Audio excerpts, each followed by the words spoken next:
Hey everybody, we're back by popular demand. Um, People were asking me if, in order to do React content, and I started looking through YouTube, and I saw a 2-hour video by Asmongold. I started watching it, and I'm like, I don't want to watch this. We're back by popular demand. 'Cause it's too long. And I'm like, wait a minute, people were asking me yesterday to do React content, and I'm like, you know what, this is pretty trending right now on Twitter. It's a kind of not super, I mean, it is a controversial topic. It's about, basically, people are pretty mad about Palworld and how it seems basically like a copy of Pokemon. Now, I think people were having this conversation back when Digimon came out and other things that are basically Pokemon. And I think Dragon Quest was actually like before Pokemon. So isn't Pokemon just a copy of Dragon Quest? It's pretty much Dragon Quest. Anyway, especially Dragon Quest monsters. I'm getting looking through my Twitch whispers. Hey, today I was on your stream. It was fun, but I saw that you don't have any sub badges. I can make them for you if you want. Sure, I won't pay for it though.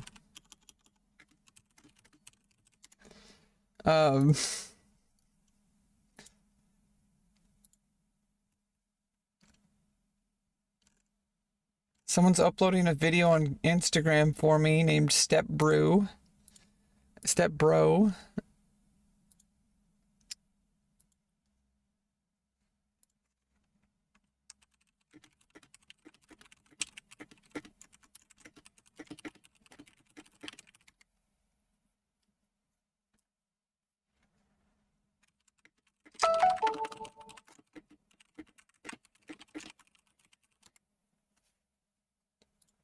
Somebody I might have joined Supernaut on Season Discovery on Crusader Strike. One of my viewers. Someone said, seems a bit hard to get in touch with you, and then turned blockbusters from strangers. Someone was like, you have Discord? And I said, yo, no need, can just reach me here. And then the person said, seems a bit hard to get in touch with you. And I'm like, literally, I just responded to your whisper. What more do they want?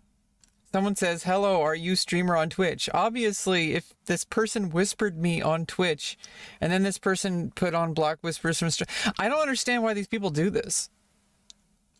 Why would someone say hard to get in touch with you when they literally sent that to me on Twitch with a whisper and I replied to it?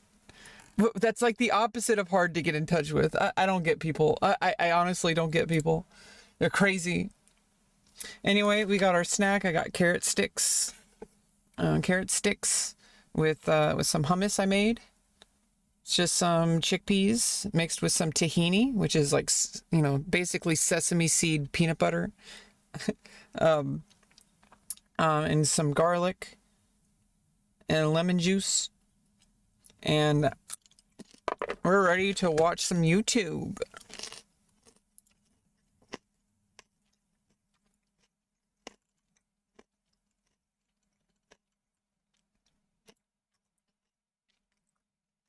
We're ready.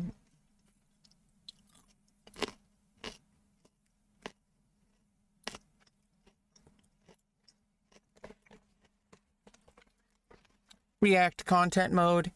Engage. I would pay someone $500 to make a YouTube intro version of that. Yeah.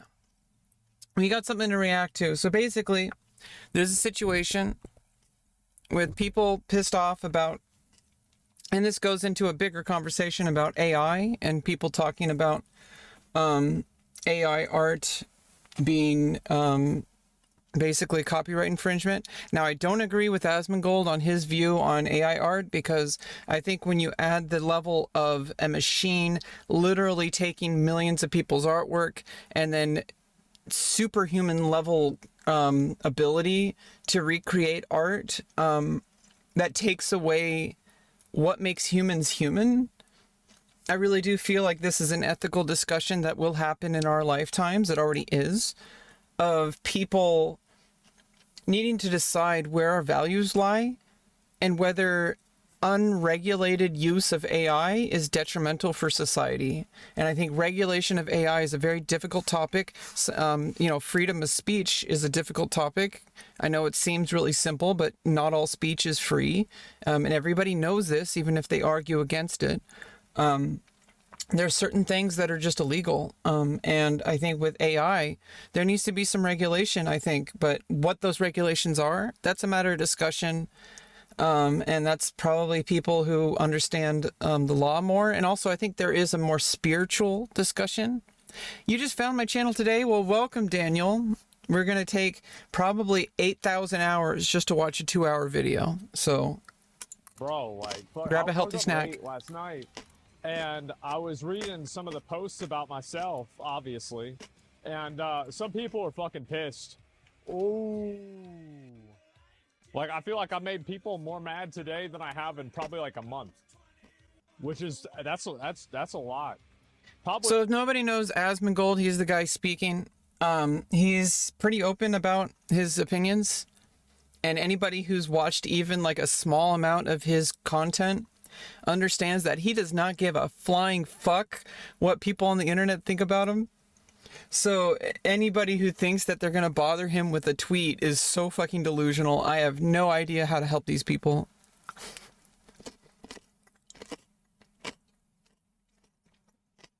No, I feel like more people should be like him. Not like with his literal opinions, but with his ability to like just be a pure conversationalist on the internet. Someone who's not afraid of being canceled. Because really, like, what is canceling? It's a stupid bullshit. This internet thing that we do is stupid. It is stupid. We take it too seriously. Now, real life is serious. Things we do in real life are serious. But then people, maybe this is going to die down as time goes on. Because I think a lot of people are brand new to the scene. But people like me and Asmongold, I've been on the internet for 20, 22, 24 years. I'm 36. I've been on the internet since I was 12. So, yeah, I'm kind of a degenerate. I kind of moved past that stage. Maybe sometimes people like me and Asmongold get a little bit too lost in the sauce because we kind of see things from a different angle, I think. People who've been on for like 20 plus years. We kind of went through the cycle. There's like a cycle, like a step-by-step, like evolution of what people go through in their experience. And I don't know what to call this, but there is an actual stage, step-by-step evolution of what people experience when they first sign up for social media. Like the first step is it's like this new internet toy and you have no idea what it is. You like use the internet to like message it, like email people, like your boss or your brother or your dad or something, or your mom, whatever, insert person that you use the internet for. And then you like turn the computer off and you don't even know how to shut down the computer. You accidentally hit hibernate and then you freak out and you call your kids. You're like, hey, I think I broke my computer. It's like, no, you just hit hibernate. I don't look 36. Well, that's because I'm eating carrots and hummus. Probably even 6 months, maybe. Nah. 3 months, maybe 3 months. I told Kaisi, I told her today, I was like, if I have one more situation, I'm going to begin a villain arc. I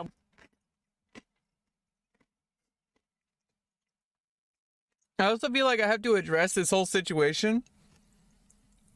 I almost think, and I don't know for sure, I don't want to be parasocial Andy here. I almost think that this whole situation with Kaisi, because Asmongold knows how the internet reacts, especially when there's like a woman on his stream, and how the situation with Pink Sparkles, I almost think this is all pretend. And that he's doing this to like, what if Asmongold is gay? Like, has anybody thought about that? Like, or like, maybe he's just asexual, and all this stuff that he talks about, like big dick and clean dick, maybe that's just for content. Maybe he's completely asexual. Asmongold doesn't get canceled. He's uncancelable. But no, basically what happened, let's let the man speak for himself. I'm one controversy away from a villain arc. The artist comment? Yeah, like, I didn't even think that was a big deal, right? I mean, I didn't. I thought everybody knew that. I did. I thought everybody knew that what I was saying was true. Apparently not. Right? Like, because, so, anyway, so there's a tweet of a tweet of tweet. Yeah, I gotta go back, right? So, Palworld is a video game that is basically Pokemon with guns, and it's like Fortnite. Basically, you beat up animals and you turn them into slaves, and you like, I guess you like, I don't know, I haven't played it. I've seen some gameplay. It looks kind of interesting. It basically just kind of pokes fun at the whole idea of like Pokemon and stuff. Like, it's taking away the filter of the lie that like Pokemon and I mean, obviously it's just a video game, and none of these, and if you really think about it, Pokemon is extremely fucked up and violent. You have animals that are sentient captured into a little prison, and you use them to do work and to beat each other up for sports. Obviously, if you take that at face value, it's absolutely fucked up. At least Palworld, what they're doing is they're just taking away that pretext that it's all cute and cuddly, and it's just kind of flipping it on its head, because the characters are obviously really cute and cuddly looking, but you're like hitting them with like shovels and shit.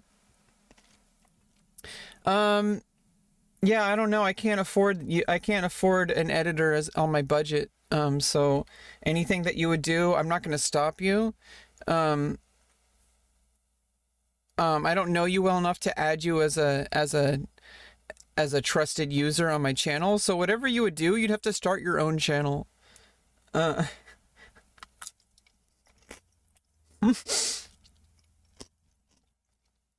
mean, I can't do anything about you using my content. You can like load up OBS and like record my clips and stuff.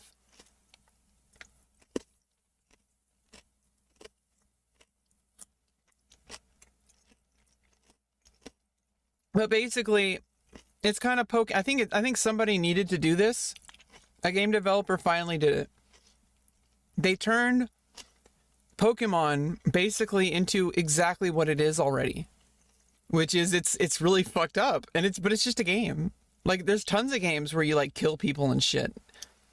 Anybody who has a problem with video games of violence is so freaking privileged. And these are the things that I agree with on Asmon. There's some things I disagree with.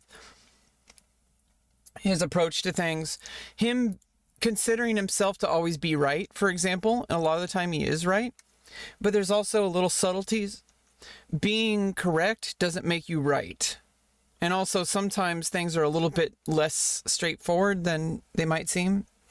Some things are actually opinions, and just because it's popular opinion doesn't make it correct. And just because it's correct doesn't make it right, if that makes any sense. Yeah, I mean, I just play World of Warcraft.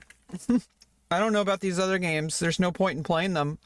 I have too much grind. I gotta get best in slot gear and shit. And so this dude goes and posts a tweet about me. He says actual brain dead. And so let me go back, look at this.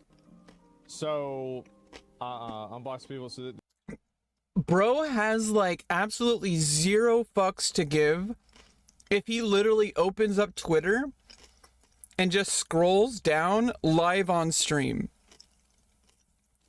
This man is the bravest man in existence. This dude is not happy.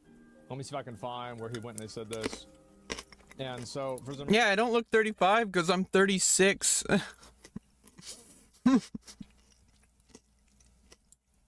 record, Palworld versus Pokemon discussion. If I know something is wrong, play whatever you want to play, but don't disrespect the artist. Say stupid shit. So anyway, this dude is obviously he tweeted that he called me the N-word and he said I was stupid, but I guess he must have deleted. I can get why people delete a tweet if it's like they really did. I mean, obviously that makes sense. It's like you're gonna get banned for that shit. You shouldn't tweet it in the first place. But people fuck up. Maybe he was drinking or something. Who knows? But people do this all the time. They'll tweet something that starts getting trending, and then at the most critical point when they want their tweet to go viral, they make their account private. Or they delete the tweet. Do you not understand? Like, why are you should just delete your account. That's like exactly what you want to happen on social media. You want your tweet to be trending. Are you fucking brain dead? Like, isn't that the whole purpose of social media, so that people can read what you wrote? And then I have no idea what this mental illness is. That people will be on Twitter and they'll say all this shit, and then it'll start trending, and then a big content creator will pull it up on their stream, and then they start getting a bunch of people replying to their comments. Oh, boo-hoo.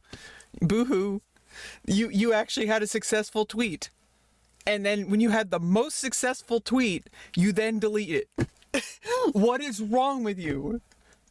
That is what social media is designed for. Are you stupid? Do these people just not know what social media is? It's literally a place for people to do public speaking. If you aren't ready for millions of people to see and comment on your tweet, you shouldn't have a Twitter account. Like, full stop. Delete Twitter. Go live in the mountains. Go chop wood. Go live in a cave somewhere, because you completely misunderstood the entire reason for why social media exists, which is the modern day public forum. You know, it used to be like, people had symposiums back in like the Greek, ancient Greek days. And there was probably a lot of sex going on there. And there's probably not a whole lot of women there, if you get my drift. It was a bunch of naked dudes having sex and then talking about philosophy. Did that one. It doesn't really matter. But anyway, so this is a big situation today, right? A big situation with a lot of people mad. Like, we're talking about 19.7 million views on this fucking tweet. Like, we're talking about 5 million views on this one. Like, almost 20 million people in the last 24 hours, less than that, have seen this fucking post. This shit has blown up. A lot of people are watching it. And there's a lot of people that have messaged me. They're like, oh, I'm so sorry. So many people are angry at you. Are they new? They new? Today your first day? Why don't you get me a cup of coffee? Because go empty out the waste baskets. Get me those TPS reports filed correctly by timestamp. Okay. What the fuck? What, guys? Guys, of course nobody likes for people to tell them that they're wrong. But this...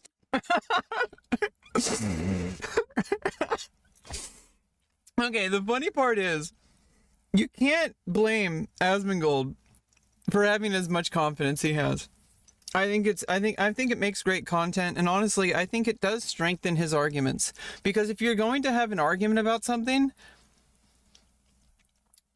anything less than full 100% confidence, you should just not even say it. Or at least preamble it with like, hey, I'm not 100% certain on this, which he does. People will chimp him a lot, and he knows this. He uses this to his advantage. I mean, he runs a freaking content org. He understands social media and how people use this shit.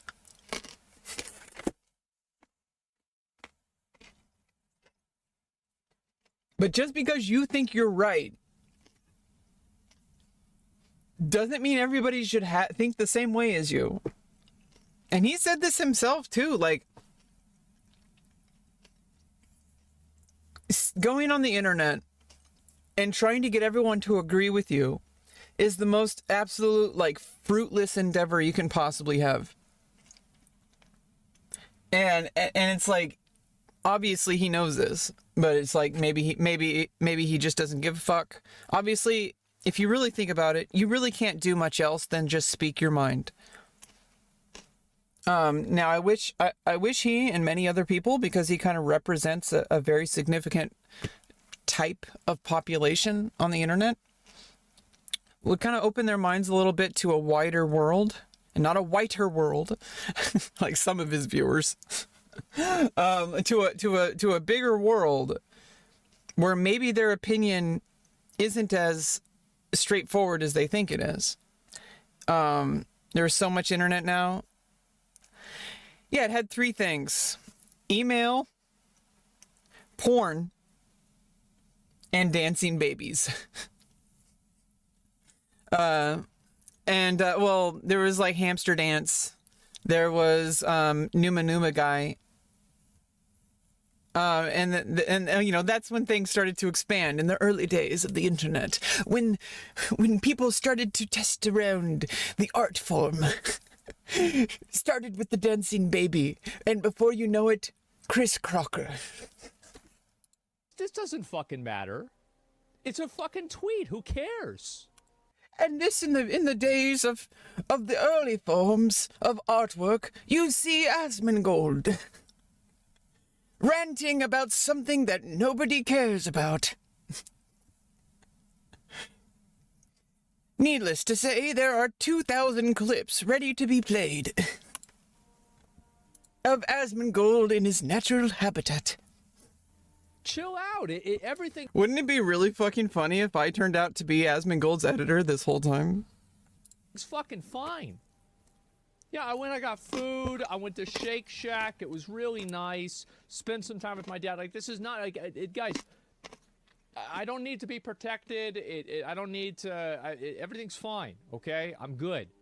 So we're gonna watch this first, and also like I wouldn't have it any other way. Like I made a. Yeah, pretty much it's just people getting really loud, thinking their opinion. And I'm not immune to this. People getting really upset that somebody doesn't agree with them. And that's just human nature, honestly. It's been like that. Why do you think there's been so many wars? Why do you think there's been so many people taking control and just like murdering people and shit throughout history? This is not new. It's just on the internet. Now everybody with internet access thinks that they're freaking Gandhi. I said this on a public platform. Now this dipshit did cut it a little bit out of context, but that's what people do. That's what happens. Now, Asmongold is what we call, like, he considers himself to be like a realist, I guess. I don't know what the terms are. You'd have to ask some internet scholar to like, oh, what is this called? Is a realist? Or is this like a philologist? Or like, you know, like whatever people call, like, oh, I'm a libertarian. Oh, I'm a centrist. It's like fuck you, man. You're just a person with opinions. That's all you are. And it doesn't matter what kind of like category of thinking you are much more than your opinions. And the sooner that you realize that, maybe the sooner you can actually start making a difference in your life and in others' lives. Because if you are so attached to this label of who you are, you're losing sight of what this is all about anyway. And most of the time, you probably don't even need to even say a single word about something. If you just wait like 5 minutes, like go take a dump or something, or go for a walk, maybe go out in nature and chop some wood, climb a mountain. I've said that so many times. Go out into nature for like maybe even just 5 minutes, and then come back to your room and sit down on your computer. And like, if you are still mad about it, then maybe you can consider talking about it. Yeah, I'm not fixing myself. Fuck that guy. Exactly. You know, it's like,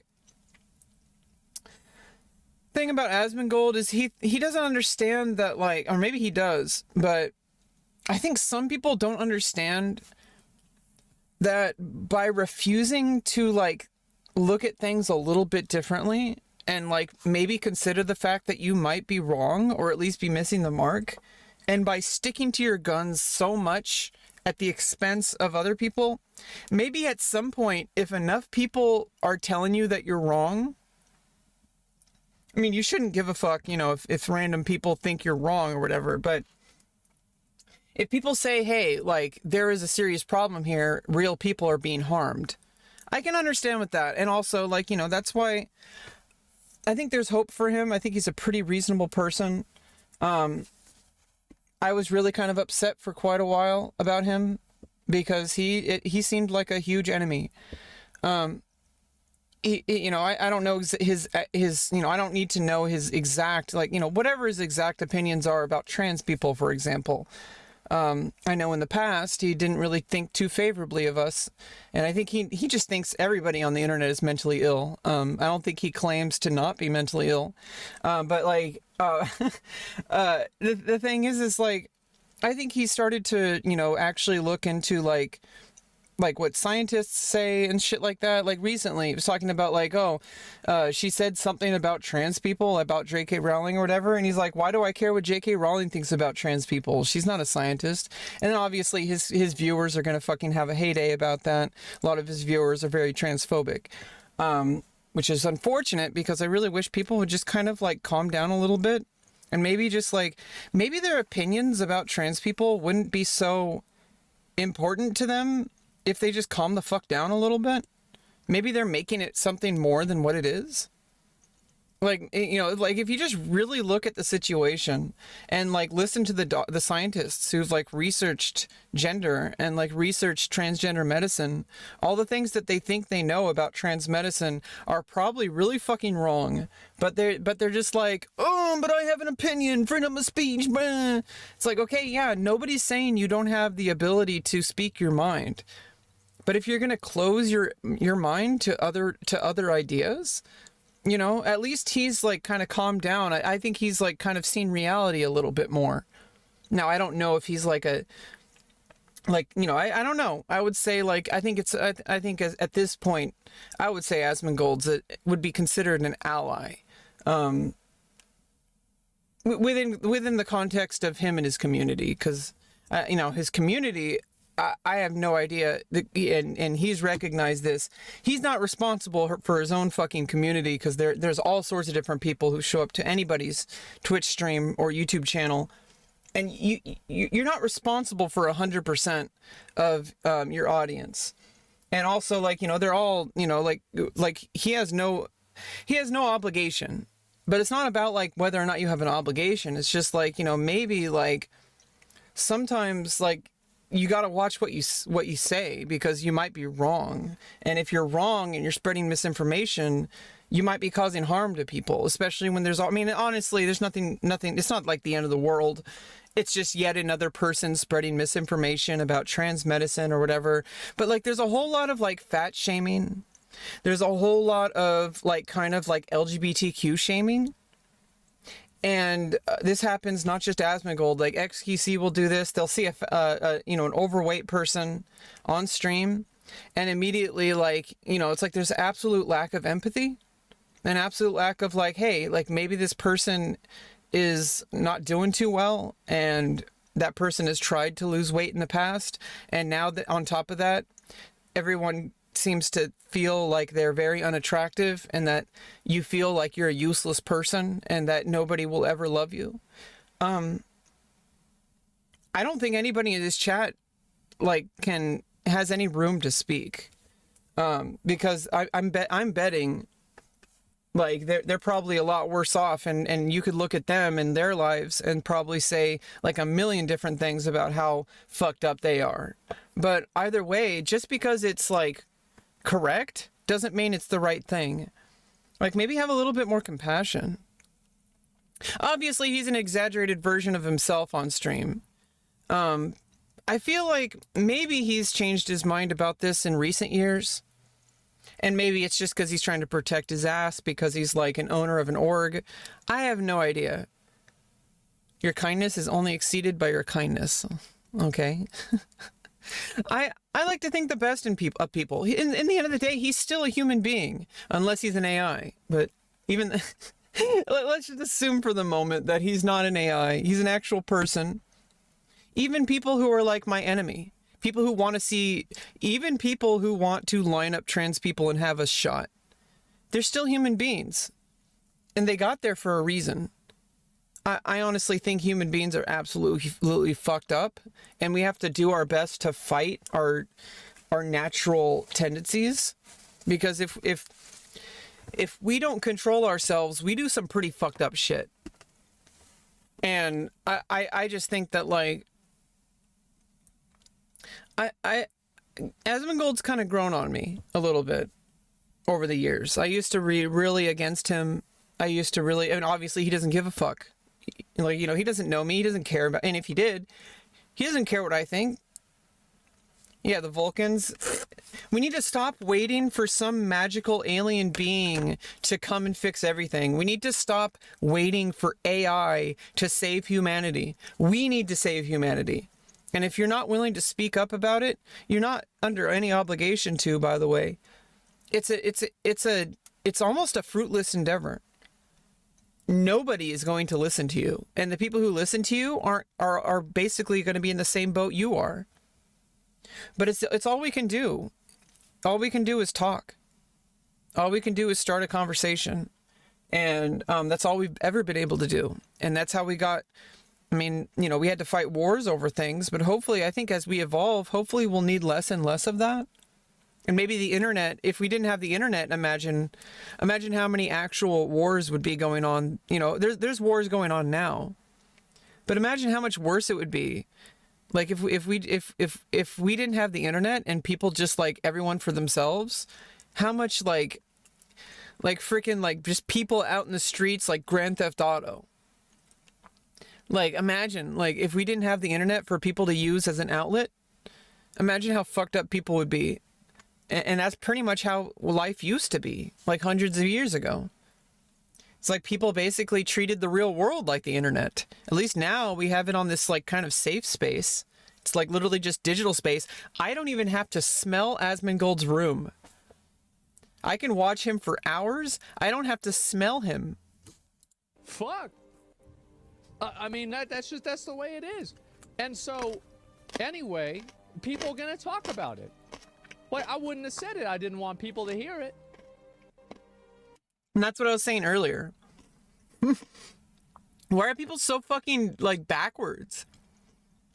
Like I said, I still have no fucking idea why people make their accounts private after something goes viral, or why they delete their tweets after it goes viral.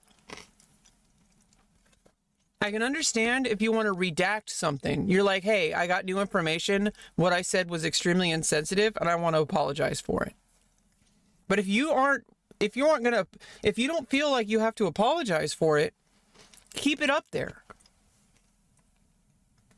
Like, if you said something really bad and you didn't know it was bad at the time, obviously it's going to be on the internet forever, but you have the choice on whether or not it's on your profile. I think that's, like, the only reason, and that's, like, a stretch. I feel like that because you could always, you know, I think unless it's really bad, you should just leave it the fuck up there.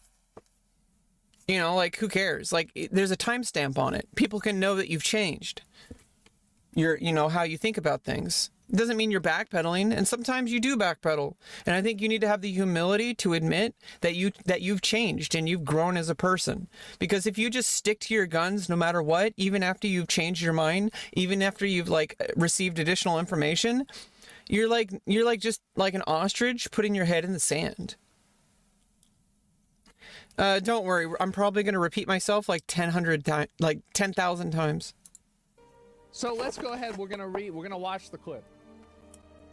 We're gonna watch the clip. Cut things out of context. It's not that much out of context. It's a little bit. It makes it sound more aggro than it was, but at the end of the day, yeah, it's a bit different. Damn the quality.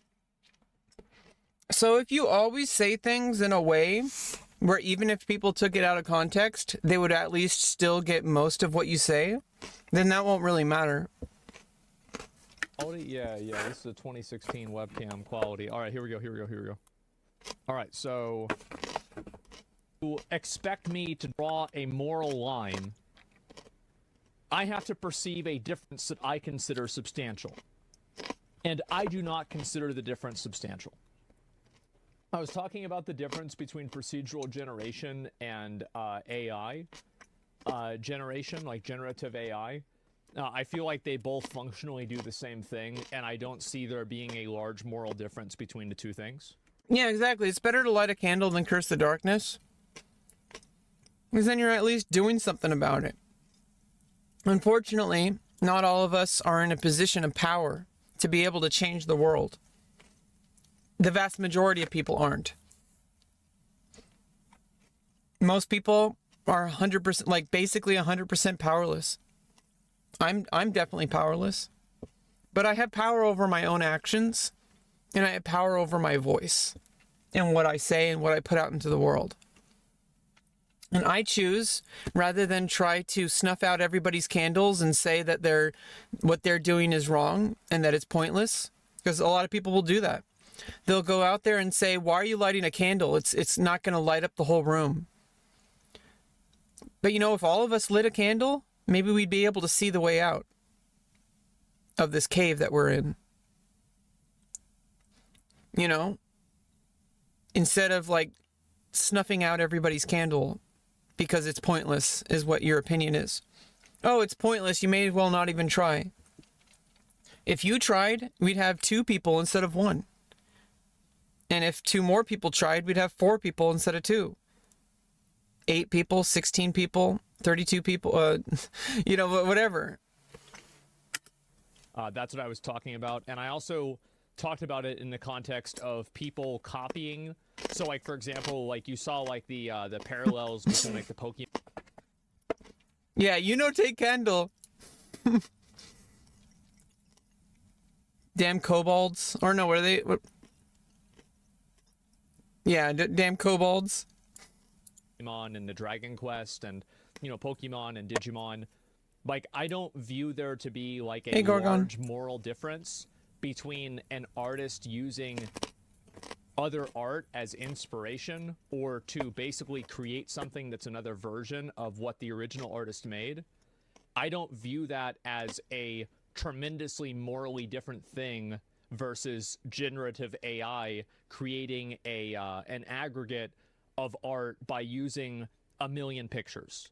So the difference between that is that it's still humans generating from this anomaly that we don't understand, this amalgamation of spiritual ideas that is our consciousness, processing it through our own filter, as opposed to a human created machine that is sole purpose is to take every single piece of information that it does and create a machine learning algorithm to regenerate things. It'd be like if you had like it's like AI is not really like an artist. It's a printing press. Like it's a machine. And to say that like AI art should be able to be used and be monetized takes away the hard work of human beings. And like I said, I don't think it's as simple as that. And I don't think anyone knows the answer to this. I think it's a big ethical question of today's age. But, there's a lot of ethical questions going on at the same time. First of all, right now, we can't even get people to accept that someone lost the presidential election. We can't even get people to accept that COVID was real. We can't even get people to just, tolerate trans people.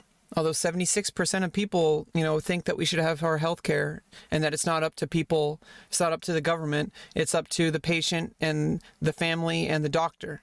Because doctors are here to make informed decisions with the patient. And if a patient, there is a very specific protocol when it comes to a specific thing called gender dysphoria, that there are certain paths that can be taken, and they are known to be safe, and not only safe, but very effective.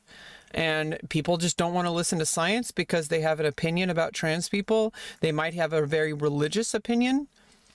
And that won't change.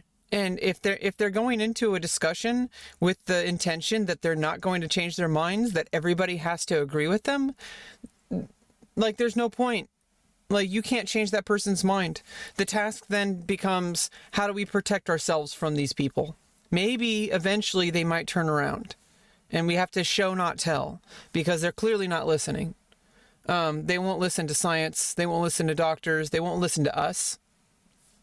Like, I'm going to say right now, my own anecdotal evidence, which, unfortunately there needs to be more research, but it's getting there.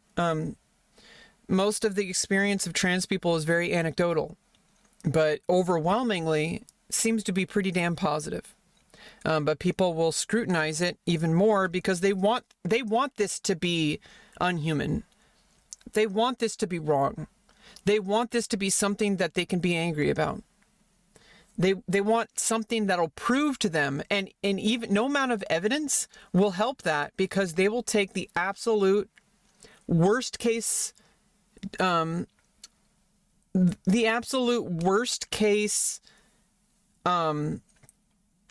determination, or the absolute worst case, not assessment. Basically, they will assume the worst. If you tell them something like a statistic or something, they'll say, well, actually, that's only because like ... And they're like, oh, what about this one person who regretted transitioning? Okay, what about these 99,000 people compared to that one person who are very fucking happy and lived very productive lives and were actually alive to tell about it, and who actually, loved themselves and loved their lives and were able to be, go back to work and able to, just be a person, rather than be absolute drain on society and drain on themselves and live in toxic, reality, or not even be alive at all. BSG, when Starbuck interrogates a cyclone. Oh shit! I never watched a cyclone? You mean a Cylon? BSG, what is that? Battlestar Galactica. Aren't they called Cylons, not Cyclones? Or is the C silent? Don't feel like these are that different. And I haven't read an argument that makes me believe that I'm wrong. I'm open. So if I'm gonna try to approach this question, I think it's the difference between an artist is a human being who poured their entire being into whatever they're doing. And yes, an artist uses tools, but a paintbrush, even a digital paintbrush, is not the same as a absolute monster of an algorithm that has been trained on millions and millions of pieces of art, that you can just press a button and it'll do everything for you. At what point is that no longer the artist? And you can argue little semantics and little teeny micro adjustments of what actually is the art. I think that's not even the question. I mean, that's a question for data scientists and all that to, and those people, I feel there already is an official formal world governments are having inquiries to the creators of AI on how we can use this safely, because I think that AI, it has the potential to absolute destroy humanity, and not in the way that Terminator does. I'm talking about undermining everything that makes us human and turning it into a device that replaces us. At what point do we say we can't use this? It's too dangerous. We can't slow down. We have to slow down first. We can't stop. It'll be too dangerous. Obviously, AI, we can't stop. It's going to continue to get more advanced. But also, people developed, there was a scientist, Oppenheimer, who created the atom bomb. And we can't use that. It's considered illegal. Just because you can't stop it, I mean, it's highly regulated. Nuclear energy is highly regulated. There's so many levels of clearance to even create nuclear energy. the thing is that at what point do you say just because we can doesn't mean we should? Because what are humans going to be able to do? And I think there is an answer that is not like this either or question, because here's the thing. The reality is that AI is going to happen regardless of what we think should happen. It's going to happen. It's going to keep improving. Someone is going to make it, even if it's regulated, even if it's illegal, someone is still going to do it. Just like the atom bomb. But at what point do we like, name it a war crime? Because it's a war against humanity. That it just takes away everything that makes humans humans. It takes away our ability to express ourselves through art. If we allow people to replace humans with AI, what are humans going to do? And that's maybe oversimplifying it. Like I said, I don't think anyone knows the answer to this. I think that's a very relevant question that nobody knows the answer to. It's hot off the presses right now. Open to reading one, but I haven't found it yet. Original art versus inspirational art. I don't care about that because I don't believe original art generally exists. I think that almost all art is built off of other art, and that doesn't take away from it. It builds on it. It makes it more special. It makes it better. Maybe not better, but sometimes it adds texture to it. All art is derivative, yes, and I don't think that's not a bad thing. Anyway, so that's what I was talking about.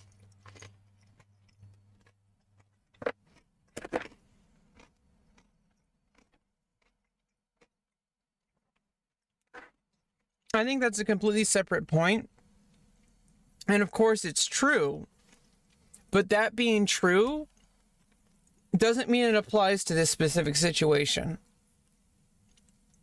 That because that's a completely different set of circumstances. That's a different question. Is derivative art that's inspired by something subject to copyright? That's a different question. And there is like a fine line between inspiration and absolute plagiarism. There is a fine line. And it's very clear if somebody plagiarizes content. Now, if somebody plagiarizes using machine learning, it's going to be a lot more closer to the original content most of the time than anything that a human could do, down to the single pixel. I fully support AI, but I think there needs to be some regulation. We need to work with it and not have it replace us. I think people who are trying to make AI into like human replacements are going the wrong direction. It should support us rather than replace us. In the sense that it can do things that we are not very good at. And we can do things that it's not very good at. And I think Gary Kasparov, in a Google talk, let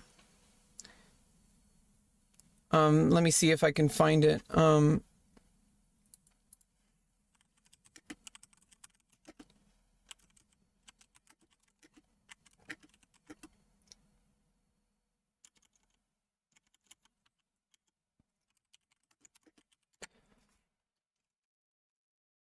This might be it.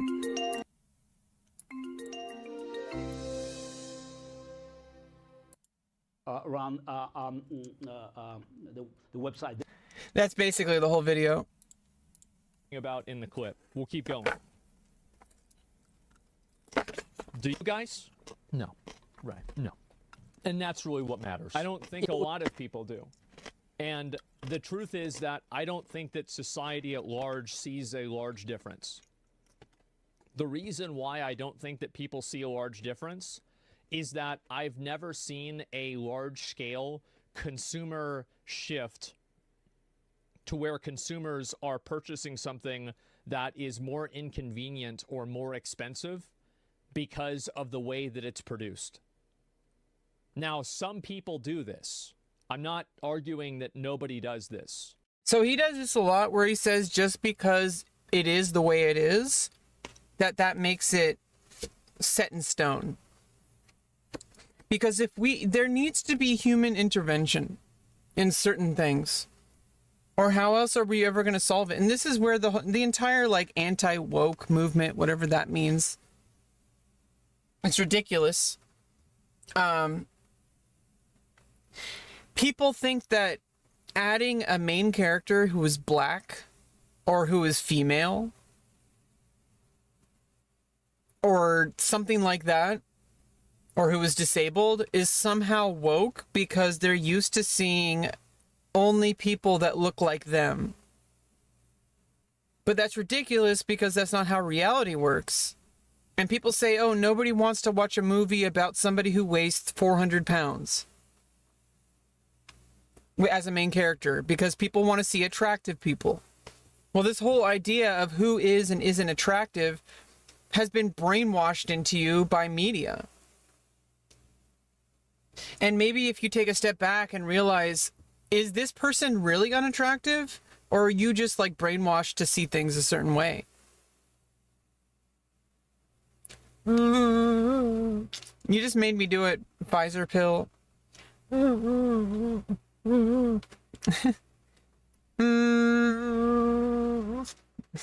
It just kind of stops at a certain point. You can do it, you can't do it in a continuous fashion.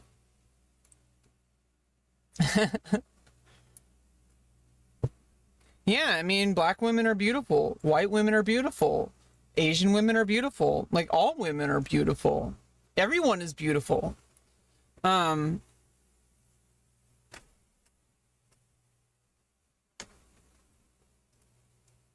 like this idea that someone can't be on TV because they look a certain way,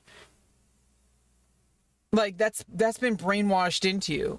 And in order to overcome that, we kind of, unfortunately, there's a good way to do it and a bad way to do it. And I don't think there's a right answer. I think people are just going to try whatever they want to try because they're in charge of a creative direction of a piece of art. For example, I think there's a difference between, let's use what happened recently with, there's two examples. And I think Asmongold kind of did a miscompare to them or whatever. There was a situation with a voice actress for, who is like adapting a translation from an anime that I don't even fucking know the name of. I think it's irrelevant. I think anime is, just get the fuck over yourself. It's just anime. Nobody cares. But this whole situation where this woman, and she was in charge of the translation of the localization, and kind of made like a statement about like the patriarchy or whatever. And that of course got a lot of men on the internet very angry because they're very angry because they've never touched a woman in their life since they touched their mom. They're so fucking angry. I don't know why the fuck they're so angry. Like maybe if they stopped getting angry about women talking about being a woman, maybe they would chill the fuck out a little bit. It's like, and then they use things like, oh, if a man said that, it's like, that's ridiculous because a man didn't say that. A woman said it. A man would have said something different because it's a different person. It's a different situation. Trying to compare something by flipping it on its head is ridiculous and doesn't help anybody because every situation is a case-by-case basis and you have to look at the big strokes. And I'm not talking about what you do in the shower. Okay? You gotta look at things in like the big picture. Why are people upset about women saying something that empowers women? There's a reason why people get upset, and they don't analyze these reasons. They don't look inwardly to why they think these things. But if, there's so many things that men say about women that they're like, oh, yeah, bro. Yeah, totally. Yeah, I get it, man. Okay, Daniel. But the big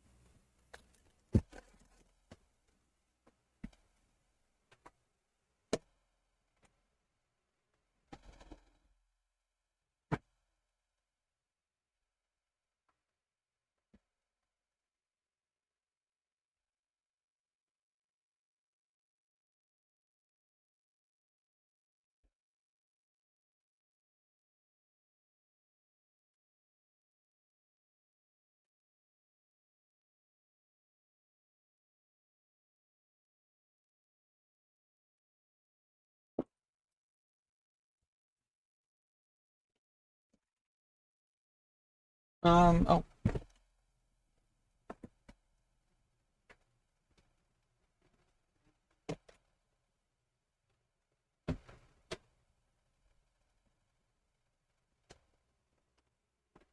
I just want my room to be...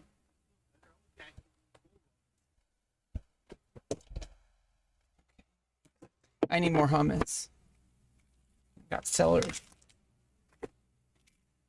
So it's basically like, the way I see it, how are we supposed to make any progress if we allow ourselves to be stuck in what the status quo is? And the status quo is that things have been a certain way for a long time and they haven't really changed. And you don't discriminate, you penetrate. True.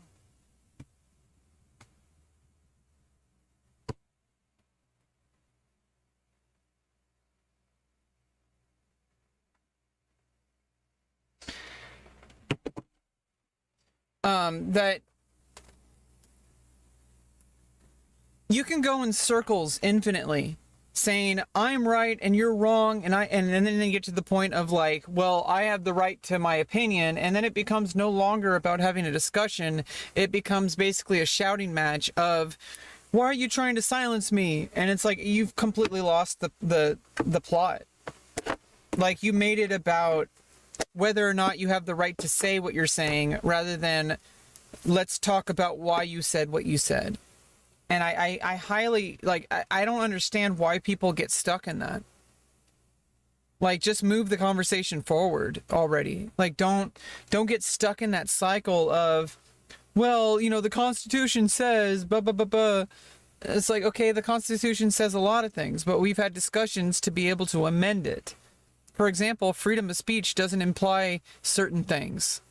It was kind of supposed to be used as a guide and a common sense, but unfortunately people don't have common sense. And of course, in order to, you know, if we're going to, like, you know, make legal decisions based on the Constitution, you have to be able to kind of disseminate it and say, like, you know, not inseminate. You need to be able to disseminate it and say, like, what does this actually mean, and can this apply here? And it's a case-by-case basis. But the situation, like, that I was talking about was comparing that situation, and my agreement with Asmongold and a lot of the people who agreed with him was that it's not her place to inject her version and her agenda into a piece of artwork that her job was to translate and localize. And maybe it could be argued that what that character said in that situation kind of works out to be that way. Because it's like, you know, maybe that character was a certain kind of personality. Maybe that character was like that. And in the localization, she wanted to take it into that direction. However, the way she responded to it afterward tells me that she had a very heavy agenda that she inserted into the project. I don't know enough about that anime or what the original writers meant. I think people were pretty pissed, but just because people on the internet were pissed doesn't make it right. Benji would never get in these arguments. Exactly, it's a dog.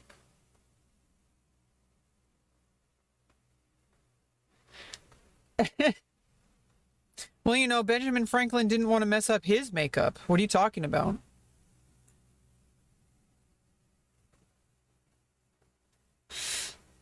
But you know what I'm saying? Like, that's very different than what happened with, I don't even know what Star Wars show this woman was, like, director of or whatever. But I do know that there's a difference between that and an entirely new interpretation of the Star Wars series, where the director said something that I only heard out of context, was like, I want to make men uncomfortable. You know, and people obviously are going to say, like, why do you want to make men uncomfortable? It's like, you know, maybe investigate, like, what she's getting into. That a lot of men expect women to be quiet. A lot of men expect women to just look pretty, and that men are talking, and that men have control over the home, men have over the sexual relationship, all this kind of stuff. And this is historically accurate. There's historical precedence for why she would have this attitude. And because she is, like, I guess, the director of this brand, like it'd be one thing if she was like changing Star Wars Episode 4 to push that agenda.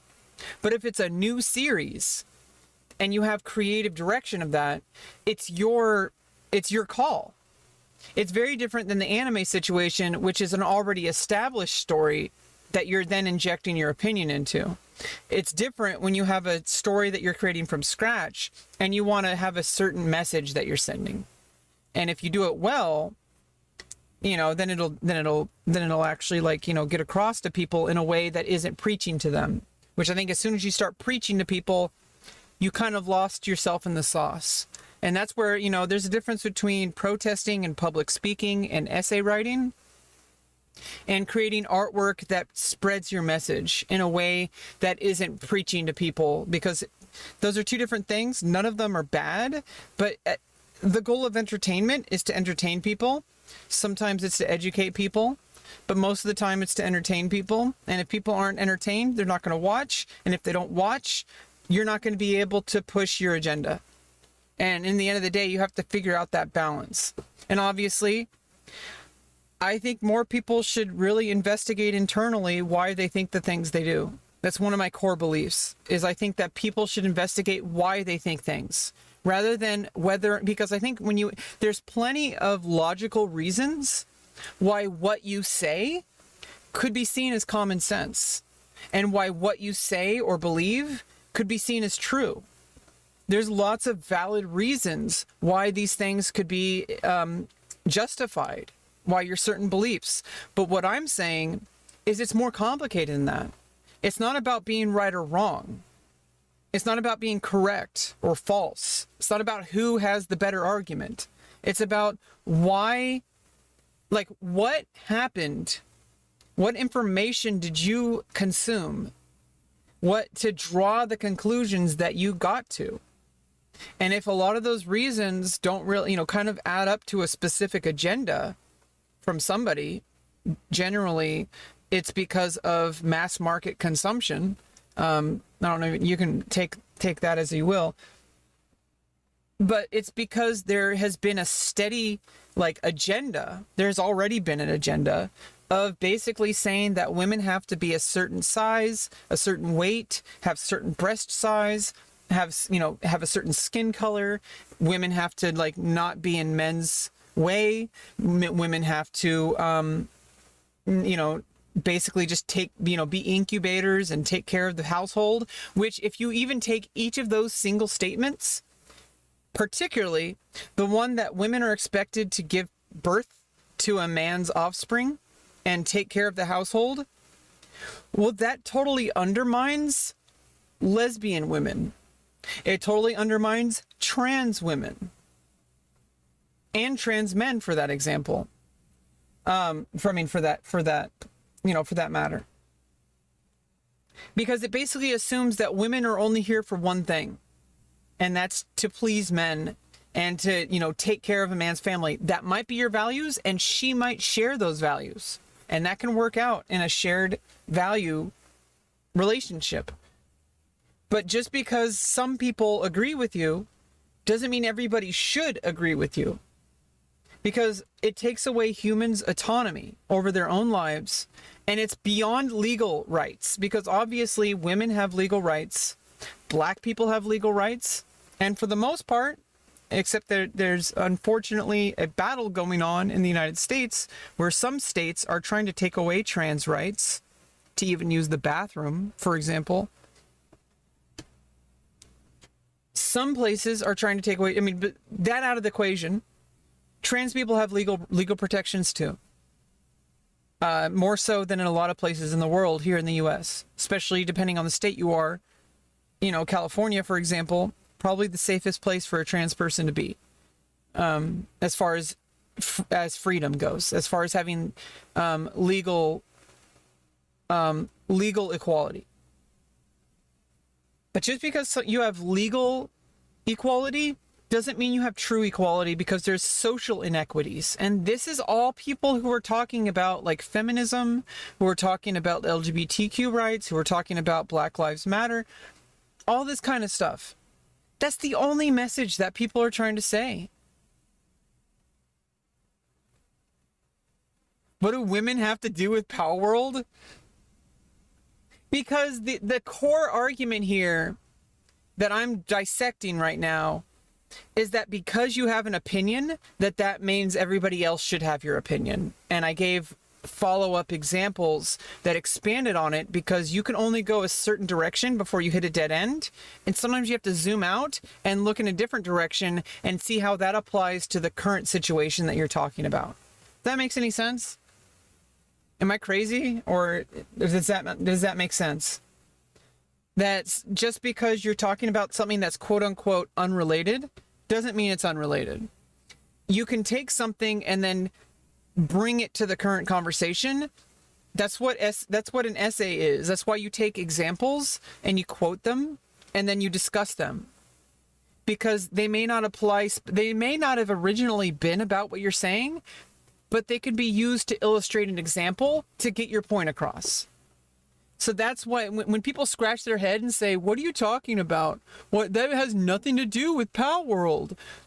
Why are you talking about women? Why are you talking about feminism? It's like, because these are like surrounding issues. You may not see it that way, but I invite you to try. Biggest companies in the world are oftentimes the most immoral ones. And I think that there's a reason for that. It's because people don't really care where their products come from. Some people do. Obviously, it's a semantics thing. I think what he actually means is, for the most part, people just want their product. If I get celery, I just go to the store and I grab a fucking stalk of celery. That's the cheapest price. Some people, they don't want to buy this celery because it wasn't in like a certified organic farm. But the vast majority of people are just going to buy this fucking cheap ass celery because they want celery, because celery is healthy and they don't have a whole bunch of money and they don't want to break their bank spending $10 just for one single bite of celery. Hi, Booper. Yund lady. Like, nobody really cares about Amazon workers pissing in bottles. You care about I mean, people definitely do. And the job of people who care is to get other people to care. Because that's clearly something that's really fucked up. People are not making a living wage. People can't afford rent. And then people go to a workplace where they're basically just whipped. They're just saying, like, if you say anything back to your boss saying, hey, I can't do this right now. Well, I'm sorry, I'm going to replace you. It's fucked up. And it's reality. But just because it's reality doesn't mean that it should keep going on. That's why we have regulations. And that's why people protest. Yeah, I mean, that's why I kind of digressed a bit. That's why I got back on topic. But like we have totally free open canvas here in the format of live streaming, where I can literally, if I wanted to, I could talk for 24 hours going down corridor after corridor after corridor, talking about any random thing that I wanted before even getting anywhere remotely close back to the original topic, because it's a blank canvas where I just want to capture everything that I want to say.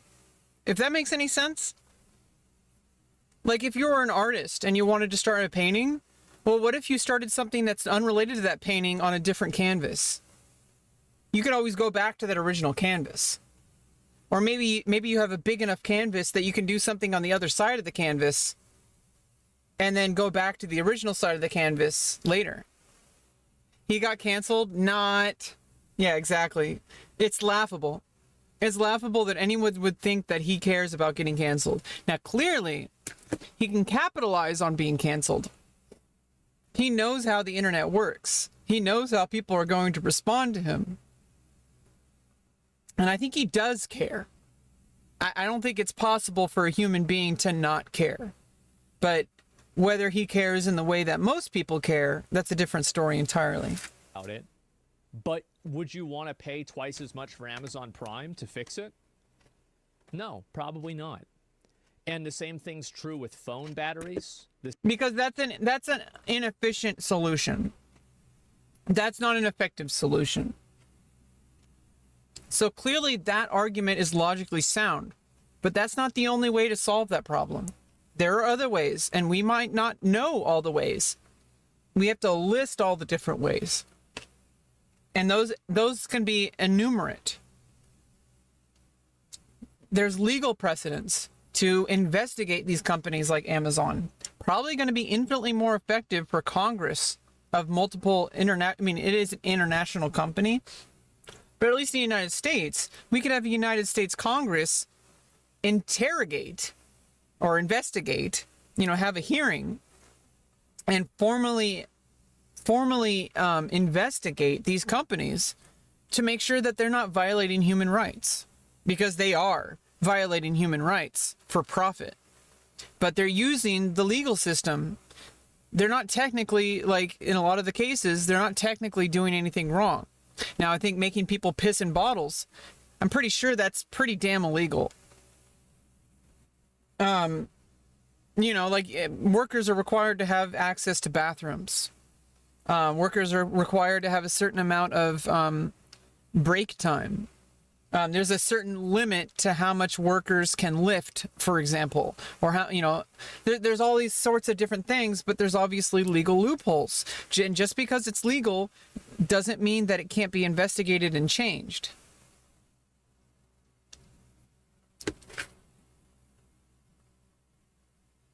Oh, you were watching the stream as it happened? Yeah, sometimes I do. Sometimes he actually responds to me. It's kind of fun. The same thing is true with electronic car batteries. The same thing is true with clothes. Yeah, because so far, let's use vegans as an example.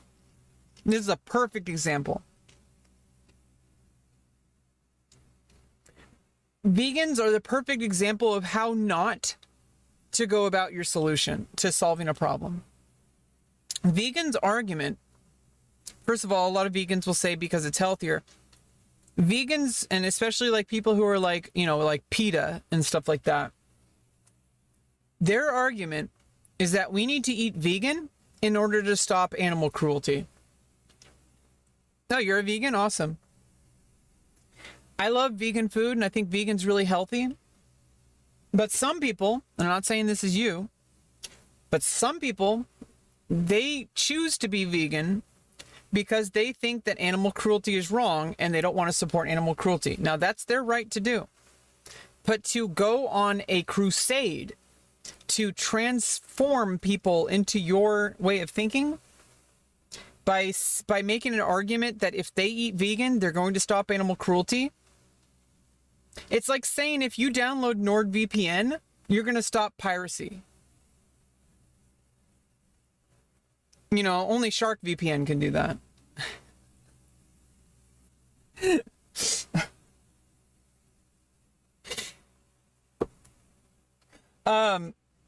It's ridiculous because that's not going to solve the problem. People aren't going to stop eating meat.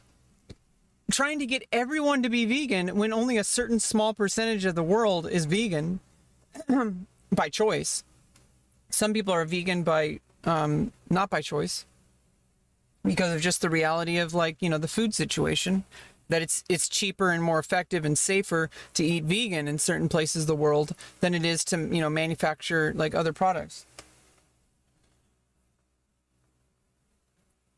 I've seen this so many times at the college campus, for example. There was like a van and they said, "Oh, you want $1 to watch a video?" And it showed this this propaganda video with this really sad, scary sounding music playing and supposedly I don't even know the context of this. Obviously it was very terrible footage of someone abusing animals. But that could have been an isolated incident. That could have just been a mentally ill person doing that. And that person was probably fired or even arrested. You don't know that. They don't tell you what happened. They just show you a video and they say, "But what is the solution to this?" By going to your local market and eating vegan. It's that's not going to solve the fucking problem. Maybe investigate the factories. Maybe investigate the farms. the conditions that they have for the animals, how to actually do this in a way, and I know it's weird to say humane, but I think there's a right way and a wrong way to raise animals, to eat them. I don't think there's anything wrong with eating animals.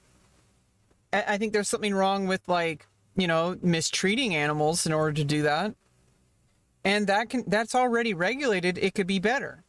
That's the problem they should be trying to solve, not trying to, you know, by going to, like, you know, getting into like legal situations, like, you know, challenging the state legislature on how these farms and such are regulated. But instead of doing that, which would be infinitely more effective, they just try to get everyone to eat vegan. And then you go to a vegan supermarket and you have to pay, like, I mean, maybe not always vegan, but like you go to these community markets and they have, like, you have to spend like $12 for a bottle of milk this big. Nobody can fucking afford that. Animal farming is bad for the environment. I mean, I'm not going to get in with, I mean, that's a completely unrelated discussion. I was just using the surface level, you know, comparison, that trying to get everyone to eat vegan completely misses the mark on what you're trying to achieve. Because it's like trying to get everyone to use NordVPN so that you could get rid of illegal downloading of movies and such. That's a ridiculous way to go about it. In fact, it's going to promote that because people are going to VPN into different countries or whatever. Everybody hates somebody who is a preachy vegan. I think we can all agree on that. And if we can't, then maybe you're one of them, and more power to you, my brother. But whatever. It's not effective. I hope these people know that you're not going to convince everyone to stop eating meat. That's not realistic. Now, you can try, but like, I don't think it needs to be tried. I think comparing veganism, okay, and then you could even take this further. There is a problem that does need to be addressed, and how to address this is a challenge too, because some people compare LGBTQ to veganism, but the difference is that being LGBTQ is not a lifestyle choice. It is a literal, like, demographic of people, and there are human rights at stake, not animal rights. And I know that a lot of people don't want to swallow this, so to speak, but human rights, I believe, are way more important than animal rights. I mean, obviously I would like both, but if the choice was between a child getting beaten or an animal being beaten, I mean, obviously you don't want either of them being beaten, but if you had one choice, I would prefer the animal to be beaten than a child. Like, like, why would you, I mean, why would I say that? Here, seriously though, it's hard to convince people who don't see the difference between these two things. They think that trans people are annoying and they compare us to vegans, but that's like comparing, like, somebody who's homeless to somebody who's, like, you know, wants to live in the mountains somewhere by choice. Like, one of these people is being treated like garbage just for who they are. These other people are being treated like garbage because of their lifestyle choices. Those are two different things. Animals are innocent, but so are children. Depends on what the child did. Well, they didn't use NordVPN. And everybody just forgoes morality to participate in these things. And I do not believe this is you criticize society, but yet you exist in society. How interesting, right? That meme? I don't think that it's like that. And also, I think that that's very valid. That's an extremely valid thing to say. If you want to hold other people to a standard, you should expect other people to hold you to that standard that you are trying to hold them to. Yeah, which is why it's like a kind of a, what do they call it, a Mexican standoff. Everyone's holding a gun to beat each other's head. It's like a Cold War. I don't think you can really change society. So I think our focus instead of saying, oh, society should do this, society, it's like, you can't change society. It's this amorphous, like, kind of imaginary thing. Society exists of people. and people are connected to each other. So we have to work on an individual level. We start with ourselves, first of all. And then it's not like an us versus them situation all the time. And I don't even think that that is even very useful. I think it's more of like, hey, I have opinions on how we should do this. You have opinions on how we should do this. But what actually will solve this? Turn this into a question of how do we solve the problem? How we should solve the problem is like a different kind of question, because if you're trying to solve a problem, it's like the XYZ problem in like computer programming. Most people who are, kind of novice programmers will try to solve a problem using X solution. Or they'll say, how do I solve for Z using X and Y? Or like, how do I solve... It's like they say, how do I create a web program using Perl? Or how do I solve this problem using this programming library, this API? When the answer should be instead, which API will solve this problem most efficiently? Not how do I solve this problem using this API, because what if that API is not the perfect one to use? The question you should be asking is, how do I solve this problem most effectively? Not how do I solve this problem using this tool? So people want to solve the problem of, for example, transphobia by trying to educate people about trans medicine, which actually has been pretty effective. It takes a while. A lot of people are really reluctant. But if you just show people reality, eventually people will say, like, wait a minute, like, why are we fighting so hard against this? Like, there's a whole bunch of like research, and like there's just literal, like, you just act like a normal person and just say, hey, by the way, this is the reality of the situation. This is what happens when you go to the doctor to talk about gender dysphoria. This is the process that they go through. These are the procedures.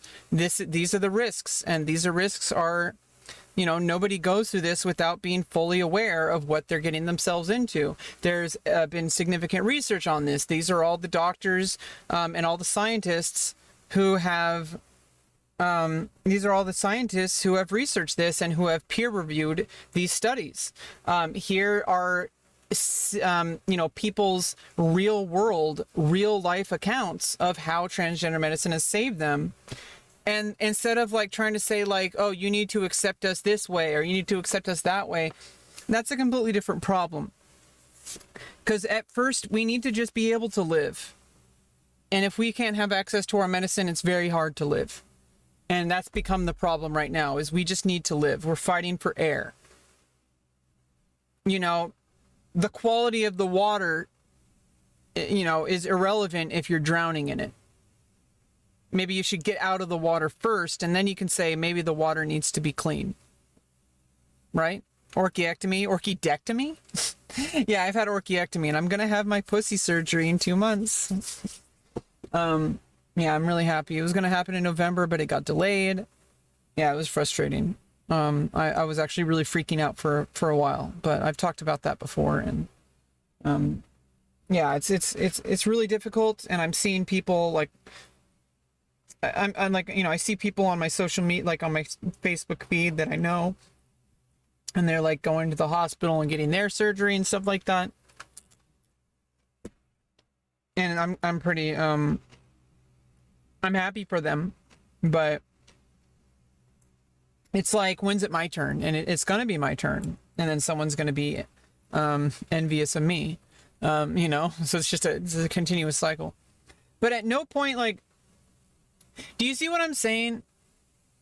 That you will never be able to, it's very valid what my experience is.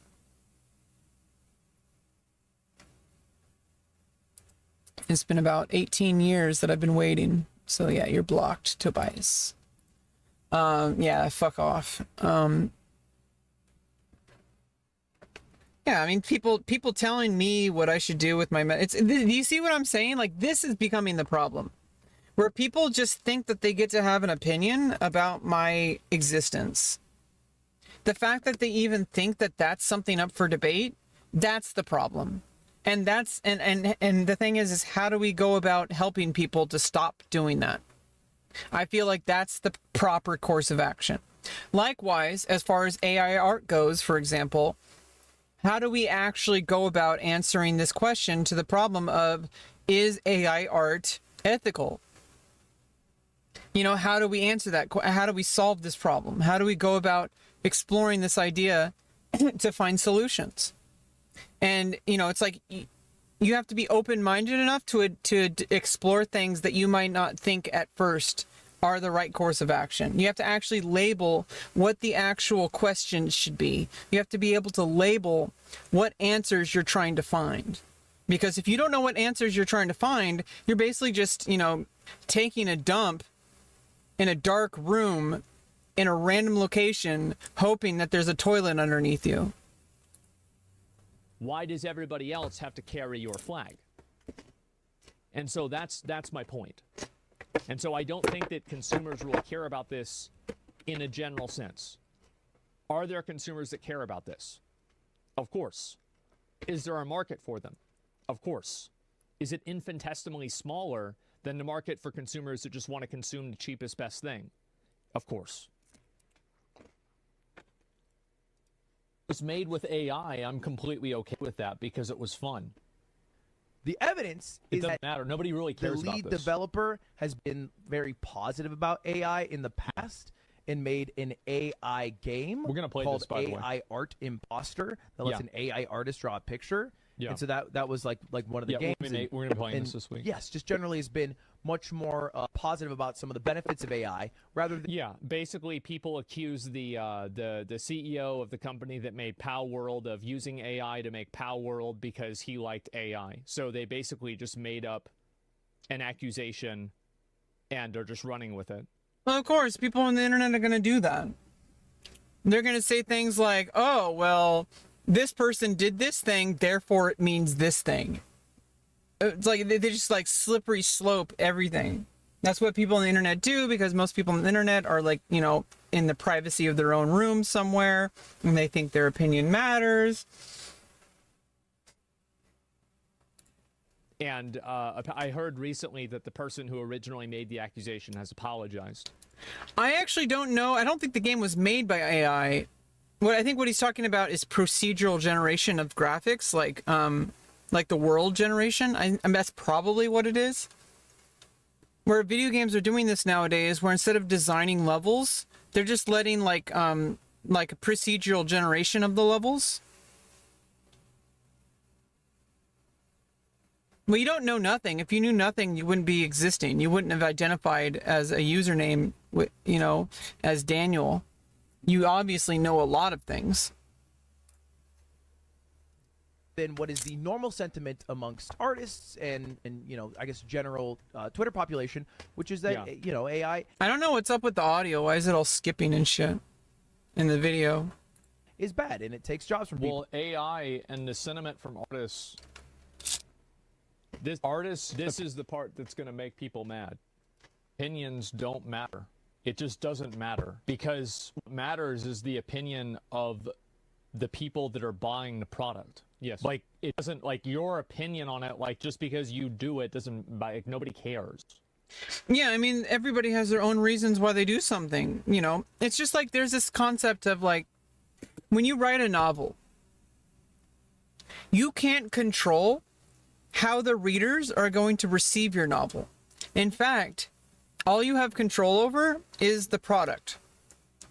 And some people would say, and they'll use this to their advantage when they're creating the novel, that a novel actually takes two people. It takes the author and it takes the reader. The reader inserts their own version of reality into it, and it siphons out the story. You have this like solid block of text. It's like an artifact, like a book. And the person kind of has their own life. They're going through life. They have their own troubles. They have their own beliefs. They have their own stuff going on in their own, you know, in their own little world. And whatever is going on in their mind and their consciousness at the time that they attach themselves, like Imagine like some anime tentacles coming out from your brain and going onto the page, and then it just kind of like sucks out the story, and then when you stop reading, you just detach, and then you take that with you, and then when you go back to the page to read more, you're not the same person as when you first read it. So that's why binging things is not the same as, putting it down, picking it up the next day, putting it down, picking it up the next day. Your brain processes things and you completely change every single time you approach the book. You're actually not reading the same book that you were yesterday. Yeah, we're all about tentacles over here. Like it's not relevant. It's like whenever one of these really well respected and really respectable directors talks about how bad Marvel is. Shut up, old man. Shut up. I like watching the Thor movie. It was cool. So people really didn't like that clip. And so what he's talking about is Anthony Hopkins, I think, yeah, who played Odin. He thought it was kind of sad that everything was like green screen or whatever. A lot of actors have this issue, and I can see why. Because acting is based on the traditional form of stage acting, and it's very social. And even the audience is involved. And sometimes. And really, like, every time you do a performance, like I said, it's just like that novel with the tentacles. There's like a social engagement that happens when you're around other people, that if you're in an isolated box and you're just you're in like a booth and there's no actors around you, you're not going to be able to have that kind of synergy. You're going to have to do everything. You're basically just completely isolated. You're having a solo, which is fine if that's what you want. Obviously, it's cheaper to do things that way. And also, Anthony Hopkins was, yeah, green screen, it kind of takes away the magic of what theater is. But it is a lot cheaper. And they do have a budget and they have to pay a lot of people, and they also have a timeline.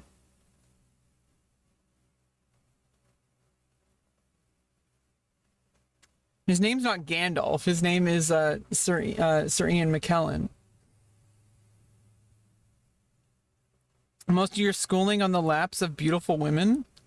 What school did you go to? And that sounds... we're not even going to get into that topic. That sounds really dangerous of a topic. I want to say really quickly that I stand behind what I said 100%. And I'm right.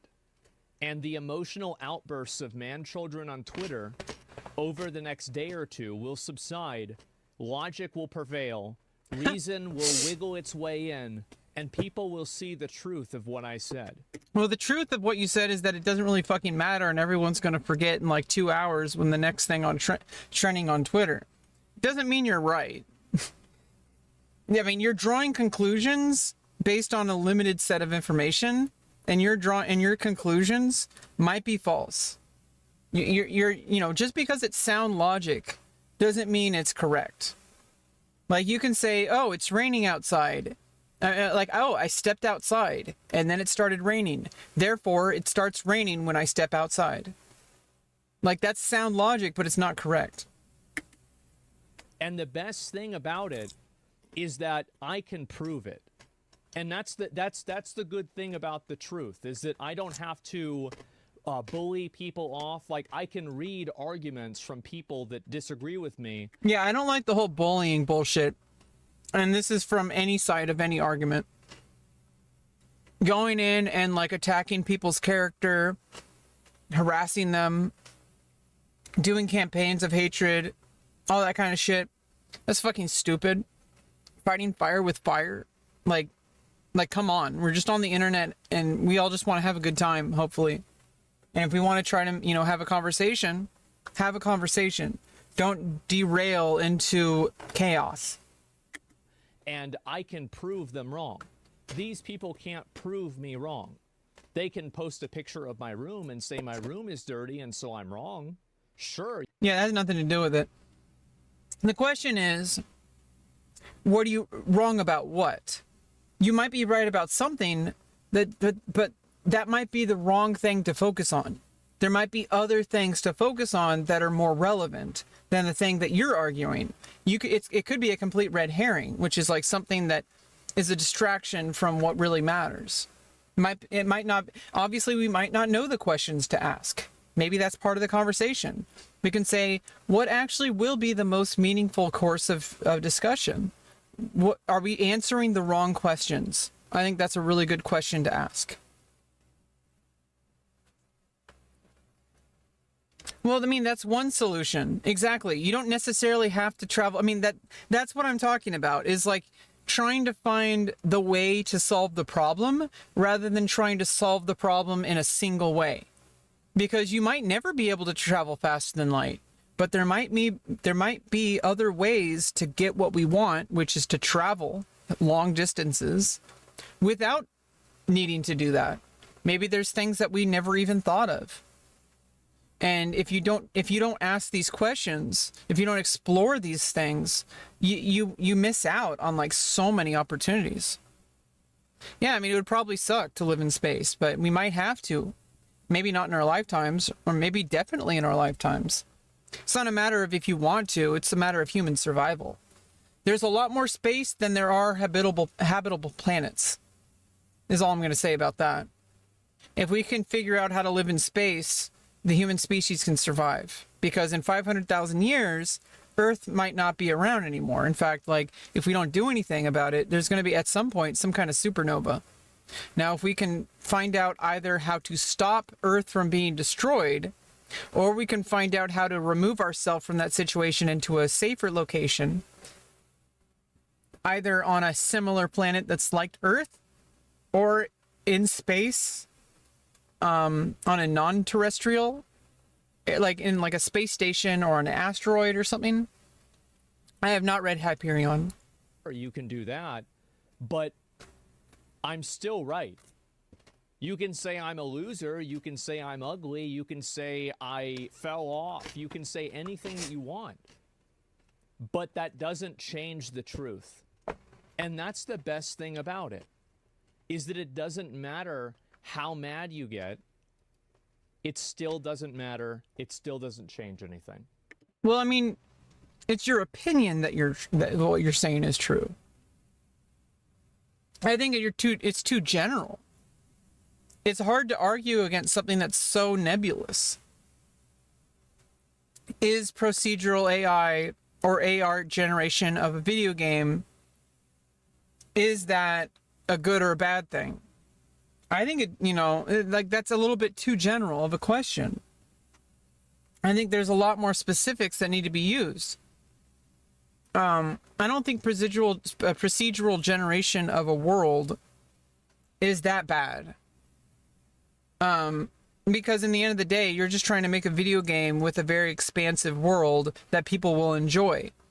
And even if it's so much cheaper to use procedurally generated graphics than it is to, generate them from scratch, like they used to do in the, in the 1990s and shit. You can argue that it's not the greatest quality of video game, but a lot of people don't really care about that. They just want a fun game to play after work or after school or whatever the fuck they do. Maybe they play games for 14 hours a day. Maybe they make a living playing video games. Who knows? I don't care. It doesn't matter.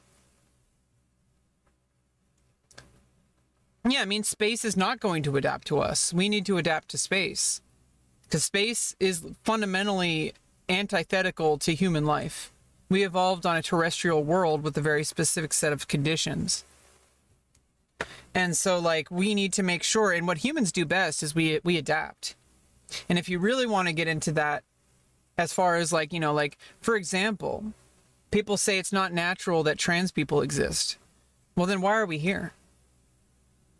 And you could say that it's unnatural to have trans medicine. But it's also unnatural to have cars to drive. Shouldn't we be walking? We have legs. You know, why do we use horses? When, you know, and then why did we replace horses with cars? Why did we build trains? Because we adapted. And we found a safe way, relatively, safer than most things. I actually think safer than insulin, synthetic hormones. That will do a lot to alleviate a lot of the problems that gender dysphoria causes. Not 100%, but it's a huge fucking step. And then we also have surgeries that we've come up with that do a lot to alleviate these problems. So, you know, people who would argue that it's unnatural, it's like, well, you have a car that uses fossil fuels, that is like fossilized rock, you know, from like petroleum, you know, like,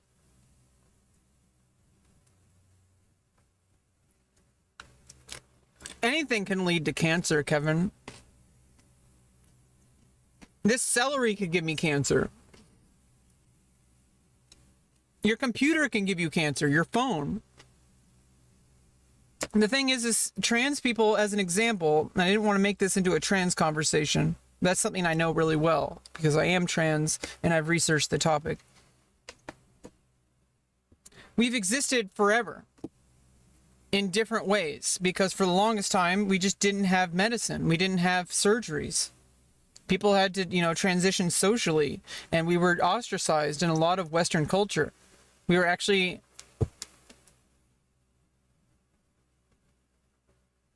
I don't know what you mean by that, but Daniel, I'm going to give you a timeout.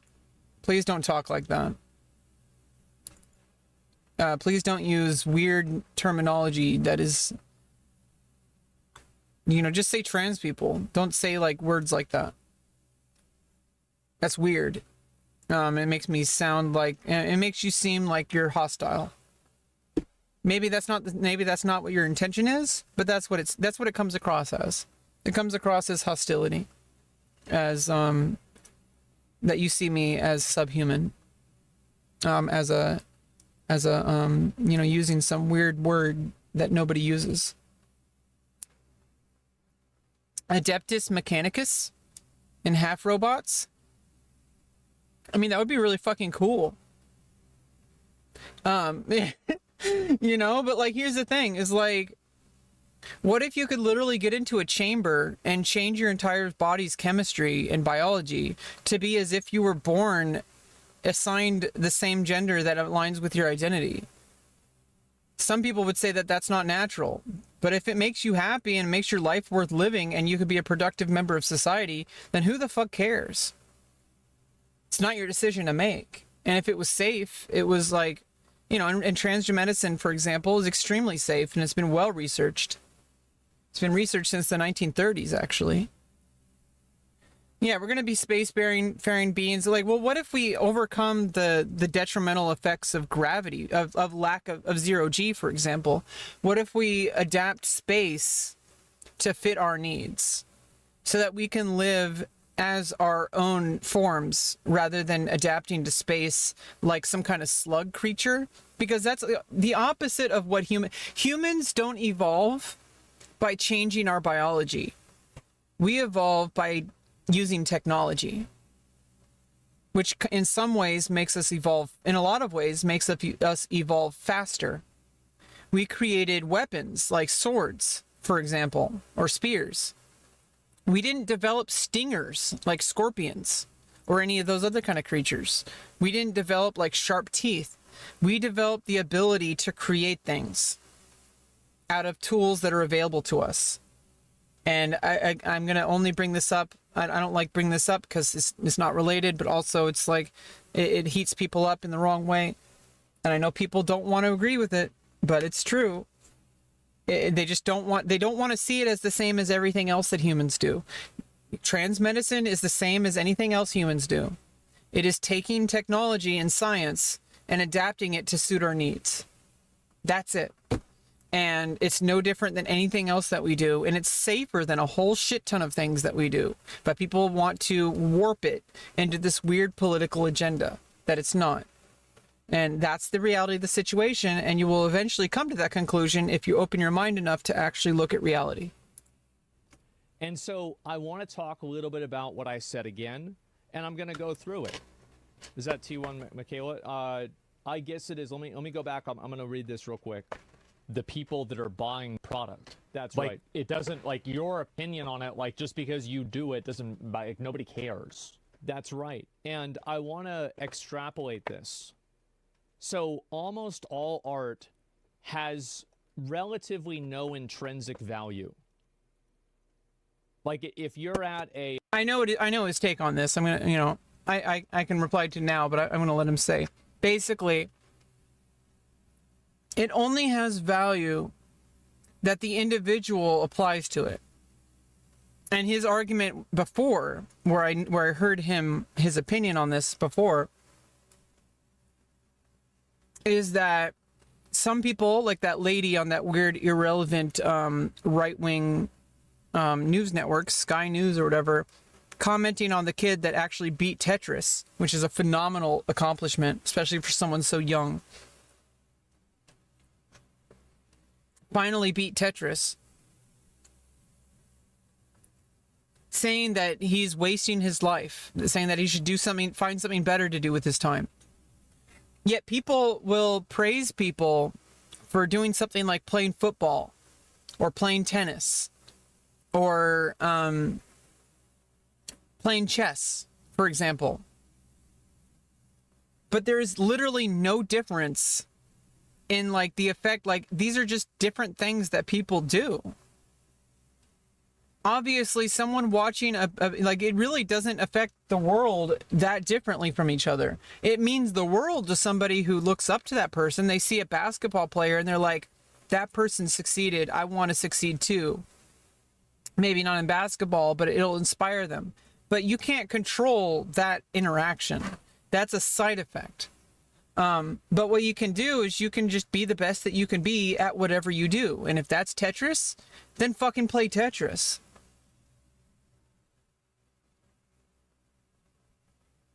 Yeah, like, if we literally, like, maybe 30,000 years is not even enough. Like, I don't think most people understand the complexity of evolution and how many millions of years it can take. 30,000 years is maybe it's a little bit enough to somewhat adapt to space. But, like, it's not enough time. Like, you need, like, millions of years to fundamentally evolve your biology. But what we can do is we can speed along the process by not even needing to evolve biologically. We can evolve technologically, which is what humans do, and it's what we've always done. In fact, that's why we have the brain that we have, is that we survive by utilizing the environment around us rather than adapting to the environment biologically, because it's faster. It may actually not be best. I feel like there's probably better ways to evolve. Olive enters wow factor. I have no idea what this sentence means, Ravi. If you are stranded on an island, would you rather have a cooler full of food, or would you rather have the Mona Lisa? And I think that that's what makes art special, is the fact that it has value, but the value is not intrinsic. Like, a hammer has value. You can use a hammer to accomplish a goal. A nail has value. You can use a nail to hold something in place. And so in general, and this isn't true all the time, okay? But I'm making a general statement that's not always true, okay? So just please hold your exceptions. Please. I know you have an exception that you want to put out there and try to pretend like you're smart. And here's the thing. People need to stop getting so defensive.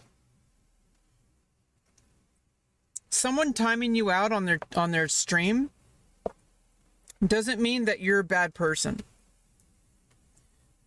It doesn't mean, and I think there's this idea that people want to police your thoughts.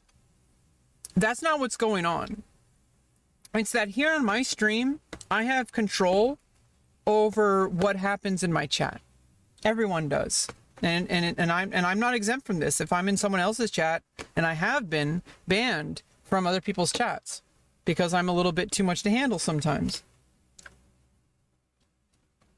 But if I have an opportunity to show someone that what they said affected me in a negative way, and I have the power to time them out, hopefully that person can think about, maybe instead of like that I'm punishing you, that you just need to watch what you say, maybe it's because I want you to think about why I timed you out in the first place.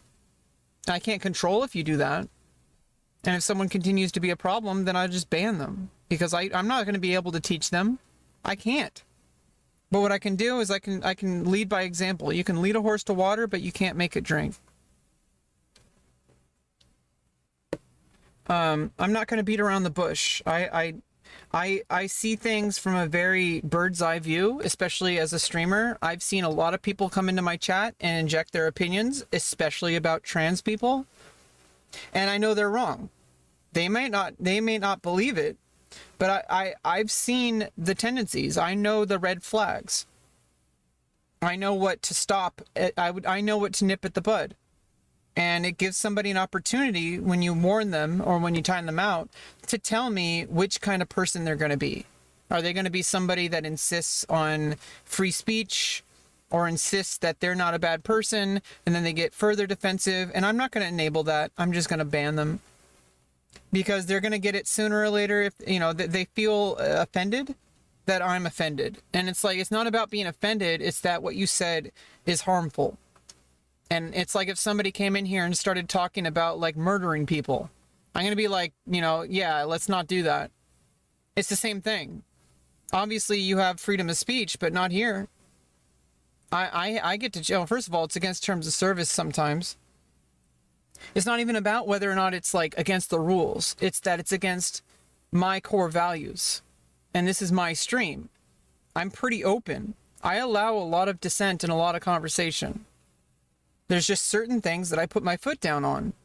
And I expect people to reflect on why, rather than think that I'm just trying to punish people and cancel people. That's not what's going on.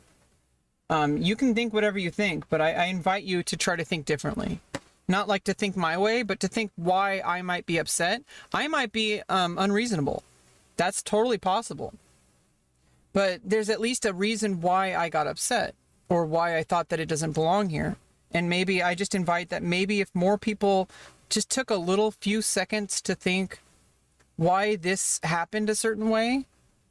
Why was I told to be quiet? Why was I told to change the way I talk? Why was I timed out, etc., etc. I feel like that's the only way any of us can grow. And it's happened to me too. I've been banned from Discords.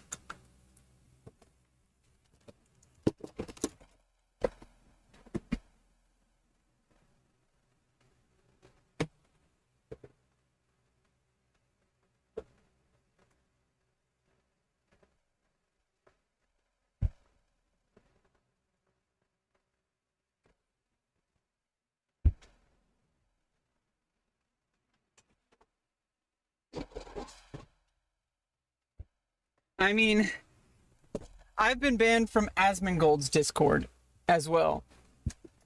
That's pretty difficult to do. I should be proud of myself, actually.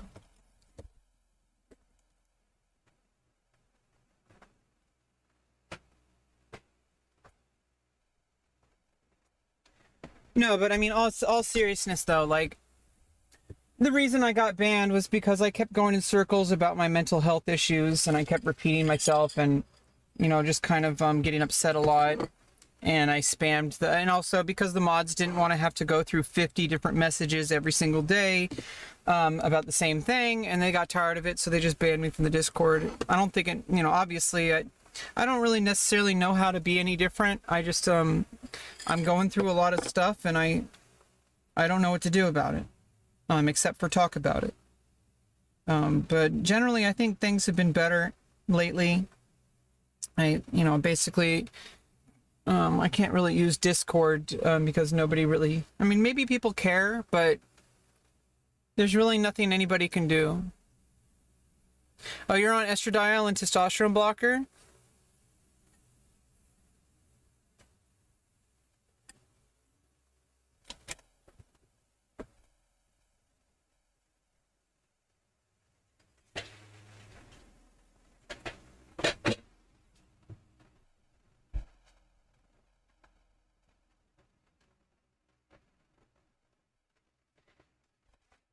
Yeah, I mean, I've been on estrogen for almost 5 years. Oh, so you're not you're not anymore? Oh, I'm sorry. I'm sorry that things didn't work out for you. I hope that you're okay. I know that some people detransition. There's a many number of reasons. It's your own private reasons. I really hope that you're doing okay now. It's very unfortunate that that didn't work out for you. Some people, it's not the right choice. But I hope you understand that the vast majority of people, it is the right choice.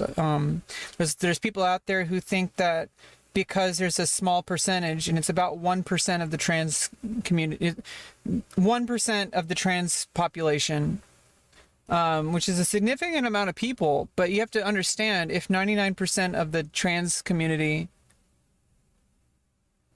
if 1% of the trans community regrets it, but 99% of it doesn't mean you should cancel it for everybody. The vast majority of people do not regret transitioning. And I hope you understand that. Some people don't. They think that because they weren't happy and because they detransitioned, that means everybody should. And I think that's absolutely disgusting. I think, it's terrible what happened to some people and ended up detransitioning. I hope they can find happiness. I hope you can find happiness, Daniel. Maybe, oh, you have no regrets? Well, I mean, it's your life and it's your story. It must have been a very enlightening experience, but I hope you understand, like, most people aren't, this isn't a temporary thing. I've been on estrogen for 4.5 to 5 years. I had orchiectomy, so I've had my testicles removed. I'm going to have a vaginoplasty, so I'm going to have a full depth vagina and vulva with clitoris, and obviously it's all the same tissue, basically just inverted, and I've had facial feminization. And also, it's not because I need these things to be a woman. It's that the woman that I am, I'm closer to the woman that I am by doing these things. If that makes any sense. That these weren't prerequisites for being a woman. These were prerequisites for being the woman that I want to be. Oh, you don't have access to it? Oh, so you didn't, so you want to transition, you just can't. I'm really sorry to hear that. You should come to California if you can. I know that's a huge ask. It's ridiculous that most of the world doesn't. There's a lot of people who have to actually pay for all this, and if you can't pay for it, you have to stop. That's really messed up, because you can't just start and stop. Basically, I know that obviously you can always stop HRT, but it's not very good. Once you make a decision, you basically need to stick with it for the rest of your life. In fact, that's how big of a decision it is. But it's not really like the hardest decision. It's a really easy decision if that's what you need. I really hope that you can get access to that. I don't know how to answer that question for you. I hope that you reach out to your local community and you can find the right access so that you can get back on HRT. It's frustrating when people have to start and stop. I'm really sorry to hear that, but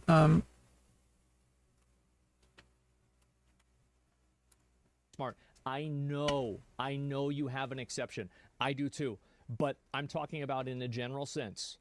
Art does not have a functional value. A Picasso painting is not going to do anything.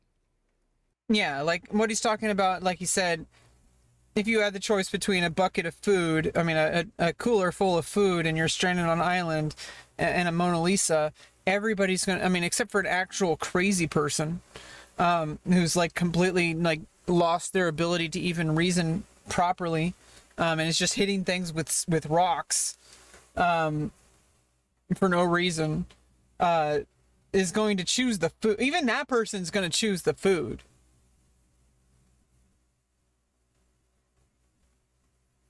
Yeah, I can't answer this for you. All I know is that I had this mindset that I have to get my life together before I could transition. And it took me 13 years to realize that I can't wait to be ready. You are ready. Because this has nothing to do, this isn't a lifestyle choice. Like this isn't a lifestyle. Some people say, "Oh, you know, I'll get a nice house when I can afford it." This isn't a house. This is your body and your existence. And it's going to exist no matter where you are in your life. I feel like that, I don't know if that's the best way to think about it. I feel like that's what the reality is. And that's, once you decide to actually respect yourself enough to do what has to be done. And I'm not saying that you don't respect yourself. I hope you don't see it that way. What I'm trying to say is that I held myself back by not admitting to myself that there is no waiting until it's perfect, because it's never going to be perfect. I'm never going to be ready. You just do it. You know, when you're assigned your gender, that happened without your consent. You went through your first puberty. I mean, I did. Not everybody does. Some people get puberty blockers and stuff. And they get to choose their puberty, which I think is really fucking awesome. Because normally, if we rely on just like nature to take its course, everything that happens is just against our will. Like, you didn't choose your first puberty. It just happened. And maybe it didn't go so well. Maybe it would have been better if you like kind of had more personal decision making in that process. And it's totally safe. And the only people who think about this are actual trans people. It's like 1% of the population. And also the data is coming in. Like, this rapid onset gender dysphoria bullshit is not real. It's not socially influenced. The only thing that's changed is just like the left-handedness thing. When people, for the longest time, left-handedness was actually discouraged, and people who were left-handed just forced themselves to write right-handed. And I think that's a really good example of what happens with trans people. Is this not that we weren't trans for hundreds or thousands of years? It's that trans people were forced to live in the shadows and to shut themselves down. And as soon as we started saying, hey, maybe it's okay that you're trans, we're here for you, we're going to help you, then people are like, you know what? I think it's okay. I think I'm trans. You know, they're willing, people are more willing to admit it because they don't want to shut it down, because it's not actively discouraged by society as much. Still is. It's upward. It's, you know, this is neither here nor there. We got on a completely different topic, but I hope that you can get your orchiectomy. But when you get your orchiectomy, you still have to take estradiol for the rest of your life. So, you know, I hope that you can get all that resolved. I don't know your situation. It's not my business. I hope that you can get answers from your local doctor and like clinic that provides transgender medicine. A doctor is much more qualified to have this conversation with you. But all I can say is that I'm cheering you on, and I hope that you can get back on the path that you know you need. But it will have value to some people, and that value is subjective. And the fact that the value is subjective proves my point. And I can give you another example of people that are making art that nobody cares about.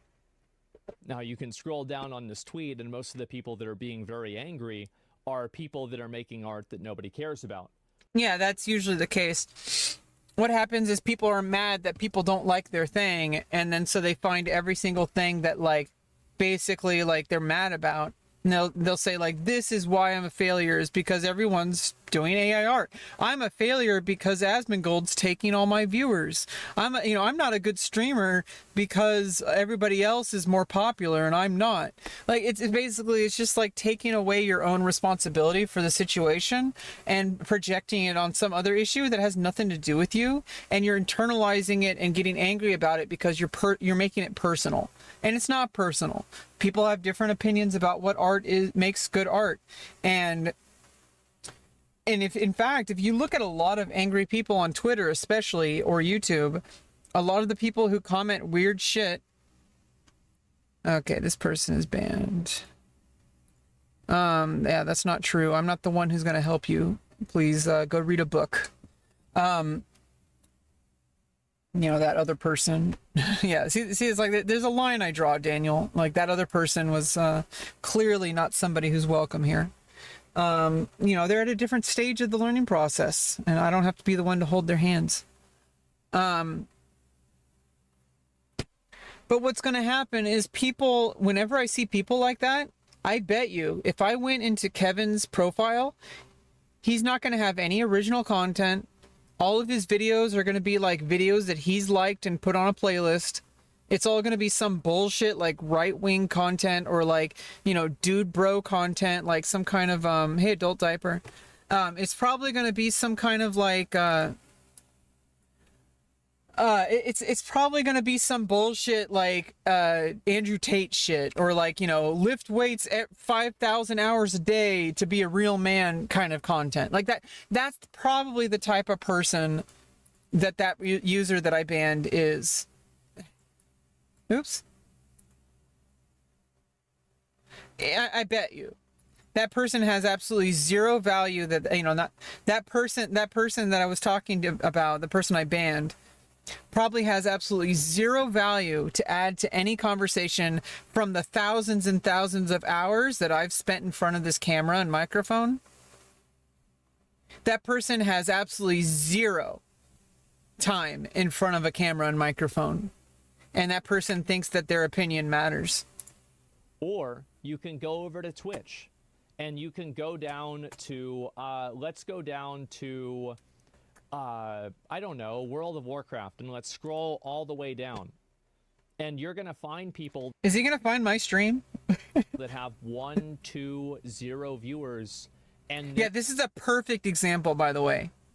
This is a perfect example. But if I judged, first of all, my own value, but if I judged other people's value by projecting my insecurity from having 1 or 2 or 0 viewers, like that's just ridiculous. I'm upset about my situation, and so that makes me angry that this other person is more successful than me. Like, that's absolutely, oh, sorry, it's like that hummus was starting to boil inside of me. Yeah, it's like it starts to bubble up, and you know, you want to keep it down. No, it's just like basically what happens is like I just had to burp. But yeah, so you could scroll down for hours and find so many people down there, and I bet if you asked any one of them if they're, you know, how they feel about someone like Asmongold, they're like, fuck that guy, he has 1 million viewers, I only have 1. It's such a bad attitude to have. First of all, your value is not connected to your view count. The reason why you have low view count, and it isn't even always the case that it's because you are bad at making content. It's literally, you could be the best fucking content creator in the world and you're streaming on Twitch, and it's just the fact that literally there's like hundreds of thousands of people streaming World of Warcraft right now. Hummus? It's called hummus. With a U. Hummus. Yeah, I made my own hummus. Well, it was from canned garbanzos. But, you know, it's, you know, with tahini, and like lemon juice and, garlic. And I got one of those hand blenders that, you know, you can use to like make soup and stuff. I just, you know, I just mixed it up with that and it made a perfect hummus. Absolutely perfect. Yeah, hummus is good. they're streaming the same as everybody else is, but nobody cares about them, and it doesn't really matter that they're streaming. There's no value. Yeah, so like there's value in streaming. I think he might get to this. There's value in streaming for the individual, but most people are not going to see that value the same way you do, and that's just it's called hummus in Texas. That's weird. Plus 20 spell power, plus 20 spirit. Yeah, exactly. It's best in slot.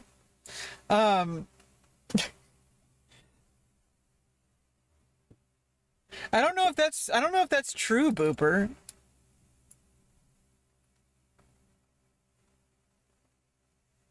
I don't know if that's true.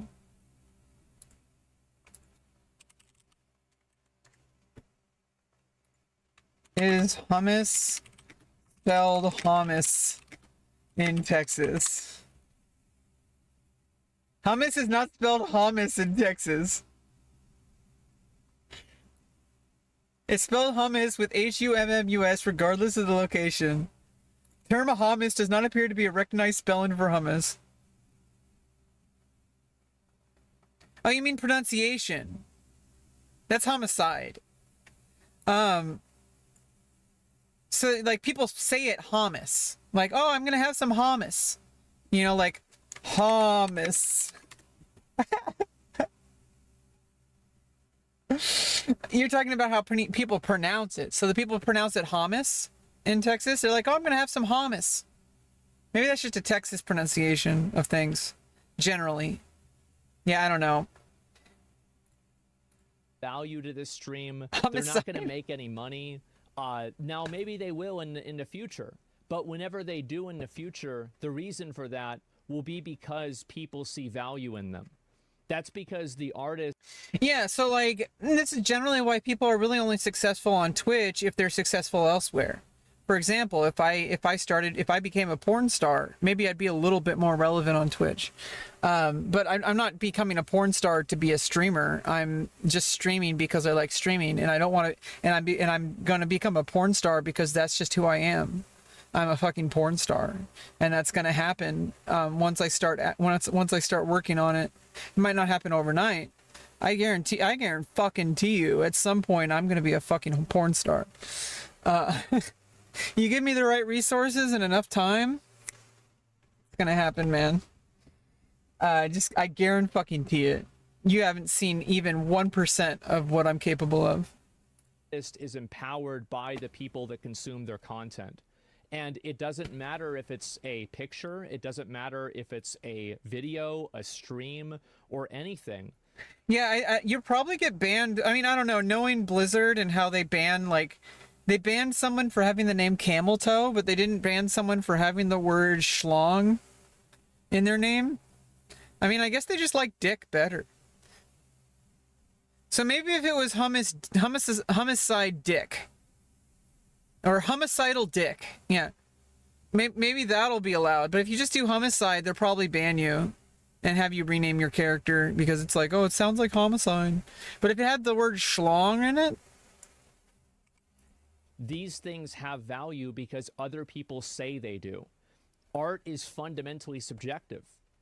That's, I think, that if you think it's art, it's art. That's where it comes from. yeah, and you know, there's also different, like, kind of there are some nuances there. There's a thing, you know, people will say quality is subjective, but if you have for example, you have two jazz bands playing the exact same song, and one of them is just the musicians aren't that great, they're out of tune.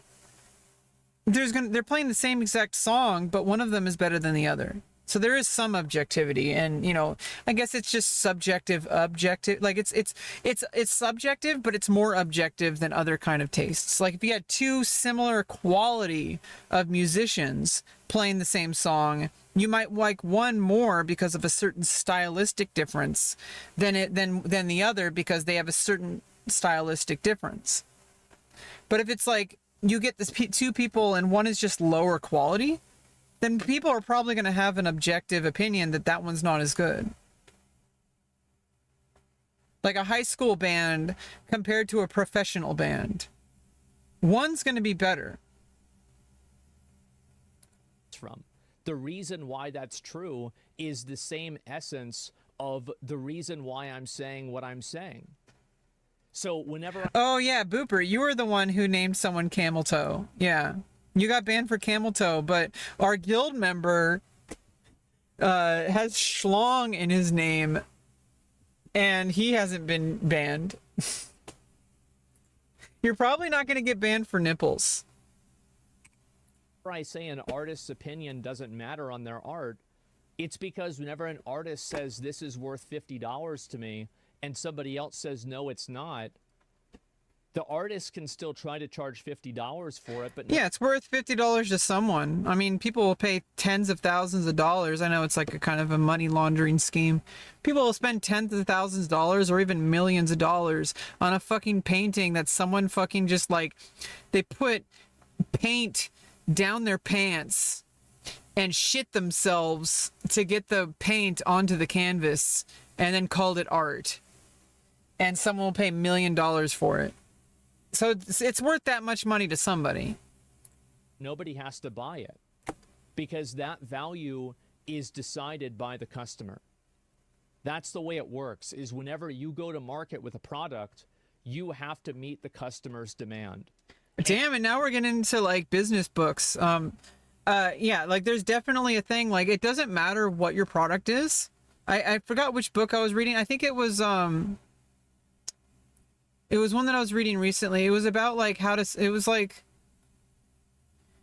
oh God, I forgot which book it was. You know, I was listening to it on Audible. Let me look at my Audible history. Am I even logged in? Hi, Rebecca, is what it says.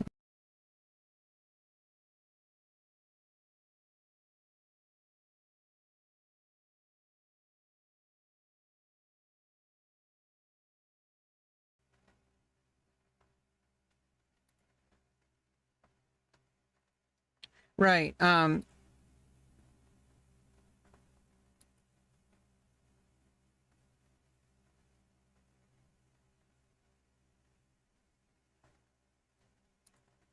So it was Start With Why by Simon Sinek.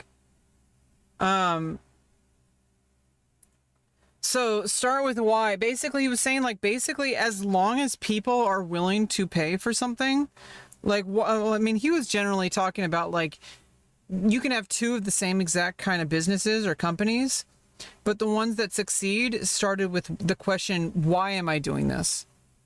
But at one point he was talking about how like someone was able to like sell a product because it wasn't really the product that they were selling. And I think he was using like Apple, for example.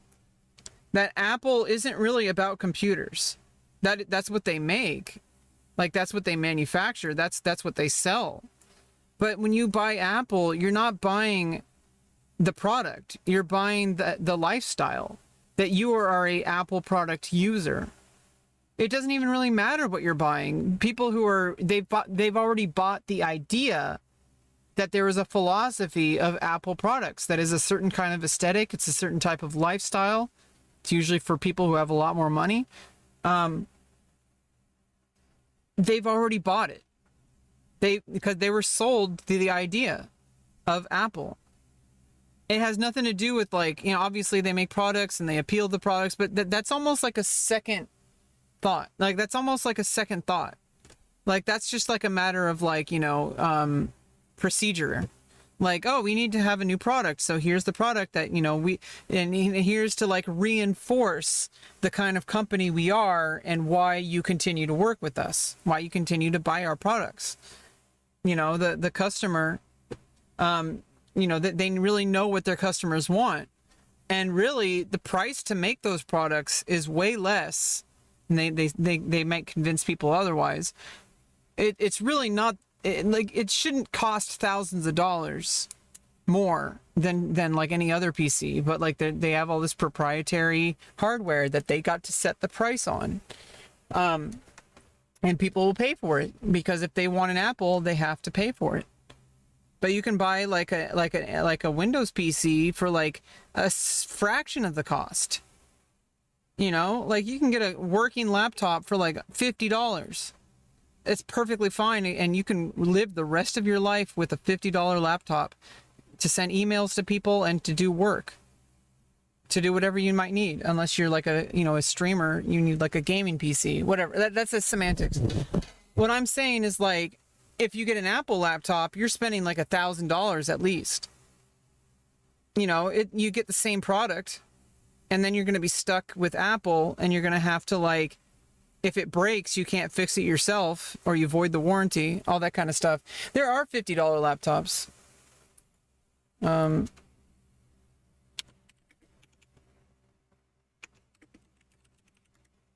There are definitely $50 laptops.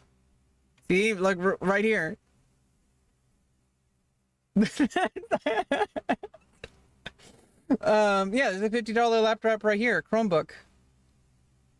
It's perfectly usable, perfectly fine.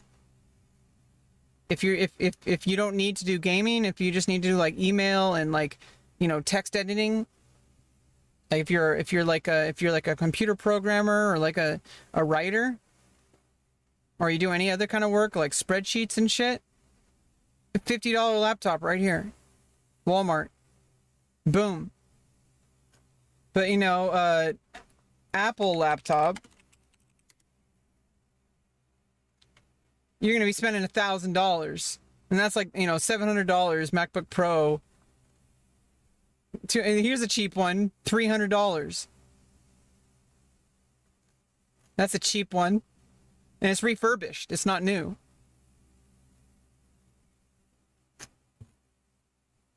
So, you know, it's all in perspective. If you sell something to somebody, it doesn't really matter what it is. The thing is, Chromebook is not necessarily a traditional laptop. It's a Chrome OS, which means that it requires, it's basically all Chrome browser. But if you know, it's a great work laptop. And also you can flash it and install Linux on it. You don't have to just use, you know, the Chrome OS. You can flash it and install your own operating system on it. It's fine. But you know, it's a $50 laptop. And if all you do is need to check your email and do some spreadsheets, which is like the vast majority of what people do for a living, you don't really need a fucking gaming laptop. You can flash anything, yeah. And it doesn't matter. I mean, I could flash you right now. My stream would get banned, but I could do it. About what you think the world should be. It doesn't matter about how you view ethics in art. It doesn't matter about how you think trade should be. It doesn't. Yeah, people like really like kind of inflate their own version of reality when they're talking about something. Take all that shit out of the equation. Your own personal views on something, they do have value, but when you're talking about something, your job is to make it as condensed as possible, and I'm trying to do that now. Yeah, I wish I had a job too. But I can't. I'm permanently disabled, and I'm doing the work to try to not be permanently disabled with dealing with my autism stuff. I reached out to a center that they had to assess me, and there's still it's an ongoing, it's kind of a long process because I'm diagnosed as autistic, but that's not enough for them, I guess. They had to assess me. I'm pretty sure I'm, you know, like that's just a matter of, you know, necessity. But it is frustrating that I have to go through this process again. It's really opens up a lot of wounds because there's a lot of realities that come with my disability, and I hate it. I really wish I was a much more functional member of society. I really wish I was able to go to a job. I really wish that I could just be functional. I really wish I could, and it's going to be an uphill battle trying to get into the porn industry. I'm going to tell you that right now. But at least it's something that I know makes money, and I know, you know, from my own experience, and I know that even if I don't make it into the industry traditionally, I can also do stuff on my own, and eventually that could turn into something that would be collaborative and something that could be more professional. But at the very least, I have control over a lot of it, and I really enjoy it. But here we come again with yet another reason why I need this surgery. Because without this surgery, I have crippling gender dysphoria where I can't even show up to work anymore for like over a year now. Like maybe I showed up to my campsite like here or there, but it wasn't really enough. And it was just, I can't show up anymore. And just like I can't even go back to college. I can't go back to doing the things that I love because it's been getting worse and worse as time has gone on. And I'm so damn close to the surgery that I just need to wait for this to happen.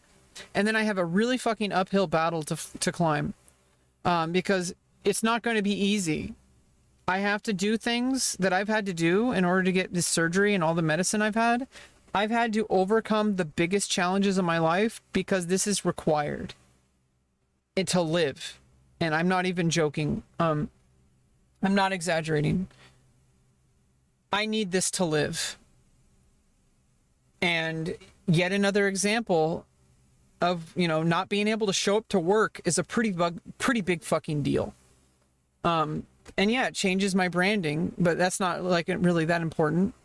But you know, it's a huge deal, because if I can't show up to work, I can't make money. And if I can't make money, I can't live. And you know, obviously I could pursue something else, but I don't want to. I want to pursue this. I see no reason why I can't be successful in this when so many others have. You know, doing porn, doing OnlyFans, doing all that kind of stuff. I really want to do it. I'm really good at it. I've been paid a lot of money for it. And I feel like if I have the right resources available, I can fly like high over the clouds. If I have the right resources. But finding those resources is going to be the biggest uphill battle I've ever had to do, because it's going to involve, first of all, you have to leave the house. You have to have an audition, which is like a job interview, which is terrifying for me. I have to research places to make sure they're safe. I have to make sure that I do all the things that's required of me. There's like, you know, you have to do like regular testing. And you have to make sure that you're working with people who are regularly testing. You know, everything has to be legit, at least my standards. I want to be safe. You know, I'm going through all this effort to get the surgery. I don't want somebody to destroy my life with some kind of STD. Yeah, I really hope that you find what you need. I can't help you there, but there's somebody out there who can help you, and I hope that you can find that person. Well, don't steal food. Get food stamps. Yeah, your druid has to make an OnlyFans just to pay for dual spec. I know, right? Does it matter about whether you're a capitalist or not? None of these things matter. The only thing fundamentally that matters is if what you are doing is perceived to have value in the eyes of the public. Yeah, exactly. So obviously, for example, just as my own personal example, people do care about my stream. Obviously, you're here. Okay. Yeah, you're on a timeout again. Actually, I'm just going to ban you.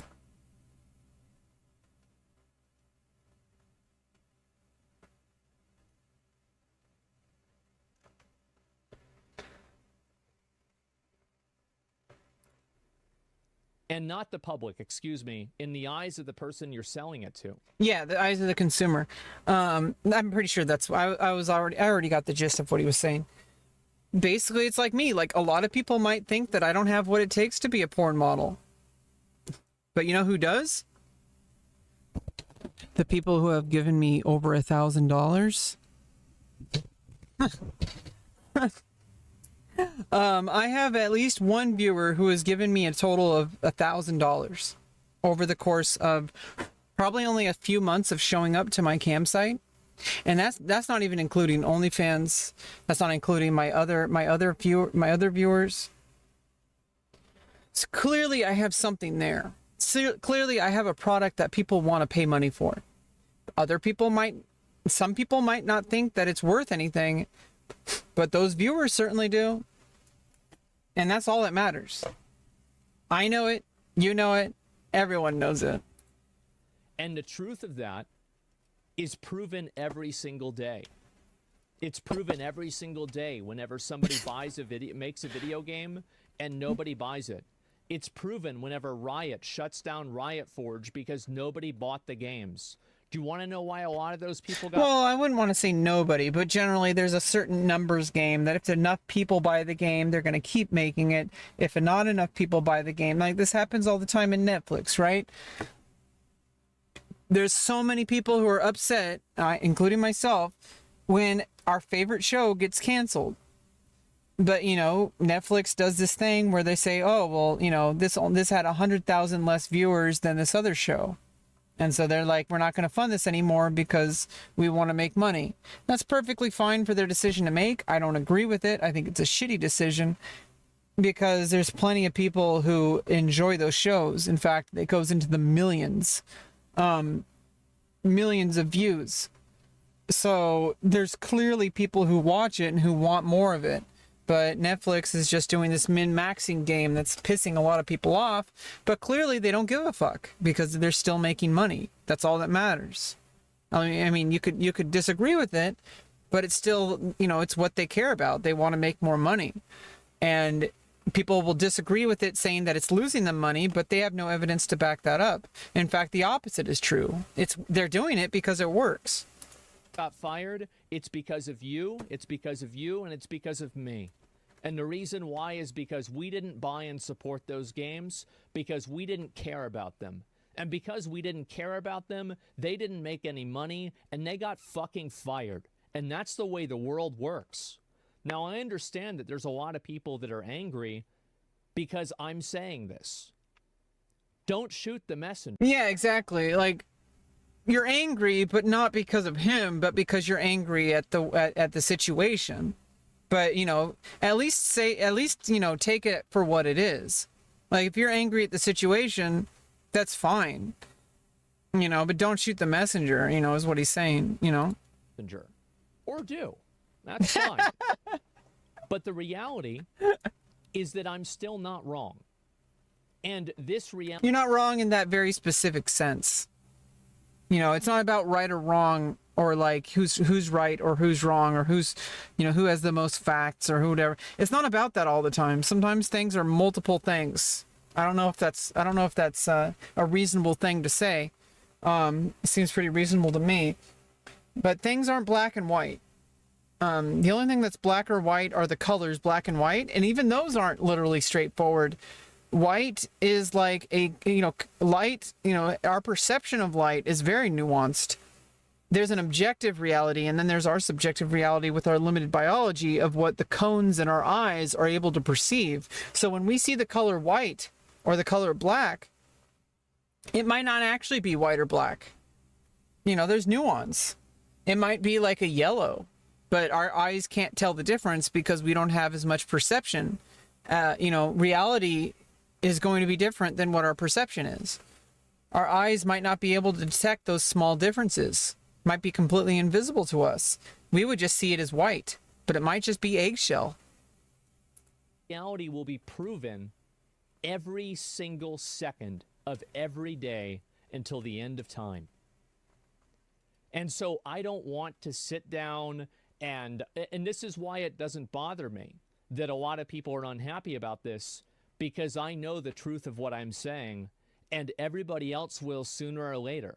Whether they... Yeah, I mean, and yourself included, because you might not all know, maybe you might not know all the details, and maybe certain things you might not be so simple. And I think we all need to recognize this, that obviously there's a certain point where we need to have conviction and we need to stand by our principles and stuff. At a certain point, we need to take a step back and reanalyze, like, okay, was I actually right about this? And it's going to be a little teeny tiny things that like add up to a whole. It's not going to be like, this is this way and it's not this way and you're wrong and I'm right. It's not, that's not how the world works. You know, it's not that simple. If it were, we would have no problems. We would just have like a calculator decide everything for us. You know, like that's clearly not the solution. Because it's not that simple. There's so many different things happening, and every single second that happens, we get more information that changes everything. Like, imagine how different the world would have been 200 years ago if you gave somebody a laptop. Want to or not. And I'd like to go and show some of the other the posts that people have made, respond to some of the criticism, and look at what people are saying. Not wrong is not always 100% correct. The angle you attack it from might change the truth. I have to say, too, that I thought a lot today about... Well, I mean, that's a weird way of putting it. It doesn't necessarily change the truth, but it changes the way you perceive the situation, which might have different questions, and those different questions can have different answers. Is the position and the approach that I take to communicating so aggro that it ends up actually like hurting my goals? Like, am I being too much of an asshole? Is it basically, am I like, because a lot... I think you're going to drive yourself crazy if you constantly ask that question. It's a legitimate thing to try to explore. But everybody's gonna have a different opinion on that. But if enough people have an opinion, maybe it might be worth looking at. I think you're less of I think he's less of an asshole than he was like a couple of years ago. You know, he said some pretty mean things. 2013, he said some pretty damn mean things. I think he's changed his stance on things. I think he's changed his approach, because that's what humans do. He seems to be a reasonable person. You know, I still think that some things are still pretty mean. I think, you know, you don't have to be so mean. I mean, like, calm down. Like, why do you want to make me cry? like what the hell? Like, yeah, you made me cry. Okay. Like, really? Yeah, I mean, like, the whole, like,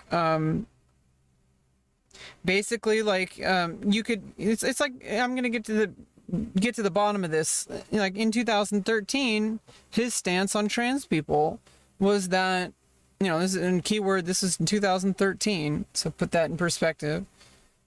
He thought that, you know, he said that, you know, you can take hormones and you can change your body, but it doesn't change biology. And yeah, you can technically say that. And it is true. No one's denying that. Like, obviously, I'm biologically assigned male at birth. And that's even part of the medical knowledge. And I think he understands that now, because I think he's actually, like, researched shit. You know, but, like, that's not what it, obviously, but I mean, it's like going into a room and someone's like, I really don't like comparing it this way, but you know, this is a clear example. If you're like, oh, you're in a wheelchair, oh, you can't walk, you can't walk. Like, okay, I get it. I'm not assigned female at birth. Why would you point at me and point that out and, you know, and just like make me feel bad? Like, come on. Like, I get it. I get it more than you do. I live with this body. Okay? I'm doing whatever the fuck I can to feel more like the woman that I am. You know, I feel more like a woman now than I did a couple years ago, because of hormones and because of surgeries. And I have one more surgery to go. It's going to make me feel a lot more like the woman I know I am. But obviously, you could always say, oh, but you're biologically assigned male at birth. It's like, okay, really? You're just gonna try to hurt me? Like, come on. Obviously, that's true. I'm assigned male at birth. That's not gonna change. Like, okay, but like, why would you bring that up? It's just pretty mean. It's just pretty damn mean. But that was back in 2013, and I think since then he's kind of I think he's kind of changed his stance on things. Obviously, he's going to think whatever he thinks. I can't control how other people think. But I just wish people would be a little bit nicer, and also more compassionate and understanding, and also understand that there's a bigger issue at play where these kind of thoughts and sentiments lead to my being discriminated against in multiple different ways, including legal ways. And it's like a snowball effect. And do you want to be a part of that snowball, or do you want to be a part of the solution? Or do you want to actually just be neutral, you know, as much as you can to not make it worse? That would be okay too. I would hope. Either way, I can't control what you do. You can do or think whatever you want.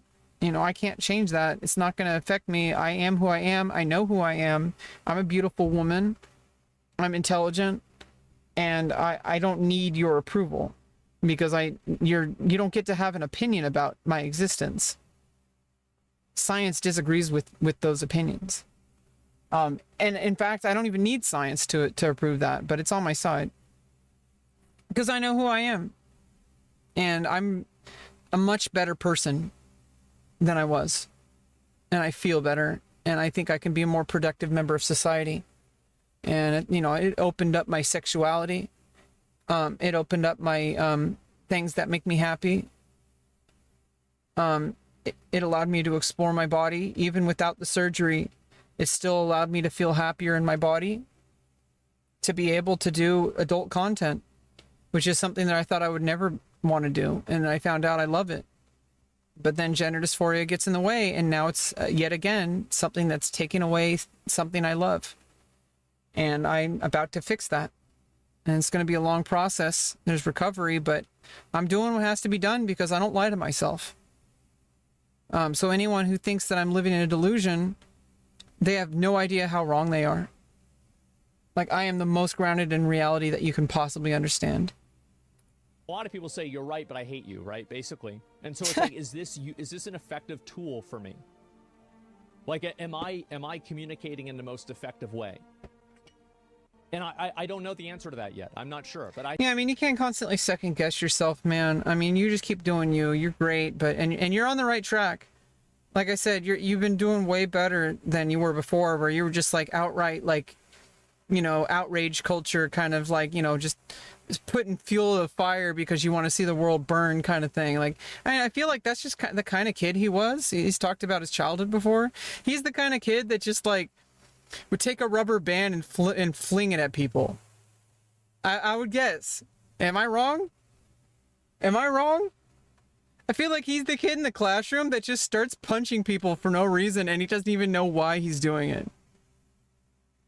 He just thinks it's funny. I think about that.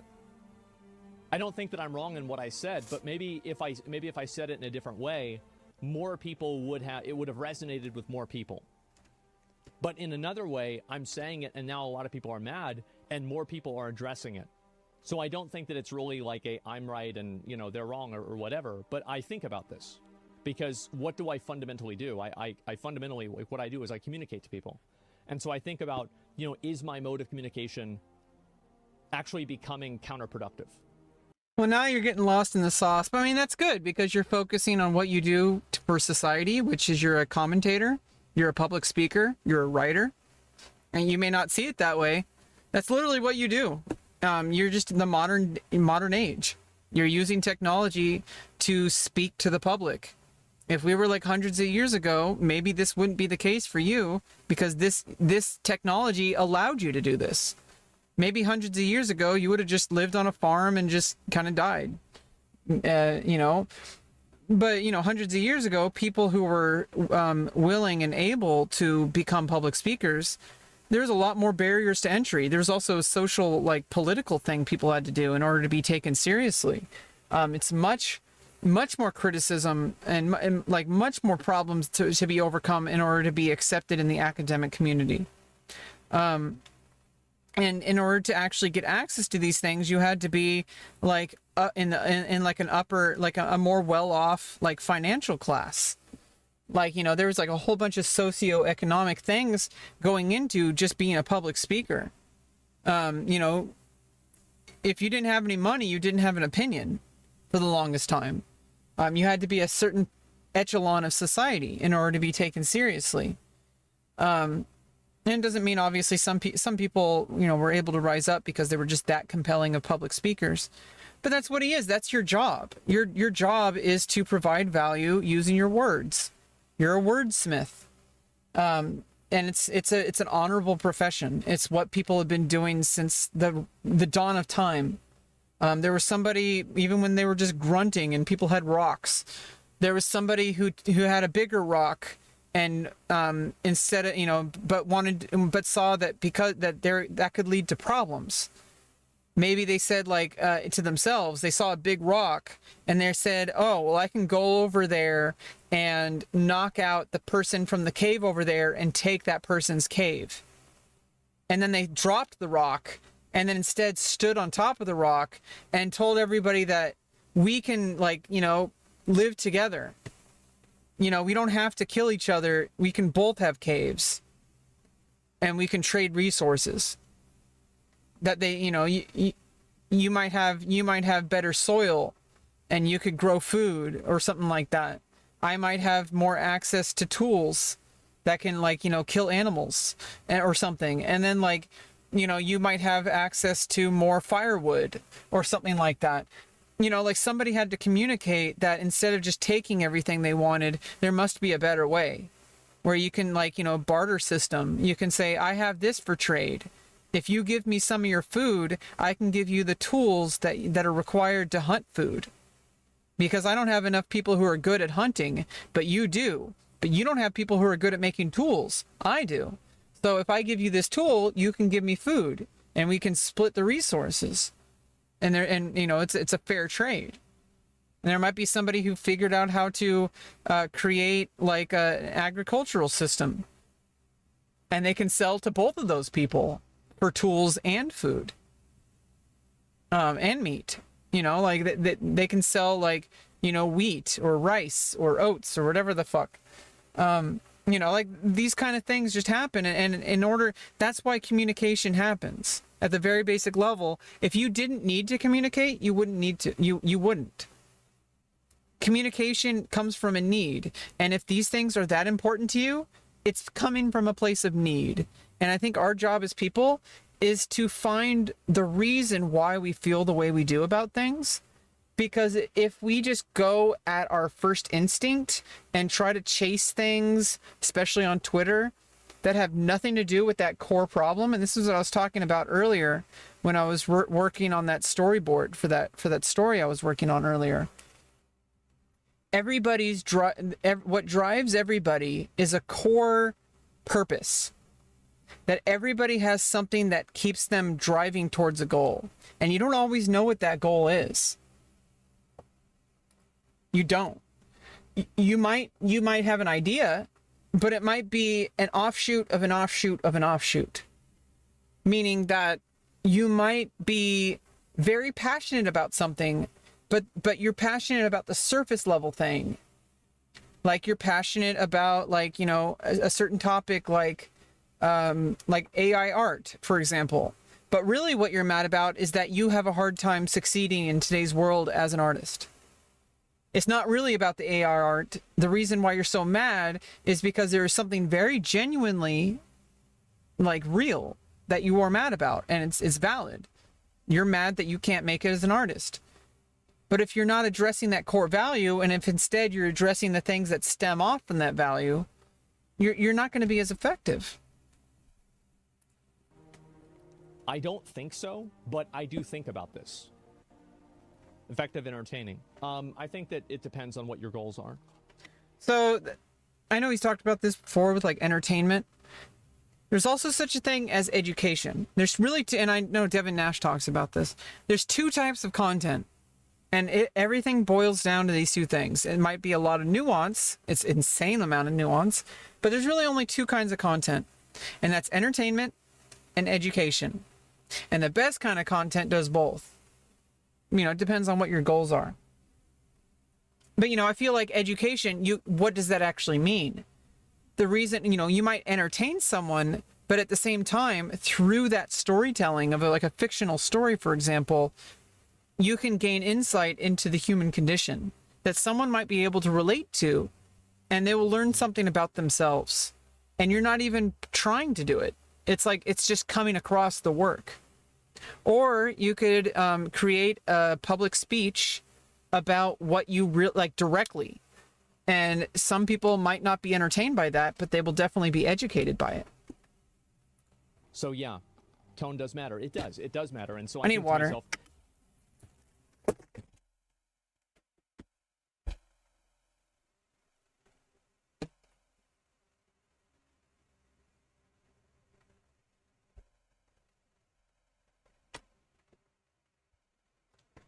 but yeah, unfortunately, or fortunately, depending on how you look at it, tone can make or break your argument. And that's kind of sad. It's kind of sad that if somebody won't even listen to what you're saying because you said it a certain way, and then they just completely dismiss you from the get-go, they don't even have the patience to be able to listen to what you're saying because you said it a certain way. They're like, oh, well, you're yelling. I don't like your tone of voice. And so they just they don't even listen to what you have to say. It's really frustrating. It's affected me my whole life because I have emotional regulation issues because I'm autistic. And I've had to learn how to calm down so that people can actually listen to what I have to say instead of just, saying, oh, well, I don't like how you're yelling. And they get really defensive. And I understand why. It's just really frustrating. Am I harming my goals by not approaching it in a way that's effective? Because, like, again, I don't really care about the way that I say it. I care about communicating the idea. And so, Yeah, I mean, that's how I am. And luckily, you're relatable enough and your audience base, I mean, you're a man. I know it's like you don't want to bring gender into this, but it's a reality that I can do the same thing you do. And because I'm a woman, and specifically and particularly because I'm a trans woman, I'm not going to be taken as seriously, you know, by the majority of, especially his viewers. But they see themselves in him. You know, he's a nerd. He plays World of Warcraft. They're nerds. They play World of Warcraft. They're men. He's a man. He can relate. They can relate to that. All the men in his stream, which is like 99.9999. I'm like one of the 4 female viewers. But you know what I'm saying though? Like you know what I'm saying? Like,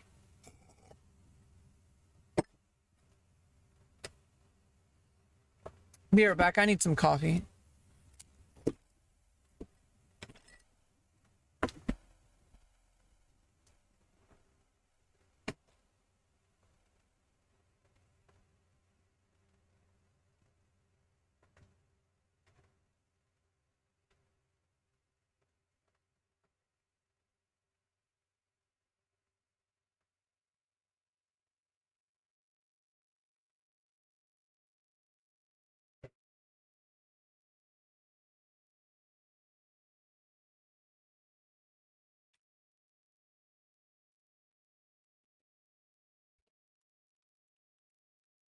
so if I'm communicating an idea that's very aggro and it's causing people to not agree with me or not like me because of that, am I in the wrong?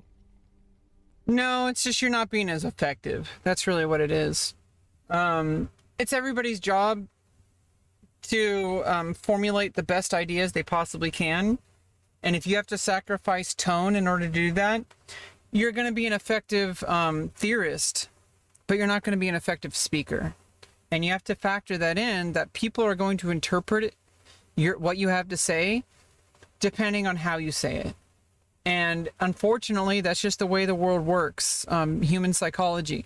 And also, like, even though I say that it's kind of messed up, it affects me too. That if somebody says something a certain way, I'm more likely to agree with it. And that's, you may not think that you're, as, you know, some people say, oh, I'm not a sheep. I think for myself. You might not think for yourself as much as you think, you know, because you don't know what you don't know. And you have to kind of humble yourself a little bit more if you really want to kind of be honest with yourself. A lot of the things that you think are really because somebody spoke to you. And if a lot of people are mad, it's because you didn't really speak to them. You know, you don't have to sacrifice your intellectual integrity to do that. I feel like that's actually like, you know, that might be the next step for Asmongold. How to be a more effective public speaker.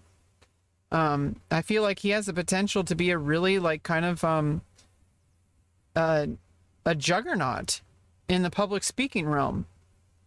He has a huge audience and people follow on. I mean, even as a natural, he's just a natural. He's really good at being able to appeal to a common cause. He's a leader. He's like the soldier on a horseback leading the soldiers into battle. You know, he can relate to the common man and he can relate to the uncommon man. And when I say man, I just mean person, whatever. I mean, I'm a trans woman with completely sometimes opposing views from him, and I listen to him. I mean, put that in perspective, you know?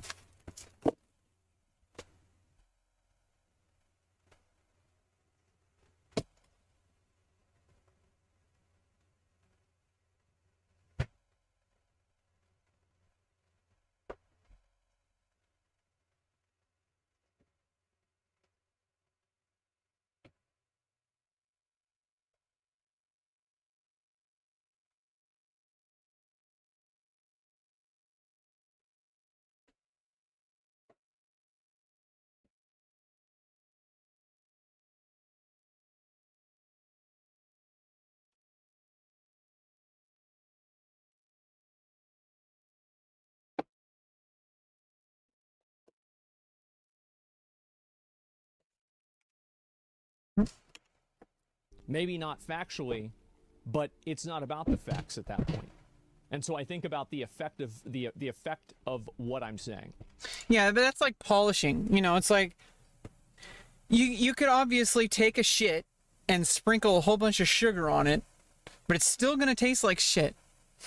So if you actually have a good product, but it's not the, you know, it's like maybe a little extra, it's like you actually create something that like is stands on its own, but you have to work hard in order to actually, you know, listen to it. I feel like it is, you know, Asmongold has kind of a steep learning curve for if you don't like what he has to say. It took me a long time to actually warm up to him. And then I really started to like what he has to say, even if I disagree with it. I like the way he talks. I like the way he speaks his mind. I think more people should speak their mind. But I also think that there's some things that he could work on, and it's really hard to pinpoint because I actually don't know if I'm right. But I do feel I do have negative feelings sometimes about some things he says. Because I just feel like he's just being mean. Like especially with people who are overweight or with LGBTQ people, or trans people, like, you know, it's like, I feel like he doesn't want to say it, but I think he thinks trans people are ugly. I think he thinks I'm ugly. I'm guessing maybe I'm just projecting my own insecurities. It's possible, but it makes, sometimes I have to, like, you know, take a step back because sometimes when I hear something, is that person actually saying that? And they might. Are they actually saying that? Or am I just assuming the worst?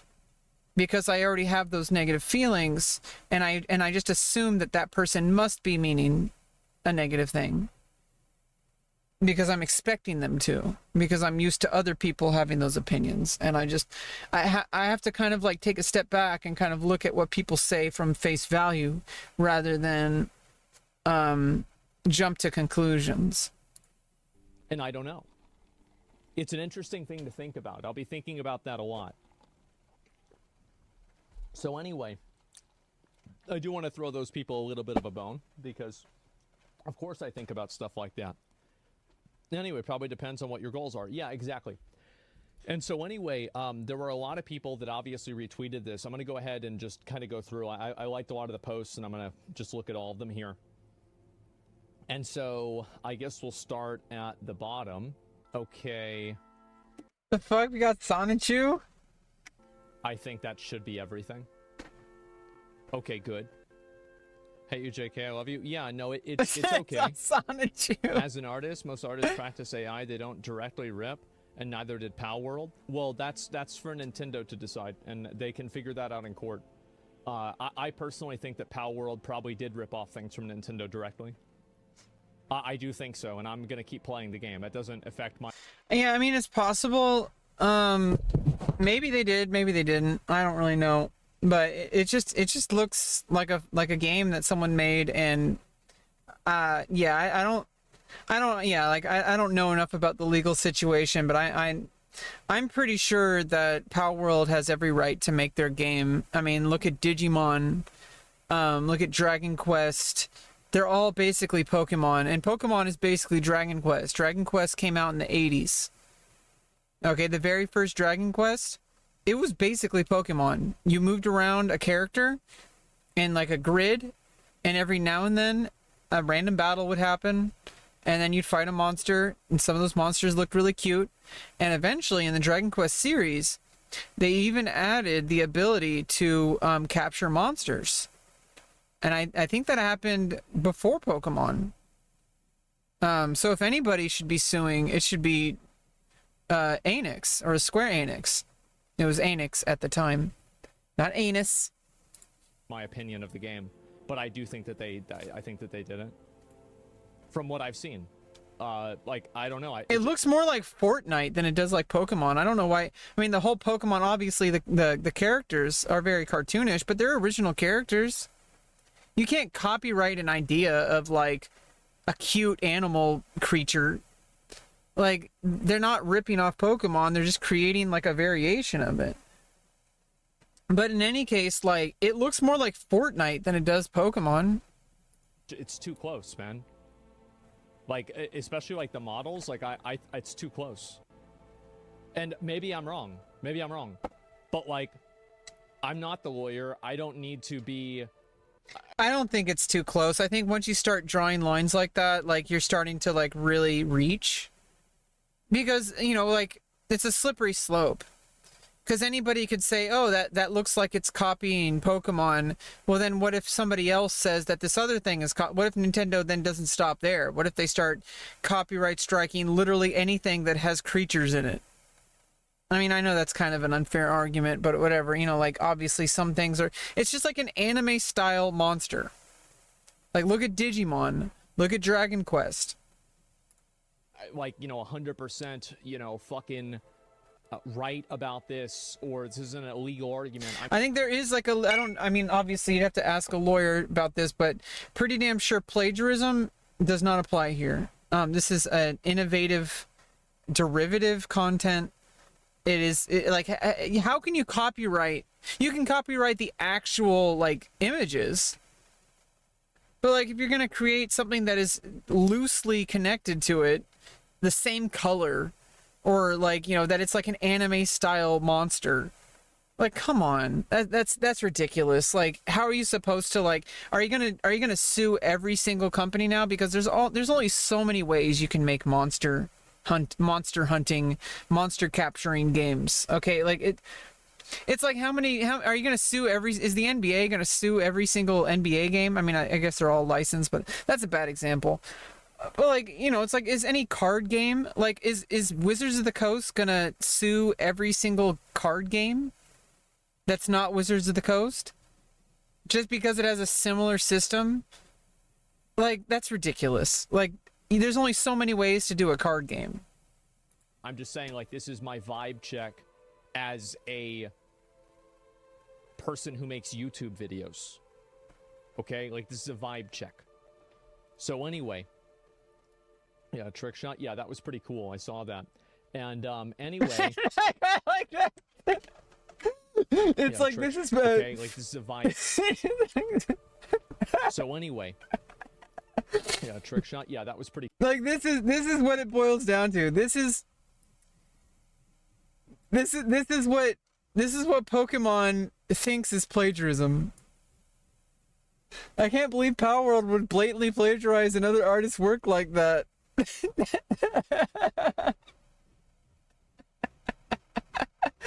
I mean, what this person's trying to say is that obviously it's not ripping off.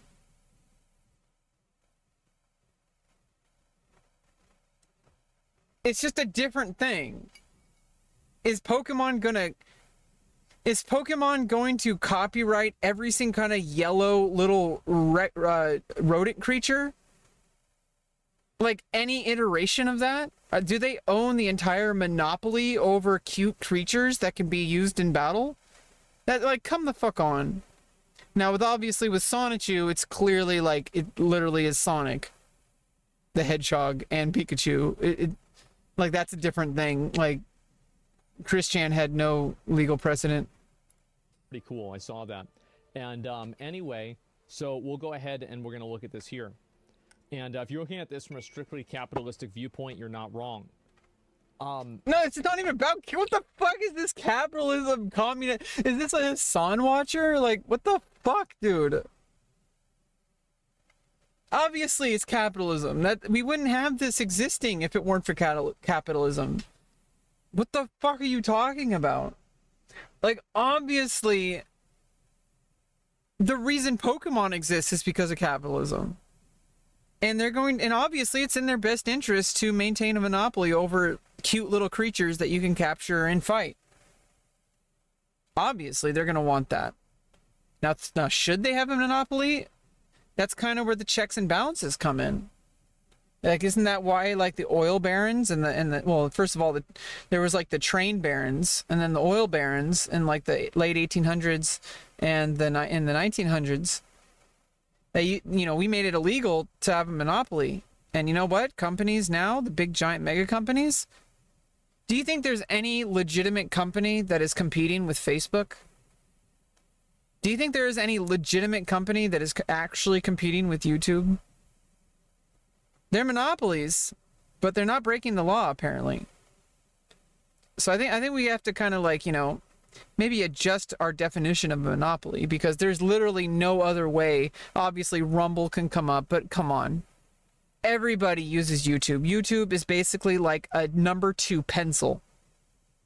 Okay, it's like by trying to make a new YouTube, it's like trying to make a new bottled water. Like Alhambra and like all the other shit, Dasani or whatever the fuck, bottled water, Aquafina. Like nobody's gonna compete with Big Water. Like Rumble is not gonna compete with YouTube. It just can't. It's too big. It effectively has a monopoly on video format website. Like it doesn't literally have a monopoly. By the legal definition, it would only be a monopoly if like nobody else was allowed to do it. But I feel like, times change and our legal definitions need to change. That's the whole purpose. That's what, the Constitution, for example, is a living, breathing document that we can make amends to. Amendations. Now, this is probably the most popular response to the tweet that I made, and I'm going to go ahead and read what this person said. If you're treating viewers in a capitalist perspective, not wrong. I think many, including myself, would argue that we have a good moral obligation to look after the ones making said products. If we never care about the artist, the art stops and nobody wins. I think it's a little different when it's a giant, like, kind of mega corporation like Nintendo and Game Freak. Like, this isn't some indie artist. Okay, like, this is like a big giant corporation milking their cow as much as they can. And so now we have a case of like a little company, like a little Japanese company, I guess, that made Palworld. And they're basically up against this giant mega corporation called Nintendo. And they're trying, and it's like, I don't actually think there's legal precedent for plagiarism. I just don't think there is. You'd have to argue that Dragon Quest is you'd have to argue if you would accept that Palworld is plagiarizing Pokemon. Well, then you'd have to make the legal argument that Pokemon is plagiarizing Dragon Quest. It's like literally the same exact game, if you really think about it. And I respond back to this. I say, if many such as yourself care about the moral obligation, why is it that the biggest companies are often the most immoral? And my point is that there are oftentimes people that think that because they get 6,000 likes or 12,000 likes or 40,000 likes on Twitter, then somehow this means that this is what most people think. No, it just means that what you say has traction with a certain amount of people, and it's like, I think one his own words, if all you have is a hammer, everything starts to look like nails. And there's like a confirmation bias that happens on like Twitter and stuff, where if you post something, the people who agree with you are going to agree with you. And if you don't look at all the people who don't agree with you, it's going to look like everybody agrees with you. I think that's kind of a different situation, though. Wait, what is it? If many such as yourself care about the moral obligation, why is it that the biggest companies are often the most immoral? Yeah,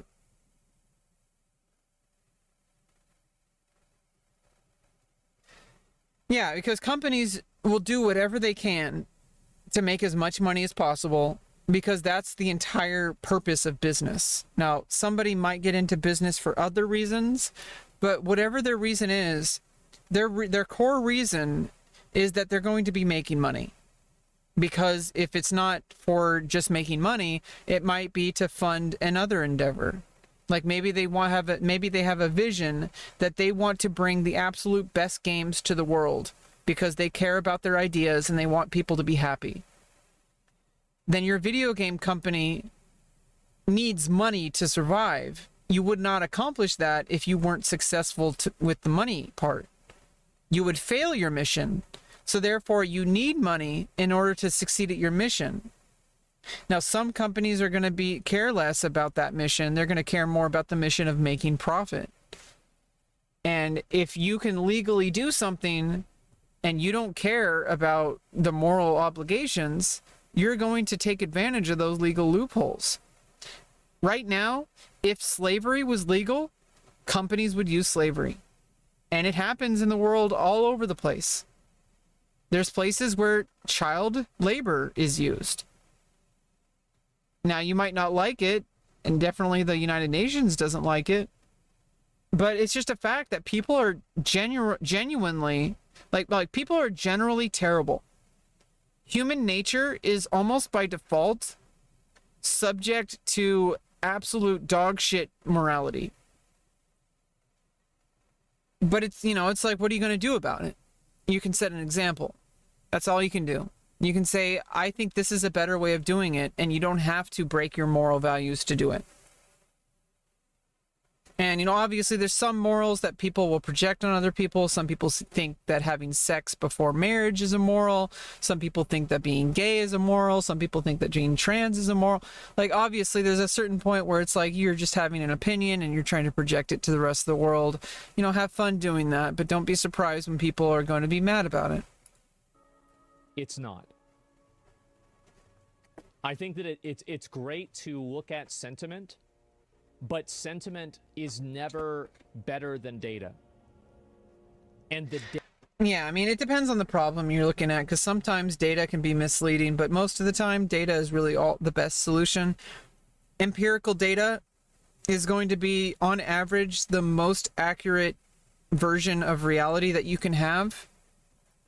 Because it's going to be what data really is it's a synthetic life form, and no, not data from Star Trek. What data is it's a collection of information, and it's on a massive scale, which might not be perfect, but it gives you a pretty good idea, more so than a few anecdotal evidence. Because are you gonna look at 3 data points that are highly detailed and unique to those specific situations? Are you going to look at 3 million people and a small data point that is like not telling the whole story, but it tells you like the end result? And that's why data analysis is so important. You might not think that you're popular, but if 10 million people follow you and give you money and buy your merchandise, you're definitely popular. data says that it's not true. Of games like Palworld. Give me a second. I'm pulling this up. Lost Ark? Oh, okay. Of games like Palworld hitting 2 million concurrent players. Yeah, I mean, that data doesn't lie. I mean, you could say that it's possible, like, somebody cheated and, like, you know, injected a whole bunch of bots to do that. That's a ridiculous argument because most likely that's not true. They probably would have been found out. They would have been banned from the Steam store. Everyone knows this. That's a terrible argument to start off with, so obviously you discard that one. Clearly, 2 million people downloaded the game, or had peak concurrent players. That's insane. That's clear data. That's very obvious that it's a successful game. At least for the moment. Now, over time, that might dwindle or it might rise. You don't have that data yet. But at the moment, from the data, you can have a pretty good guess that you have gold on your hands. Okay? 2 million concurrent players. Okay? Like, it's pretty damn good. And that's why, you know, Nintendo has a very, you know, a huge threat. You know, they feel like their intellectual property is the cause for that, because they're basically riding the wave that Pokemon created. But then again, there's other people who tried to copy Pokemon and failed miserably. Like, how many fucking, like, monster capture games are there? Like, here, let's say, monster capture games on Steam. Monster taming games. Is there a way to organize it by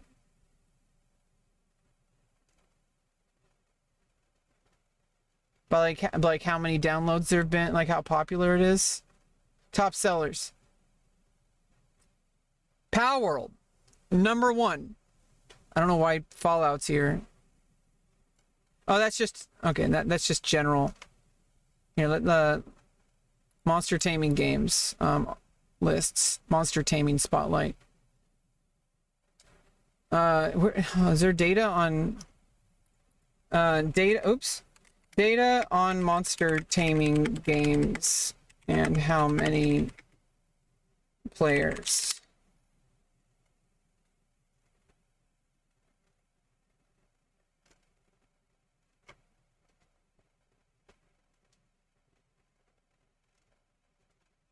Either way, I mean, I'm sure you could find like a list of data somewhere. What I'm trying to say is that there's going to be people that tried to copy Pokemon and failed.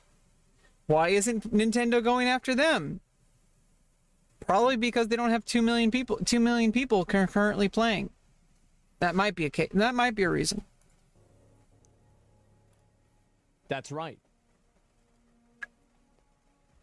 So that's the facts. And so 1 million right now, yes, and that's the reality. Now, 6,000 people liking a tweet doesn't really matter. And if we didn't have this data, then we'd be having a debate. But we don't need to have a debate because the data proves the truth. And it will prove it over and over and over again. Just like it did with sweatshops, just like it did with lithium batteries. Yeah, I mean, so what he's trying to say is that, like, obviously, I think he's on the side of, like, you know, just because it works doesn't mean it's ethical or whatever. I'm not really sure. I have to listen to him more to see how, you know, I think it's a little bit more gray area than, you know, it's not black or white. Obviously, if you could have sweatshops and have slave labor, obviously it works. There's a reason why we have a legal system that says you can't do that. If people didn't capitalize on slave labor, we wouldn't have anti-slavery laws. We wouldn't need to have them because people wouldn't be doing it. It wouldn't be a problem because people wouldn't be capturing and trading slaves. But humans do that because it's profitable. They're terrible people. They're immoral people. It's a very evil thing to do. But, you know, that doesn't really matter because it's still happening. So you have to make international laws that say that if you do that, you're not, like, we have a problem with that. And we have, like, multiple countries that have a problem with that. And at the very least, we're going to create sanctions so that you can never trade with any of these countries ever again until you abolish slavery and are willing to make, you know, a dialogue to be able to make amends and correct those problems, because we see those as a problem. Because, I mean, I'm a human, other people are humans. I feel like slavery affects all humans. It doesn't even matter what demographic it is. I don't want to get into the big discussion of, like, who was worse off. I think in America, like, you know, chattel slavery was pretty damn bad. And it doesn't make the other slavery in the world, you know, better. But you know, it's a pretty bad thing for anybody. You know, nobody's arguing that one group of slaves had it worse. They all had it fucking bad because slavery is bad. And it could happen to you. If you replaced yourself with any other human, you'd be just as bad off as them. And so it's in everybody's best interest to not have slavery, because if you might be you might be switched around. If you're the slave owner, one day you might be the slave. So, you know, it's like, it's pretty much in your best interest to be anti-slavery.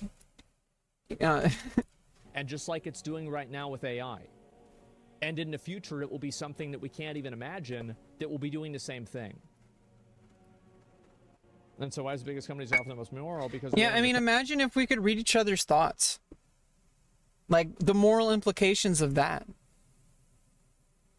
Yeah, you're a slave to your cat. Well, I mean, that's the only slavery that is universal across humankind. I mean, they're the true leaders of the planet. Let's be real. There might be a day where AI is no longer the problem, but humans develop the ability to read minds. To actually read your thoughts and feel your thoughts. And when your mind is no longer free, What are the implications of that? What if people would pursue legal attacks against people for something they thought rather than something they did? I mean, look at like, what if you read somebody's mind and they thought something that was illegal, but they didn't actually do anything illegal, and maybe that was a thought that they don't even want to have? Would it be ethical to pursue that person to the full extent of the law, even if they haven't committed a crime, because they committed a thought crime? And I'm pretty sure we know the answer to that. That's extremely insane. Nobody would be wanting that, because I mean, think about it this way: like, there are countries in the world where if you speak out against their government because they don't have a constitution that protects freedom of speech, you will be put in jail. One of these countries is the People's Republic of China. And everyone knows it, and maybe a lot of people are, I know that Southeast Asian culture in general promotes harmony. There might be harmony. But if you have to punish people with threat of imprisonment or death to make harmony, I think there's this fundamental problem. If you need to threaten people to get what you want, then I think you need to come up with a better solution. If people aren't going to do it for their best interest, in the end of the day, that's not going to really hold up too much, because people are going to find a way to fight back. And if they can't fight back, well, I mean, that sucks. That might just be where I know people like to be positive, and it really is in our best interest to keep optimism.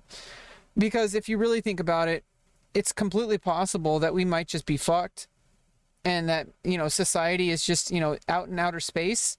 It's more likely that slavery and slave trading is commonplace in outer space if there's other intelligent species out there. It's most likely the case. Or if it would have had to have undergone significant political civil rights, which I'm guessing it's not necessarily true. We don't really know. If there's an intelligent life form out there that has capability of faster than light travel or traveling distant places in some way or another, then it's possible they probably corrected those social problems already. But it might not be the case. It might be the case that, just sentient existence is based on domination and control. But we can accept that reality, or we can try to do something that is better. Because that's what humans do. We innovate. Capitalism, money is greater than morals. This person believes that bad systems and abuse was invented by capitalism. Yeah, here's the thing. Yeah, it's like the people, they think that, like, if we changed to communism, it's like, you can't, first of all, you can't think about it that way. You literally have zero control over what system of economy we use. It's a descriptive, not a prescriptive idea. The reason capitalism exists is because it's what we do. It's a definition of something that just already exists. And free market capitalism is pretty much the best idea we've come up with so far. Might not be perfect, but any other system of government we've tried ends up failing pretty badly in one way or another. It might be better in some ways, but you're just trading off. Are you gonna like, you have a choice between a piss bucket or a poop bucket, and the piss bucket also has like a whole bunch of, like, I think that's a bad example, because are you gonna poop on the floor, or are you gonna piss on the floor? Like, I don't know. I don't know where I was going with that, but basically, like, you can't. That's a totally fucking failing line of thinking, to think that, like, oh, the reason this exists is because we use capitalism, and if we brought down capitalism, like, dude, you're fucking dumb. You're not gonna bring down capitalism. It's like I said, it's like trying to convince people to be vegan. You're not going to be able to convince people to be vegan. This is not true. So let me go ahead and give you an example. So before capitalism, we had monarchies and we had things like that. What do you think would happen if an artist painted a picture of the king who made the king look fat, well, then they'd just be dead. And that's the way that it works. There's never been a Yeah, and it's still like that in a lot of places in the world, unfortunately. better system for people to express themselves than Western capitalistic culture. If I was in a country that was controlled where if you can't say anything, you have to say you can't speak your mind, people like me and Asmongold would have been executed or taken away and never seen again. This is the greatest mode of expression that we've ever had in the history of humanity. Does that mean that we can't do better? No, it doesn't. But I am not going to look at any other system that's been tried in the past and say that let's go back to that. Absolutely not. Yeah, there may have been elements in those that we could then use to inform how we move forward, but really the best we can do is just come up with the most perfect version using the tools we already have, rather than try to... And first of all, you can't just go back to things. In order to do that, you'd have to, like, you know, conquer, you know, with bigger guns, and everybody has big guns now. Everybody has nuclear missiles now. You can't do that anymore without causing harm to yourself and losing everything that you built. We can't fight battles with that way anymore. You used to have whoever had the bigger army was the one who made all the rules. And in some parts of the world that's still true, but all in all, eventually it'll come down to this, that it'll no longer be about who has the best weapons. You know, unless you destroy the entire planet, which will also not be in your best interest. It's actually true. It's a caricatural view of history. Plenty of caricatures existed in the newspaper during French monarchy, even during Louis the 14th. I'm sure that there are exceptions. But do you really want to make the argument that... Yeah, people don't know how to use data. Like, they think that a few anecdotal evidence is like, obviously, there's going to be outliers. I don't know why people don't understand the difference between empirical and anecdotal data. It boggles my mind. Inside of a monarchy, people have more autonomy to be able to control their own wealth? What kind of argument are you making? Yeah, like in today's economy, if I have the right, you know, someone like me, using my own willpower and my own labor, can rise up to become a millionaire. Now, a certain number of situations have to go a certain way to make that happen, but it's possible. In certain situations, especially in the past, in a lot of these monarchy societies, if you're born a peasant, you're going to die a peasant. And you have no say about it, which is probably why people would get swords and, like, you know, or, you know, chop people's heads off and take over and you know, rise up against monarchies. I would guess because people are pretty damn tired of just being basically slaves. I mean, being slaves for a king that they don't even know, that has never, you know, like that controls their entire life. Some people probably were very complacent with it. They're like, oh, you know, life is fine. I don't want to die, you know, like whatever. That's a good thing to want, but a lot of people got fed up with it, and they weren't afraid to die.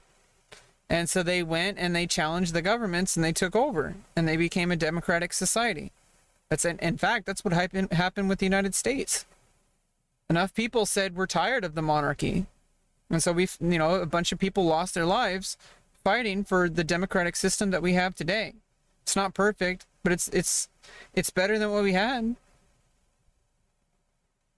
Yeah, the only person who really knows how to use data is Tasha Yar. Do you really think that the king and the people that were running France at the time were moral? Do you think that they were good people?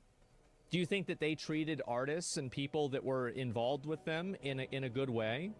Only if it served them. Only if what they were doing was going to move along their agenda, which is stroking their own ego and improving their own wealth. If somebody And in fact, in that book, not that book, but there's another book. It's like the 40 Rules of Power or whatever. There's an example of an artist who basically he just completely spent the rest of his life in prison because he was more he showed himself as more affluent and you know better than the king he served. And so like the king just said, oh, you know, all that stuff that you look better than me, well, now you're gonna spend the rest of your life in prison. How about that? And then there's also another example. I think it was was it Aristotle? I don't know, but there was a scientist, an astronomer, who, in order to do more research and have more funding, instead of coming up with an argument of why he should do the research, he convinced the leader, or you know, the person who was his sponsor. He convinced his sponsor, you know, that he's going to name like a planet after him. And it's like he stroked his ego.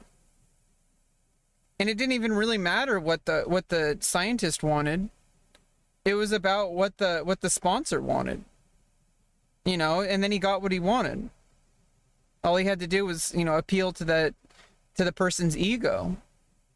You know, it's a way to take power. You know, that 40 Rules of Power or whatever it's called. No. These people were brutal animals the same as everybody else was. Yeah, they wouldn't have had the revolution if that wasn't the case. You're mistaken if you think capitalism didn't exist within a monarchy. Well, yeah, it was definitely capitalism. It was just like an authoritarian system. at a certain Yeah, this is like neither here nor there. This like kind of political, economic kind of discussion has I mean, it's kind of loosely related to it, but like you can go down such a rabbit hole talking about this. It's definitely a discussion people will spend like decades having these conversations, and they have. point, you get to the like, what do you mean by capitalism? Do you Yeah, at what point are you just saying a word and everybody? It's like a game of telephone. Like everybody has a different. Like you say a word enough times, it kind of loses its meaning. Like this whole idea, for example, woke. What does woke actually mean? And what I take it to mean is that somebody is very uncomfortable that someone is trying to become visible. Somebody who has typically been underrepresented in media, such as a black person or a trans person or a gay person, whatever. That's how I see woke. And so whenever I hear somebody say woke, it gives a lot of red flags for me. That person is most likely sees like a black Star Wars character as, why'd you make it political, like the meme? That person is probably at least remotely racist, or at least very like kind of closed-minded. That's when somebody uses the term like woke, that's what it tells me. But that might not be the case. Maybe they just think there actually is an agenda. Maybe they actually think that people want to turn their kids gay, or that they want people to be trans against their will. Maybe they actually believe these things. And if that's the case, it's kind of our job to, like, you know, prove them wrong. Lead by example, which is kind of what we've been doing. And the evidence is kind of overwhelmingly in our favor. Like there's a 76%, there's polling going on. There's a full list here. Let me kind of pull it up. I think it's Aaron. A case for what is this? Is this it? Yeah, it's a case for hope. From Aaron in the morning. Here's a list of wins for transgender people. Iowa Don't Say Gay bill and book ban was blocked in court. Florida drag ban blocked.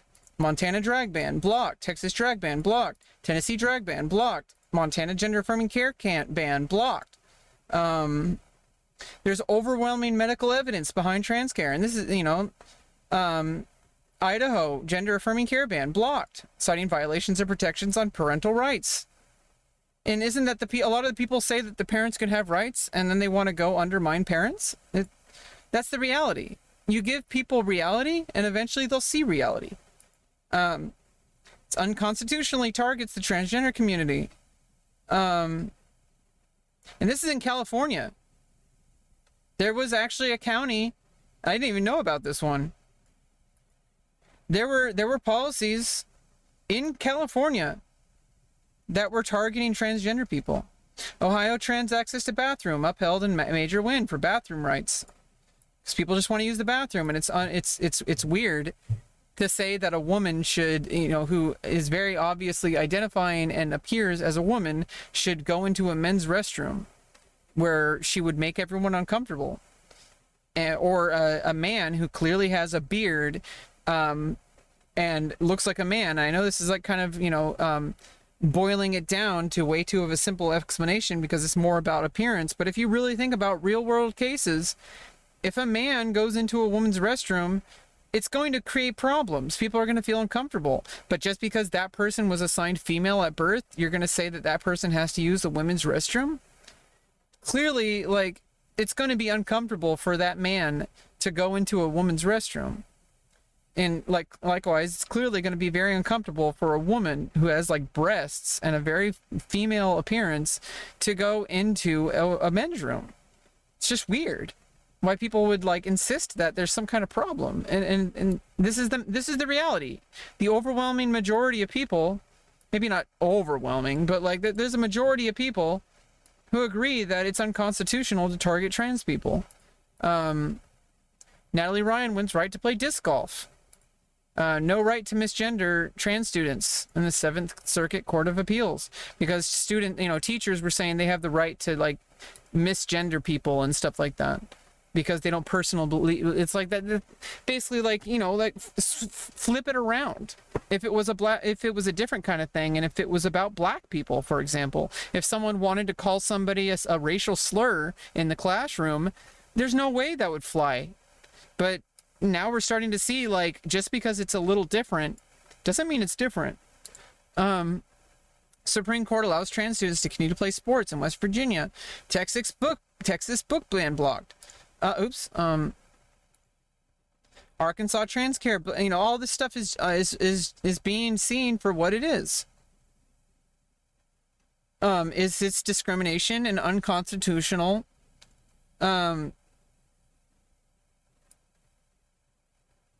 Yeah, 15 states passed shield laws protecting trans care. These laws have already proven useful when out-of-state attorneys general have attempted to get medical records on people traveling to obtain care because people are being targeted. People are being documented. The last time that happened in history, it didn't go too well. I mean, I guess you could say it went well for the people who wanted to murder millions of people. And I think we all know what we're talking about here when people are starting to get documented and lined up and driven to special camps, if you know what I'm talking about. People start to see reality for what it is. That it's absolute discrimination. The discrimination is not based on medical science. It is not based on empirical evidence. It is based on discrimination. And people are going to be mad that they can't discriminate anymore. 76%, this is what I was looking for, say trans care should be decided by patients and doctors, not politicians. So there's a lot more people who think that people should have rights than there are people who don't. It's just the people who don't have significantly louder of a microphone, it seems sometimes. Who do you think should be able to make the final decision about whether or not a transgender minor can access gender-affirming medical care? Independent and third parties and Republicans.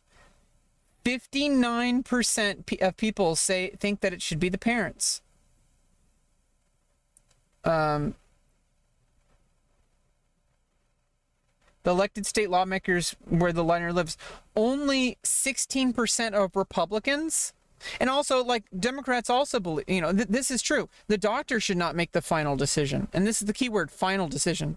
If the doctor thinks something is true, and this goes for any kind of medical care, even if it's life-saving, it's still up to your individual right whether or not you want to undergo an operation, for example.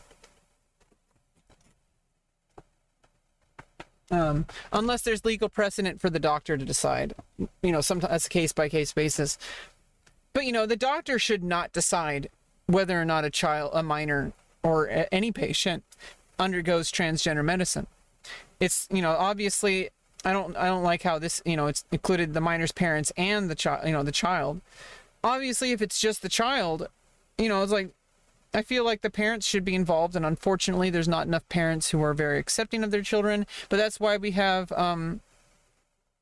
that's why we need these like sanctuary places where children can go to authorities and say that they are being abused because their parents will deny them access to medical treatment, and they need to have something kind of extradited or whatever. I don't know what the word is.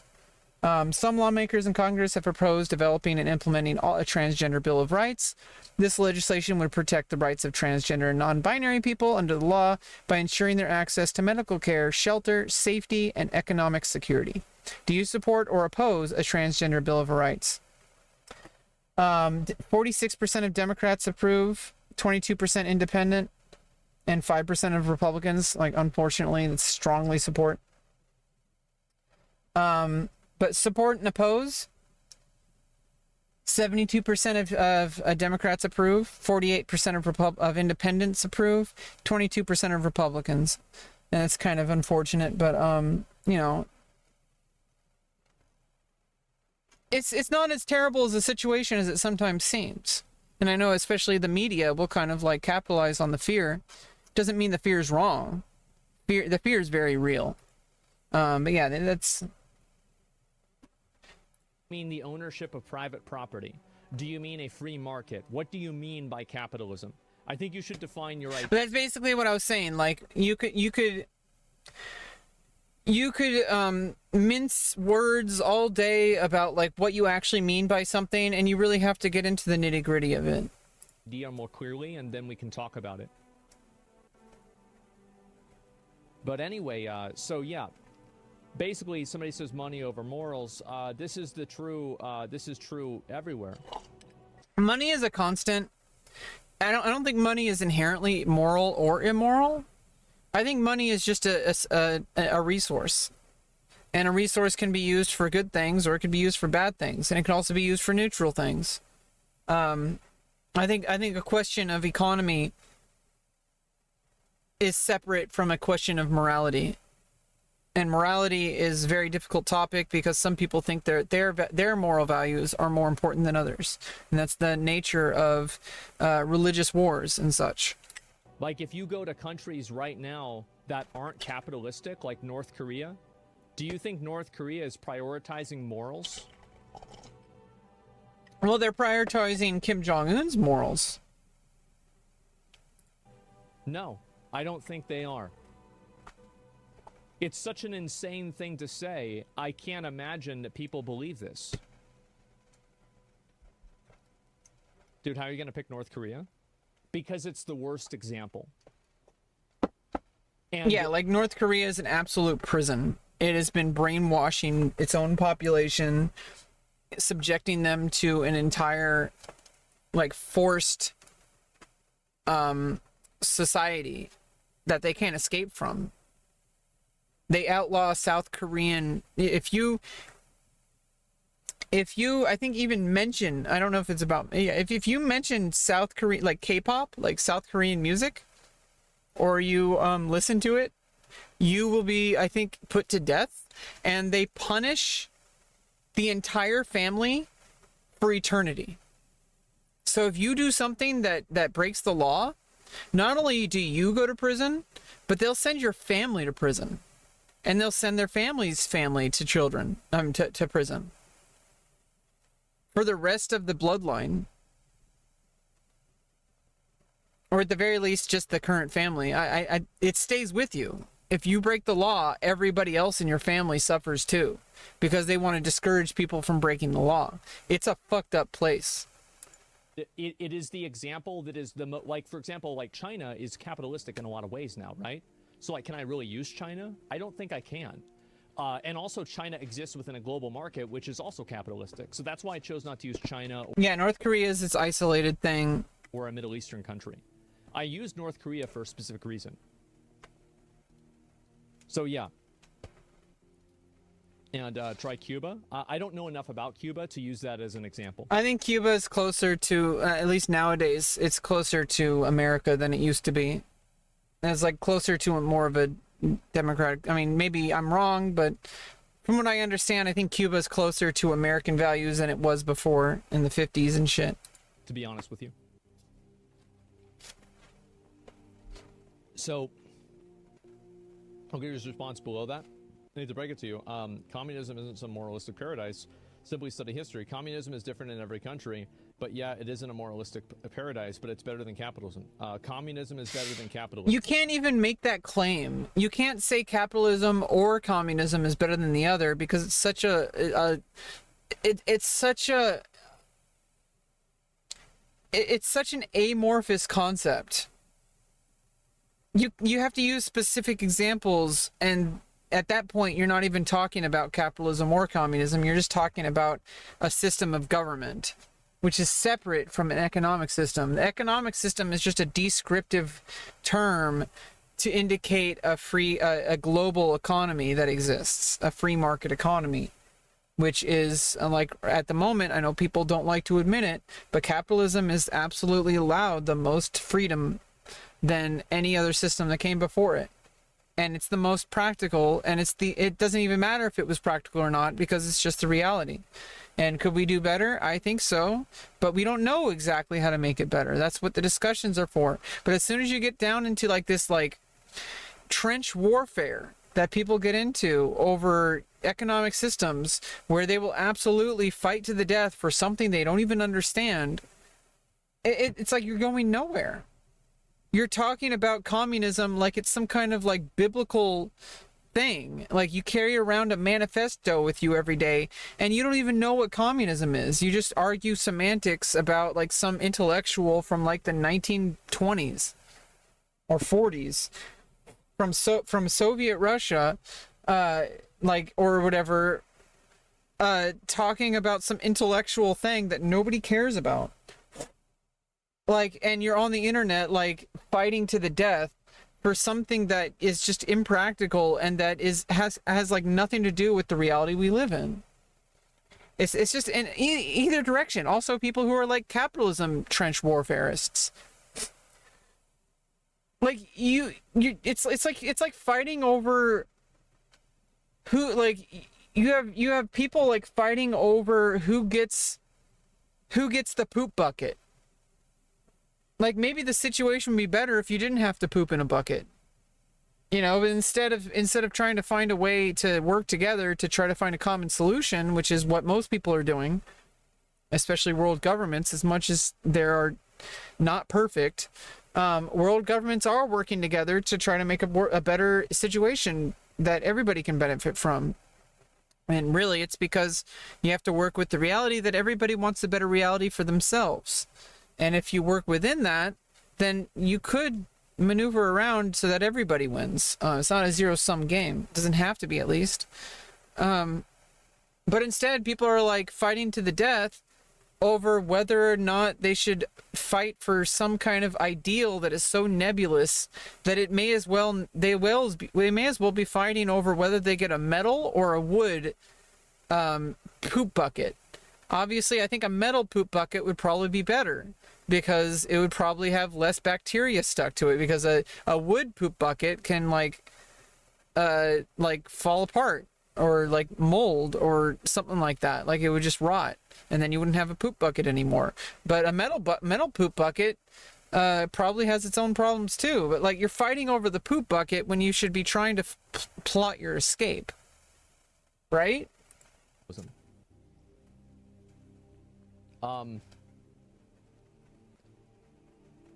Yeah, I don't think so.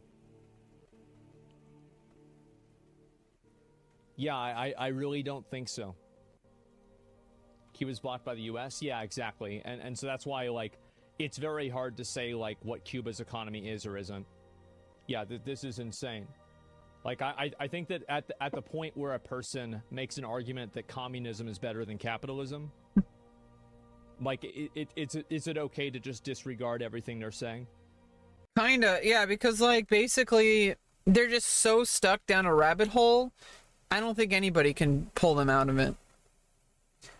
It's just like getting sucked down like any kind of rabbit hole. Like you took like this whole red pill or blue pill or all that shit.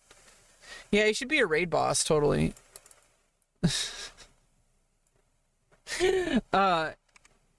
Stop taking pills. Like, oh, I got red pilled, I got blue pilled. Like, stop fucking taking pills. Why do you need someone on the internet to tell you what to think? Or someone who wrote a book to tell you what to think? You're putting all this emphasis on something that is some idea, some nebulous concept that you just happen to agree with, and you're making your whole thought process revolve around that instead of just moving the fuck on and trying to find what actually matters. It's not about the book. It's not about the public speaker. It's not about the economic system. It's about what values you have and how do you accomplish those common goals. And if you know, sometimes it's really kind of hopeless, but you have two choices. You could either try and fail, or you could definitely not try and definitely fail. Because I would say I think that it kind of is. Yeah, like that's okay. Now we'll go ahead and move on. So yeah. And anyway, Stalin killed more than anyone. Well, the reality of it is that Stalin killed more people than anyone, not because of capital. Yeah, people are like really fucking weird about communism. Like the people who are like super pro-capitalist are just as bad as the people who are super pro-communism. You're both fighting over something that is so nebulous. You can't possibly like boil it down to that. It's like people will say, oh, you know, like this is what happened in the 1950s with blacklisting people who were like, you know, communist sympathizers or whatever. You started going after people who were communists because obviously the communist Russia was pretty damn bad. And then anybody who started bringing up communism was like, oh, so you want to be like Russia? You must be an enemy. It's like, dude, like slow the fuck down. Stop fucking aggroing. Take a fucking chill pill. If you're going to take any pill, take a fucking chill pill. Like, just because someone is talking about communism doesn't then make them Joseph fucking Stalin, okay? That is a totally different issue. It is a totally different situation. And if you really look at it, it wasn't truly communism. It was just capitalism with an authoritarian regime. And that's all. And like, but even then, it's like, who cares? The only thing that really matters is the real life situations that people have to live on a day-to-day basis, not some nebulous academic thought experiment that you read from some book that was written like 100 years ago. That has nothing to do with people's day-to-day lives. You're fucking dumb. Stop getting brainwashed by Reddit threads and YouTubers. Jesus fucking Christ. Think for your fucking self. Go outside. Chop some wood. Go for a walk. Jesus fucking Christ. Capitalism or communism, he did it because he's a terrible person. And terrible people and terrible actions occur outside Mao. Yeah, Mao did the same thing. He's also a terrible person. So, of course that's the case. Absolutely. But like, I don't think that them doing that. We've been going for almost 4 hours and we're only 27 minutes in. I will walk, but I'm not chopping my wood. We're not gonna go there.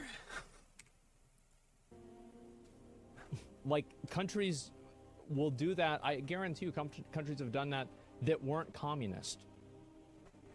There have been so many genocides over the course of history that communism does not have a monopoly on genocides. Everybody's had their turn to have a little bit of genocide. Let's be real. So anyway, now on that scale, you're right. Yeah, those were two of the biggest ones. But sure. So yeah, anyway, that's what one person said. And that's the point. And again, right? And I find this to be kind of ironic because even whenever this person... We are under capitalism. So if I make an argument that under capitalism, money is greater than morals, and then this person is arguing against me, well, he says you're not wrong. I'm not wrong. Okay, well, then there we go. I'm not really in the business anymore of trying to change reality. I don't. Yeah, I mean, you just can't. But what you can do is, it's not that you can't change things. It's that you don't have control over what people will think and react to what you do. But it does mean that you can instead focus your energy on doing the best that you can possibly do. Being the best version of yourself that you can possibly be. Because if you do that, you're more likely to be successful. I don't want to change the world. Well, I do in a way, but I think that in order to change the world, you have to acknowledge what it is. And I think that so many people have intellectualized reality, they're not even a part of it anymore.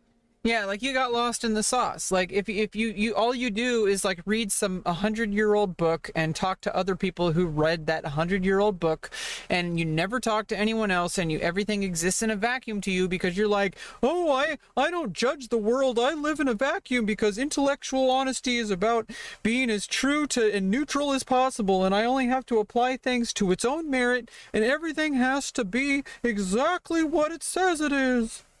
Because this Machiavellian society that we live in a Machiavellian, you know what I mean? Like you get so lost in these these discussions, like Reddit threads of people agreeing with each other and basically jerking each other off, talking about the same intellectual things and that they agree with each other, but you're not even remotely close to reality. It's nice to be able to talk about these things. There is a place for that. But if you take out the reality part of it, you miss the mark. You're going to do yourself a disservice. Taking reality to add flavor, I guess, to add power to your discussions, to add power to your theorization, to your discussions. That what does this actually mean? Is this a non-issue? Is this an issue? These are so many different ways to go about like having actual productive discussions. And sometimes you're not going to know the answers. Sometimes you're going to have empirical data to back up your arguments. Sometimes you're not. And those kind of arguments require a different approach. Like philosophical arguments, for example, they pretty much exist in a vacuum, but then they don't really. Because you can take everyday examples of people's lives, philosophy, for example. You can use empirical data to inform your philosophical ideation. But most of the time, it's based on anecdotal evidence of, during a situation in this specific context, this person did this. Is it moral that this person did this? Or was it a spur of the moment thing with the knowledge that that person had and the information and tools that that person had? Was that an amoral thing or was it a moral thing for this person to do that? You know, that's like, there's a lot of things to think about. But in the end of the day, they're still working with reality. It's not this 100% vacuum thing because the world does not exist in a vacuum. Even outer space is not a complete vacuum. It's not. There's a whole bunch of shit out there. And you don't even know half of the shit. We don't even know like a single percent of the entire universe. We don't even know if the universe is infinitely expanding or not. Did you know that? I don't know if you knew that. Are you today years old when you found that out? We don't actually know if the universe is what we thought it was. It might not be infinitely expanding. It only appears that it is. But it might also be infinitely expanding. We don't know that. Yeah, don't live in a vacuum. It sucks.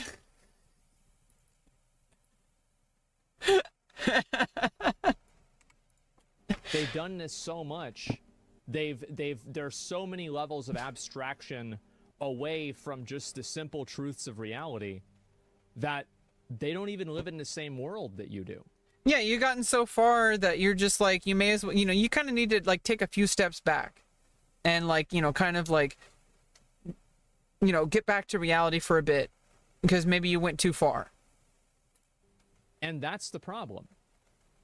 Now, I'm not talking about... And then you become less effective when you're so detached from the reality of what you're talking about. you lose all the details that are going to inform you to make better questions and better answers. So you need to like take a break and say, okay, well, let's see what happens. You know, let's collect more data, and then maybe we can go at this again, which is obviously why you can't solve every single problem in a single conversation. It's an ongoing thing. You know, people sleep. You can have a conversation with someone day after day after day, every single day. Both people have new information, and there's new information being created in the world around them. I could be stuck in an anomaly from a warp bubble experiment like Dr. Crusher. That is true. That is true. Whether something is good or bad. What I enjoy doing is being able to see what is and then be able to predict what will happen because of that and how things will go. I enjoy that. I like that. That's what I like to do. People living in... I mean, it's mental masturbation. Like, people like thinking about things. That's why people talked a lot and wrote a lot about thought experiments and philosophy. That's why we have different philosophers that we know about and talk about today. People spend an entire academic career talking and writing about philosophers. I think at a certain point, though, it's just mental masturbation, and you should admit that to yourself, and don't live in a false reality where you think that studying philosophy and being a philosophy major and being a professor of philosophy at some university makes you more important than like a doctor in medicine or something, or like a basketball player or a chess player or a video game streamer. None of these things are actually true. You're beneficial to society, the doctor is beneficial to society, and a lot of people don't like to admit it, but a basketball player or a chess player or a video game streamer are also beneficial to society. But they're all in different ways. But in the end of the day, all you're doing is talking about what somebody talked about. And that person was talking about what somebody else talked about.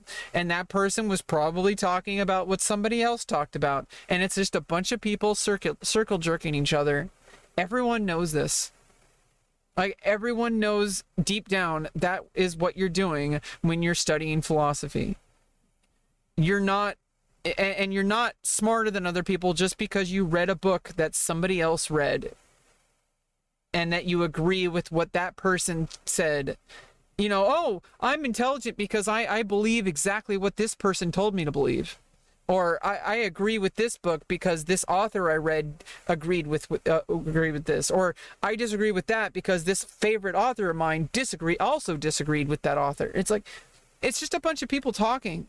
That's all it is. Accept it for what it is. It's pretty useful, I think. But if you think that it's like some, in and of itself, this amazing, perfect thing, that you're smarter than other people because you studied philosophy and because you can name every single like Nietzscheism or like Stoicism or like whatever the fuck people have, because you can categorize and label every single thought that you have, it doesn't make you better than people. Shut the fuck up. Enjoy your mental masturbation. On that little echo chambers. Oh, that's always the case, right? So there are no genocides since 1945, though. Really? There's definitely genocides happening today. I don't need to get into that. You can you can decide that one on your own. That's crazy. I didn't know that. It's not a dichotomy, and you're arguing against something nobody suggested. Give me 1 second. Is this somebody who's arguing?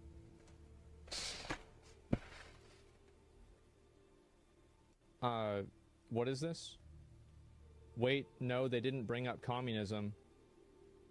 Well, I don't know. I think that if you're suggesting that capitalism is bad, it would imply that you're bringing up other modes of, like other... Yeah, it kind of implicitly, like, it kind of implicitly, like, assumes that if you're saying capitalism is bad, then you're also you're basically offering a counter argument that there's another system that's better.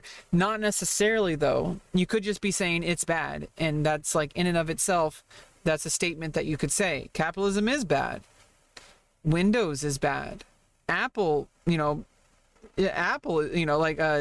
Macintosh, Mac OS is bad. Linux operating systems are bad, but we still use them. and we're always trying to improve them. I think Linux and like, you know, operating systems are a really good example of why saying capitalism is bad is a stupid fucking thing to say. Because even Linux, which is like a lot of it is open source still has its rules, and it's not completely free. And even, you know, stuff with the GNU license that is supposed to be free, as in freedom, even that's not 100% free. That has stipulations that are, you know, kind of limiting in some cases. And Linux operating systems built on an open source model, but open source doesn't mean like it's communism. It doesn't mean that it's completely open. There's like stipulations, and there's non-free things that are open source. And there's things that are proprietary as well. Like hardware, for example, can be proprietary, and Linux doesn't run as well on some hardware because the hardware is not open to the general public to investigate. So people had to use open source drivers that are imperfect because they don't have access to the proprietary information. That's a problem with Linux. It's also a problem with Windows, but Windows has a lot more money than a lot of Linux distros. A lot of Linux distros are based on, you know, like basically it's just community driven, and there's like a lot of people are making money, but a lot of it is like basically donations and stuff, and they monetize certain things, but for the most part, most distros are basically community driven rather than company driven. There are companies, obviously, but basically Microsoft, you know, there's a $sign in that meme, you know, $, for a reason. Microsoft fucking owns the world. Apple fucking owns the world. Like these places have so much more resources to put into things.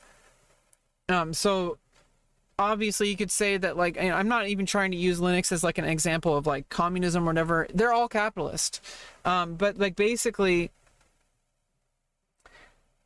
even though there even is an annual conference calls like what's wrong with Linux, and in order to, you know, even though it's not perfect, I don't know if that's what it's called, but it's like if something is bad, it doesn't mean that it is bad, if that makes any sense. It doesn't mean that you shouldn't use it. It means that it's bad and that you want to improve it. And I think that's a perfect example of like why capitalism, it can be bad, but it's the best we've got, and we have no choice but to try to improve it for ourselves. That's about it. Economic systems, right? Now, you're right that the person put words in their mouth. Yeah, the person puts words in their mouth. Yeah, they never mentioned communism. You're correct about that. Person opposing alternative capitalism, all they're saying is pure capitalistic priorities prioritizes money over morals. Sure, yeah. And it's not the economy you're arguing against, so nobody suggested that. Yeah, sure. But what I am saying is that pure capitalism is not also a good thing either. I don't think anybody thinks that pure capitalism is good. Yeah, pure capitalism would say that basically if something makes profit, then you should do it. And you know what makes profit? Slave labor, child labor, sweatshops. There you go. And of course we don't think that. That's why we have socialist systems like Social Security. Nobody thinks this. A lot of people do. Well, a lot of people don't think about it in the first place, so it's not really worth taking that into consideration. So yeah, not bad chatter. No, this is not. There's nothing wrong with that. So yeah, but no, he's definitely right that nobody brought that up. Somebody put words in his mouth. So yeah. And somebody else said this, and artists' opinions don't matter. What matters is the opinion of people buying the product. And this is another person who was unhappy about what I said. And this is, of course, somebody who is an illustrator. They make art. And yeah, I mean, I know it is a tough pill to swallow, but I really do think that like there's a better way to go about it.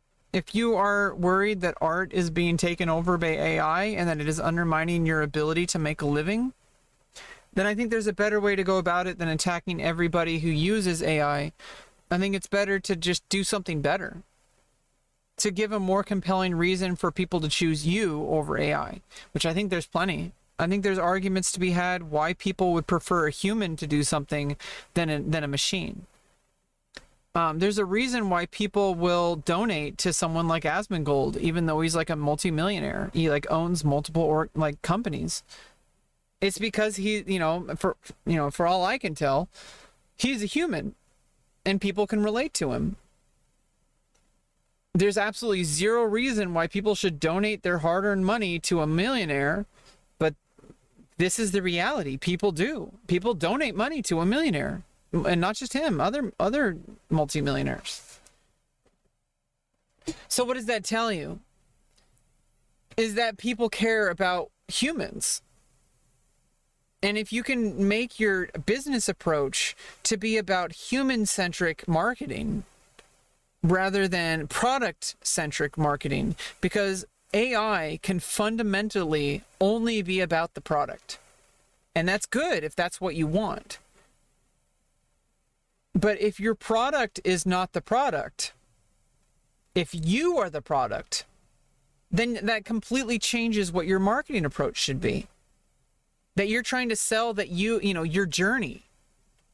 This is why live streaming is so popular, because people like to see people's journey. People show up to my stream. I mean, why do you think you're here? Why do you think all these other people are here, And I'm like, I'm not even that popular. But there's a reason why people watch live streams, and they continually devote their time and effort to investing themselves into following their favorite content creators. It's because they love the journey. They're not buying the live stream. They're buying the person's journey that they're documenting in video format. Whatever that might be. They like their style. They like the what they think about things. They like their body. And it's not even just about the body, because an AI can mimic those things. An AI can also, more and more, mimic what people have to say, too. And that's becoming, it's starting out with just like art and like, now we're having like AI anime girls and stuff like that. Eventually, AI is going to be able to mimic people like Asmongold, who have opinions about things. But there is still something fundamentally different between a product and a person who makes the product. And I don't think that can be captured in a product. I don't think you can actually sell that. I don't believe so. I mean, I have to be positive because I'm on the side of humanity, and everybody should be. Because I don't think it's possible for AI to replace humans. That is a belief. It might be false, but I have to believe it's true. There might be information that we don't have that will prove that humans are more valuable than AI, and that people are still able to make a living using their limited human capabilities. Because look at chess, for example. Maybe it's not the best example, but it's the only one I can think of. Every day, there are game after game after game. Which one do you think, there's games between humans, there's games between chess engines. The vast majority of people who watch chess are watching the humans play. Grandmasters, top in the world, not so top, like women's chess, especially, like women's chess.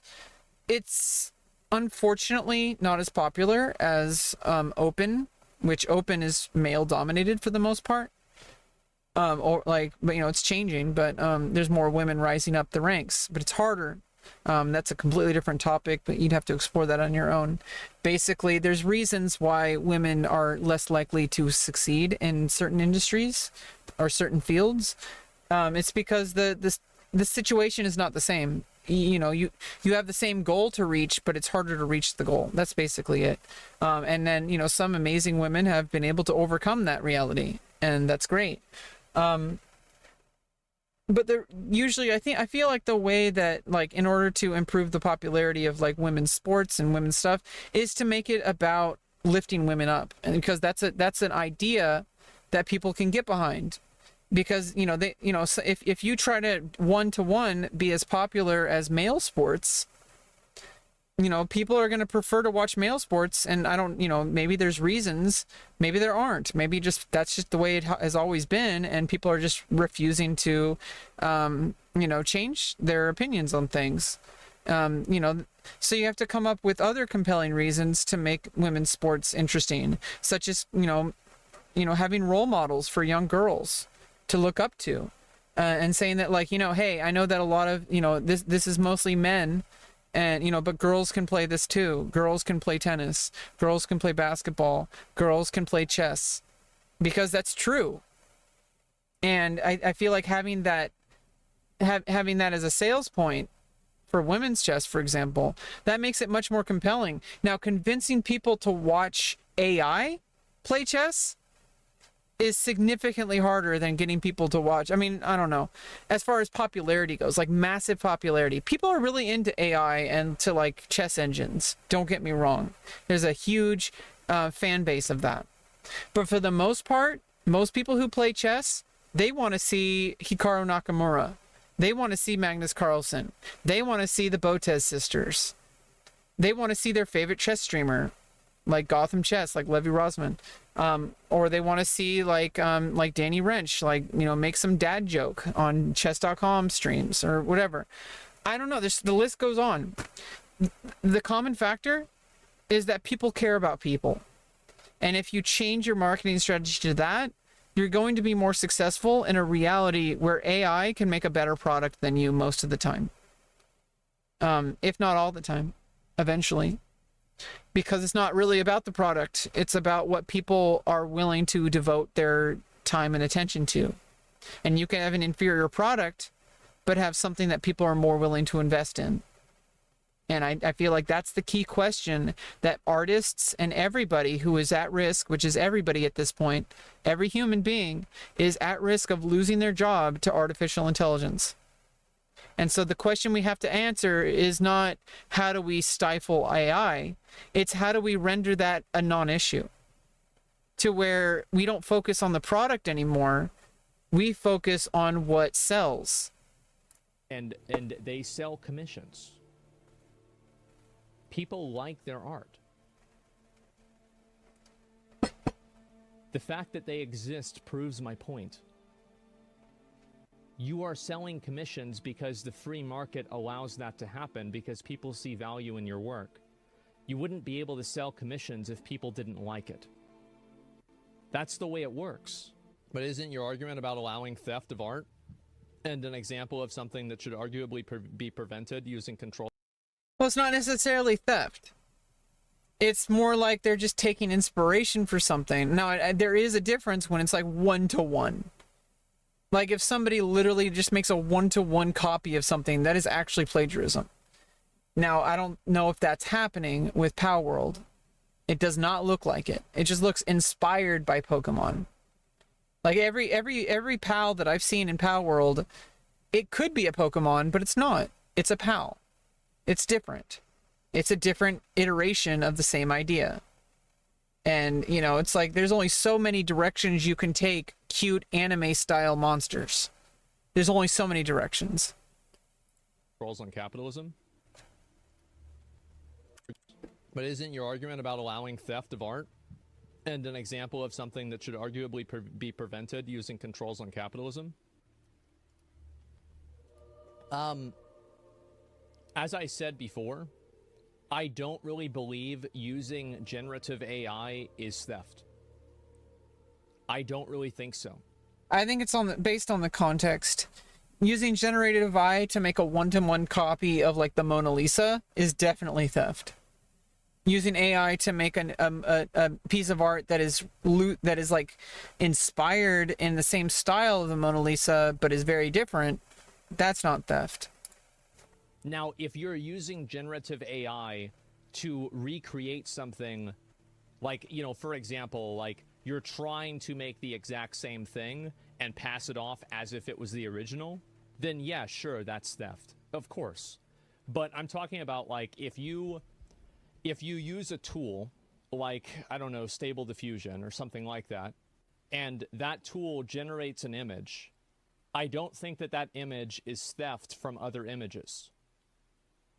And if you There's also so many things about Palworld that is so different from Pokemon at a fundamental level that it becomes its own thing. You as soon as you branch off from a single decision that Pokemon didn't make and you made, you then make further branches that further take it away fundamentally from a core level of what the game is and what it isn't.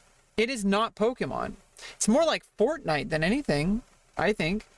think that it is theft, then I think that there is not a tremendous moral difference between somebody using other art as inspiration, as everybody does, and somebody using an aggregate tool that puts together pixels that makes a picture.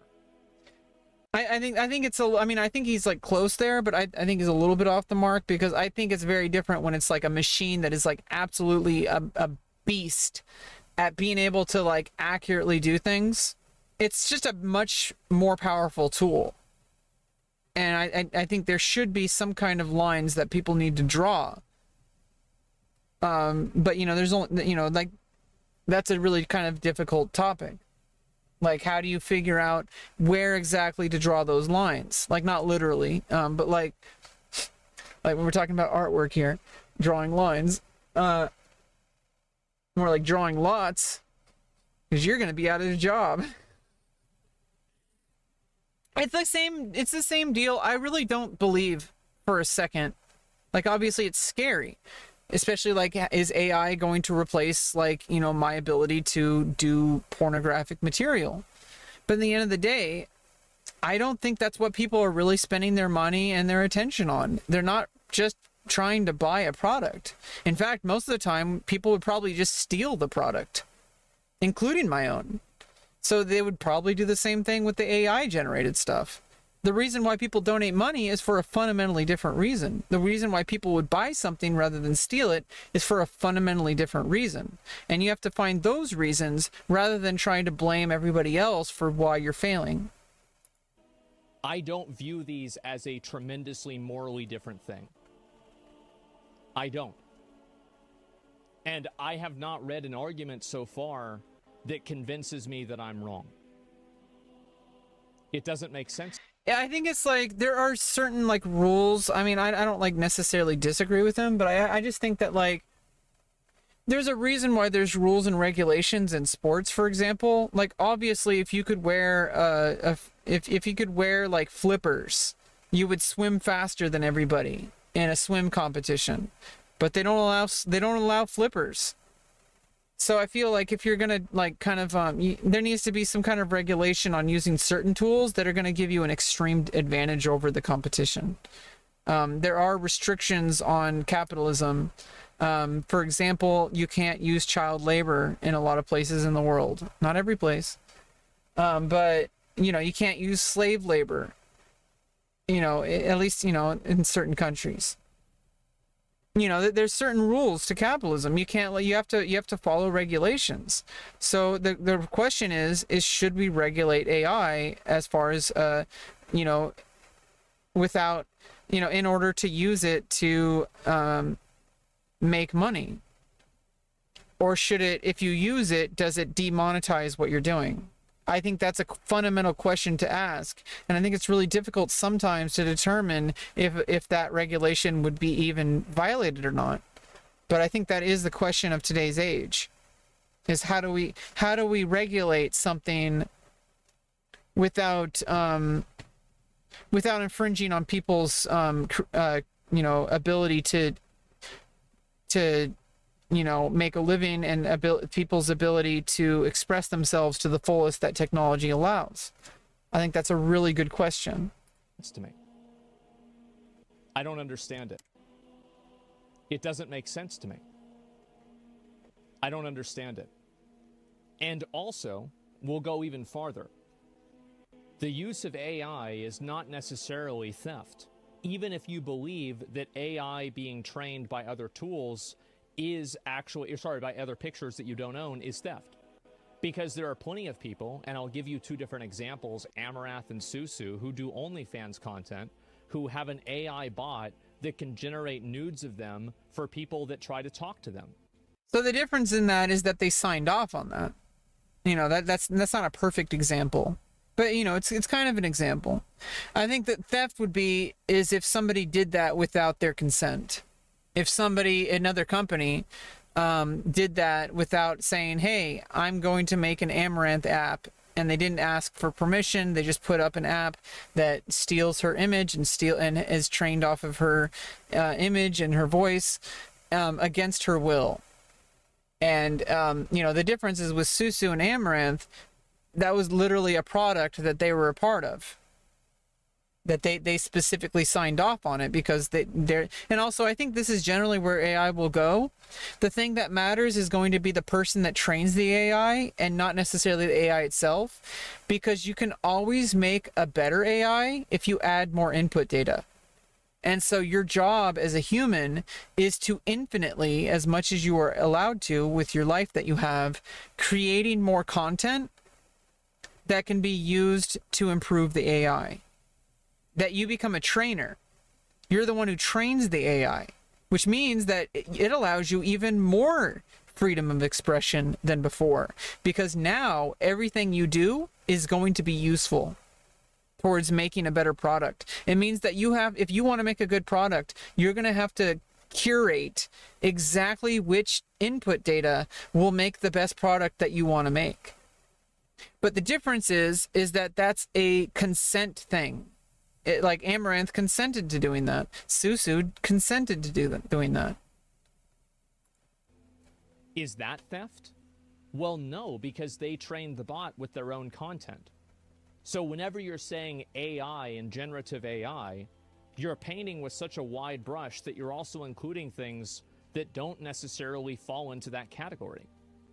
Not every single AI tool that's ever existed has been trained with things that are not that thing. Yeah, I mean, like think about like chess engines, for example. It was trained on, I mean, first of all, chess games are open source, so I mean, it's kind of a bad example. But like, there's only so many positions. I mean, I know that there's a lot. There's like millions and millions and millions. Like, I think it's like 10 to the 83rd power or something like that. 20 to the 83rd power or something like that. Number of positions that can happen in a chess game. It's still finite. So would a chess engine be, you know, you could say that like a chess engine ended up playing all these games that humans also played. Well, there's only so many ways that a chessboard can be configured. So eventually you're just going to kind of stumble upon all the same things humans did. And maybe the canvas is much bigger on AI art. But if you have only a certain number of pixels on a screen or on a canvas size, a human or an AI can only utilize those pixels to a certain finite amount of like, you know, colors and combinations.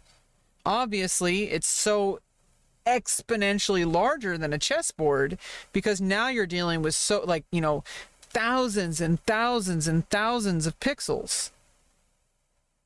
You're not dealing with like 30, you know, 8 by 8, 64 squares. You might be dealing with like 1,000,000 squares. So but it's still a finite amount. And if you have a strong enough chess engine, especially with quantum computing coming around, eventually you're going to be able to figure out every single possible iteration that is possible. Same with music. Sure, there's like a lot more data.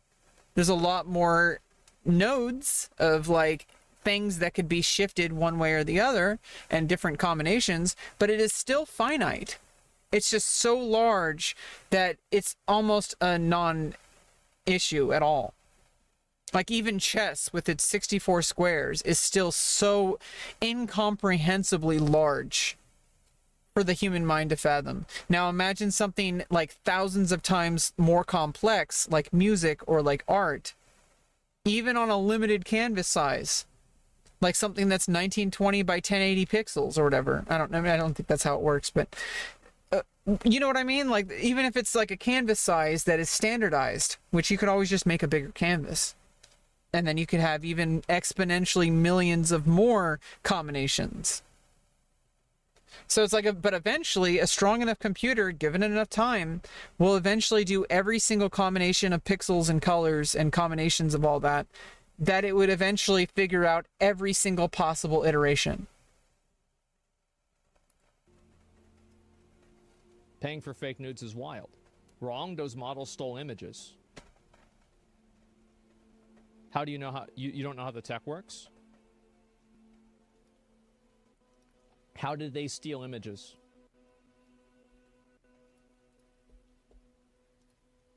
How? I'm streaming. Come to my stream. Shouldn't go to my stream. Okay, that's a good attempt. Yeah, I appreciate the hustle. Sure. Let's see here. No internal monologue. Yeah. Okay. Anyway, so AI is bringing us into the future. Oh, absolutely. Using copyrighted imagery to change their data without compensation. Well, that's what I'm saying, right? Is that if somebody uses AI fully with images that they own the copyright to, there's never any possibility of theft. Or sorry, there's not the same issue of theft. Well, what some people are saying is that the actual AI that was trained in the first place, that you used to then use it, was originally trained on stolen images, which is what some people are actually fighting against. Because, like, you know, for the art generation stuff, it used a whole bunch of stuff without people's consent in order to get that initial bot. And then obviously once you train your own stuff off of it, you know, that, you know, it's extremely biased, but at least you're using your own stuff. But the actual bot that you're using was trained on things initially. Unless you make your own bot that you train with only your own images, that's different. But you'd have to build it from scratch. You can't use the same trained bot that would be useful. It would take you a lot more resources, but you would never be able to claim theft. But you could technically say that certain bots like ChatGPT were trained on things against people's consent, because I think they discovered a whole bunch of stuff was stolen in order to train it. But it's too late now. It's already made. You can't stop the atom bomb, for example, but it's still an atom bomb. So I think that whenever you're talking about AI, whenever you talk about it, there's like 3 different assumptions that are made. Yeah, I mean, there's always like a game of telephone, and it's also like people have so many preconceived notions about things. They've already made up their mind. You can have 3 different people talk about the same exact thing, and they're going to have so many assumptions about these things. And obviously that's just how humans work, and you drive yourself crazy trying to like dissect every single assumption that you have or whatever. But at some point, you know, you have to realize when you say a word like capitalism, for example, 3 different people are going to have 3 entirely different interpretations over what that means. There's going to be emotions involved. Like there's going to be like a whole, like maybe this person like had their lunch money stolen when they were a kid, and so now they hate capitalism because they had their money stolen, or you know what I mean? Or they started a lemonade stand, and like, you know, and like the neighborhood like, you know, banned them from doing it because they're like, or the cops showed up and told them to stop selling lemonade. You know, like, and so now they hate capitalism. And that's the difference. It's trained on artists who did not consent to having their work being used by their algorithm and then being replaced by it. Well, can you explain to me what the difference is between that and another person who is a better artist than the original artist, who is making art based off of that original artist's art? Can you explain the difference to me? Yeah, the difference is that one is a machine and one is a human, and that's a different question to explore. Is should we value human artists in a different way than we value AI artists? Should AI art be seen legally in the same way that something that's created by humans is?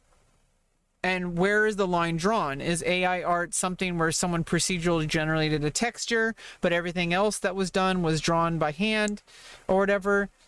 or some kind of filter that was used? Is that AI? Like, or is it something that's is there a specific definition of what constitutes AI art and what constitutes human art? Coming to that decision and coming up to that definition is the challenge, because we need to make a line in the sand that says this is AI art, this is human art, and we're going to treat these two things differently under the law. That AI art, I think, should not be able to be monetized, because otherwise human artists are going to be replaced, and it's fundamentally going to destroy the market, because then everybody is just going to be rushing to get the best AI, and humans are going to be rendered irrelevant somehow.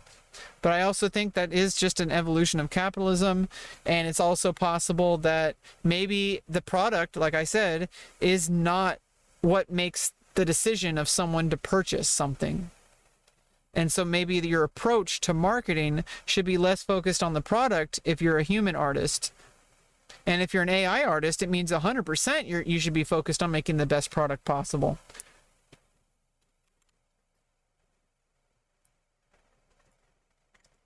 Furry. It's like I don't see it. Just make sure I type it up. Okay. It was spam, but AI had to learn to remove watermarks, and that's blatant theft. AI had to learn to remove watermarks, and that's blatant theft. And I want to also kind of like, okay, sure, yeah, sure. Nobody cares though, right? Because if somebody found out that somebody used AI, it's not going to decrease their enjoyment about it. Yeah, obviously the product and the person who purchases the product is not going to give a flying fuck. Sometimes they will, but you should assume that the person buying your product does not care about you at all, unless that's your entire business model. Is that your intended audience, your intended customer, is somebody who cares. That's a different kind of discussion entirely. I think a good example is not about AI, but I think a good example is why, as a content creator, you can absolutely not stop people from stealing your work and putting it up on Reddit. For example, if you're an OnlyFans content creator, getting mad and trying to take down, obviously you can do your best to take down people who are stealing your content. I don't think there's anything you can do about it. People are going to steal your content. So your job is then to make something that's worth more than somebody stealing your content. Something that they can't steal. It's like for OnlyFans, for example, if you actually, instead of hiring an intern to reply to people, you actually reply to people, which is sometimes impossible, but if it's like you can incentivize people to actually like want to engage with you, especially if you do like voice replies, which is what I do. But I'm a smaller content creator. I'm not like Amaranth. So if somebody puts up your stuff on Reddit, for example, how do you still monetize that when people can just get it for free? And so many people are so brain dead when it comes to OnlyFans content. You'll see this on YouTube comments all the time. You'll see this on Reddit all the time. People are like, why are people stupid enough to purchase OnlyFans? You can get it for free on Reddit. It's like, because they're buying something different. They're buying this fantasy, and most people, I think people, are really too cruel on people who purchase OnlyFans. If somebody wants to spend their money on a content creator that they care about, that, just like Asmongold, just because it's not sexual content, it's the same fucking thing. Everyone knows that, and they don't want to admit it. They think because it's sexual, it's different. It's not. People want to support their favorite content creator because that content creator is a human. And because it's potentially that if that person supports that person, they might be able to interact with that person. They're probably not going to, most likely. But it's not even about interaction. It's about they have the fantasy of the interaction. That's really what they're buying. Which you can obviously replicate that with AI, and you can monetize that yourself. But some people don't want to buy the AI bot. They want to support you. Because you're unpredictable, you're a human. There's some things that are very predictable for an AI to do. Sometimes there's funny things that AI do that's unpredictable, but that's a different story. The fact that you're a living, breathing human being and that you want to support this creator because you know they're human and there's some kind of like transaction at some point. Maybe if you donate a certain amount of money, you can request a custom video. You can't do that by going on Reddit. On Reddit, you're only going to get what's available. So if, your job as an OnlyFans creator is then to make sure that people have a reason to subscribe to your OnlyFans rather than stealing it on Reddit. Because people are going to steal it on Reddit no matter what. But if you monetize your channel, if you monetize your product, which is you, enough in the right way, then that's actually going to help you because more people are going to Google you. More people are going to show up to your OnlyFans. More people are going to show up to your cam site if that's what you do. And some people can also cam on OnlyFans because they're big enough to do that. But most people, they start out on a cam site because there's an algorithm that puts you on the front page and puts you in front of the right people. And you can even like pay to push it up to the top. There's all sorts of ways to grow an audience from scratch on a cam site, for example. That's how to go from 0 to 1 and 1 to 2 and 2 to 4 and 4 to 8. Like, you have to go from 0 to 1. And in order to do that, because nobody's going to know about your OnlyFans, there's no discovery. Just like with Twitch. Twitch has 0 discovery. It has recommended channels. I don't want to get into that. But basically, if you're live streaming, you should always already accept that you are not going to get discovered because that's not what it's for. Your live stream is to be able to live stream. And you can do different things on a live stream like I'm doing right now.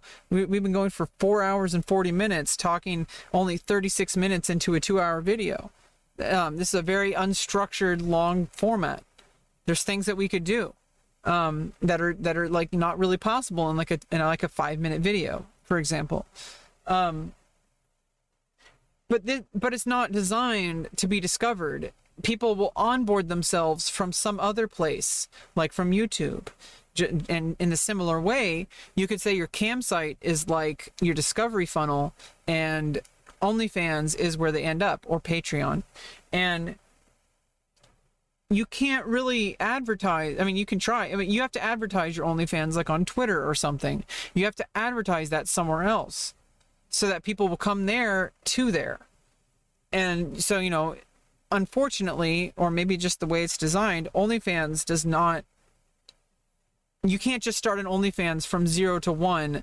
You might get some viewers some followers by accident, but you have to have somewhere where they're going to find you, which is generally, I think, a good strategy, one that's worked for me in the past, that I will continue when I get back to work in the future, probably 3 to 9 months after my bottom surgery.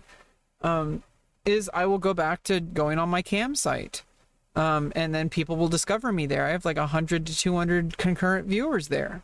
Even if I haven't streamed there for like 6 months, I'll get the same people coming back in and they will start donating to me. Even if I haven't been there for 6 months or longer. And, so it's like you will get discovered on the cam site. And then, you could just exist only on the cam site, but you could also have a landing page, which is your OnlyFans, where they can then go and support you further. And and they obviously will get something out of that if you do it right. And yeah, like, could somebody, just go to Reddit to get that? Well, maybe they want more than just the videos. Maybe they want that fantasy that you're creating through the app of, this is like a woman I'm attracted to that I really want to support because I think has like a very strong work ethic and I really like what she creates, and like I'm happy by donating the $5 or $15 or whatever every month because it's bringing you some kind of satisfaction. People might think it's a waste of their money, but isn't going to McDonald's to buy a burger also a waste of money? Isn't gambling a waste of money? Isn't buying a video game a waste of money? It's not up to you what somebody gets out of their transaction. You might not like it, but they like it. And there's a reason why they, and I think for the most part, most people know it's a fantasy. I think like probably 99% of people who sign up for an OnlyFans, they know they're not going to date you. They know that you're not going to be like meeting with them They might fantasize about it, but I think they know. But there's always obviously those people who are seriously mentally ill, and I try to steer them towards, you know, reality and trying to help them the best I can until I have to ban them, obviously. But obviously I try to, you know, be a little bit as ethical as I can be, to try to, like, you know, if somebody, you know, starts going a direction I don't want them to go, it makes me feel uncomfortable, and I want to kind of like say like, hey, like, this is just for fun, you know, this isn't a dating app. And that, I don't know how else to go about that. Maybe there's other content creators that can help me with that. I'll have to talk to them. But so far, that's the best way I know how to deal with it, is when you get a viewer that's super parasocial like that, just remind them that this is just for fun and that I'm not here to go on a dating app. Like, they'd be infinitely more successful if that's their goal, to just download Tinder. Like, this isn't Tinder. This is entertainment. It's just for fun. And like I said, I think 99% of the audience knows that. And there's just always these people that are kind of delusional. Just because you say something is stolen doesn't mean that everybody else in the world has to care about it. I understand what you're saying, but you still have to have other people care about it in order for it to be true. And so you've made a judgment, oh, this is stolen. Let me give. I mean, you know, people didn't want people to, you know, it's like people wanted people to like buy DVDs, and then people would just copy them and give them to their friends. Like, obviously, they don't want you to do that, but it didn't stop people from doing it. You know, like. Give you an example. I'm living on stolen land. Yeah, exactly. United States, like. The Native Americans owned all this land, you know, and part of my ancestry actually owned this land. But part of my ancestry also conquered this land, the French. You know, the French Canadians. Like, you know, I have ancestry both in people who were conquered and who were the conquerors. It just is what it is. But I mean, you know, there's nothing I can really do about that, and I don't know how to, like, I mean, should I feel bad for being born into a world that created a society on stolen land? I mean, I don't think so. But I think I should be aware of it to know, like, my privilege and stuff like that. The Native Americans had this, and then we came over here and killed them. And now it's our land. Well, we're not going to be giving that back. And at the end of the day, nobody gives a shit. Well, I mean, Native people give a shit. Like, there is no function that information will create that will not change anything.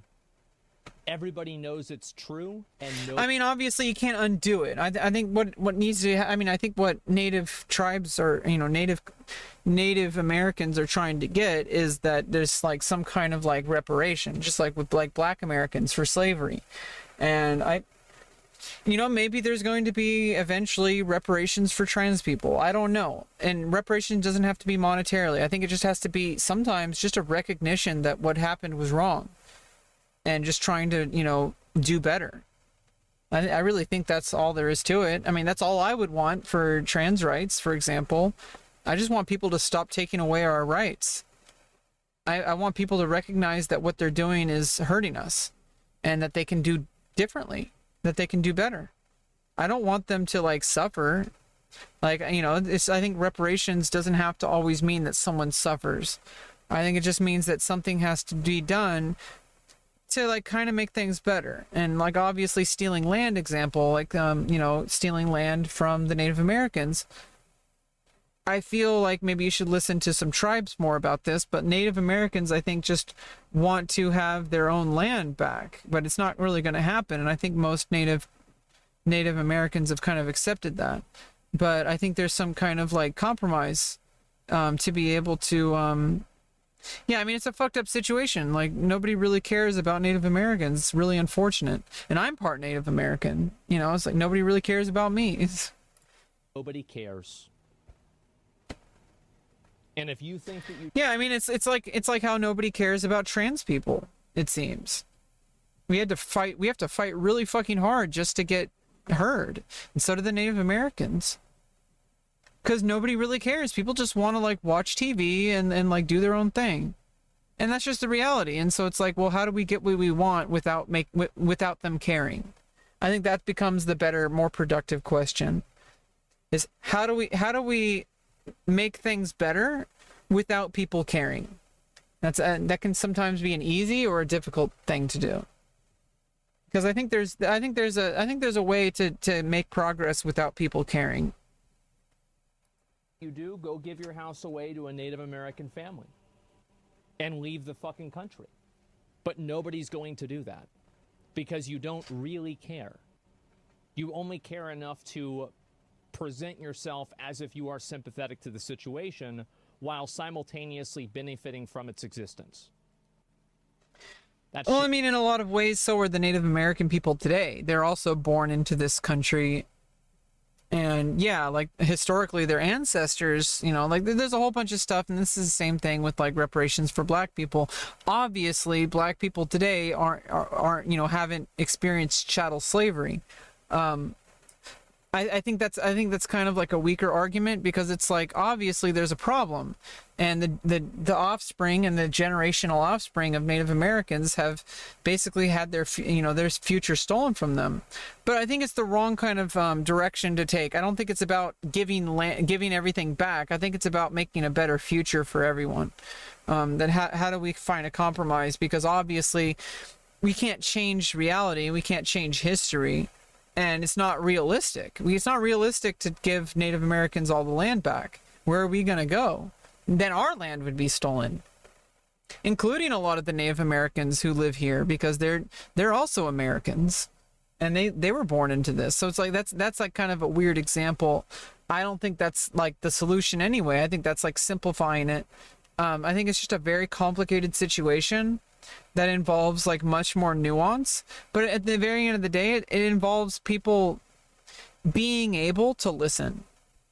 And if people aren't going to listen, it doesn't even really matter what you say. That's the same issue with trans people too. People just don't want to listen. We've been loud and fucking talking about this shit for decades, and yet like it's gotten to a point where people are starting to listen, but it's like so tiring. Like being trans is so fucking tiring because you basically have to constantly justify your existence in every single situation that you're in. It's really frustrating, and you know, but it's better than being dead. So just the way that it is. Is stealing okay if you don't sell it? It depends. Okay, like don't do that shit. It's trying to justify why you do something is fucking brain dead. So people are targeting specific artists and using their names as actual prompt phrases to create the art. AI just meshes a bunch of pieces together. It's not creating anything new.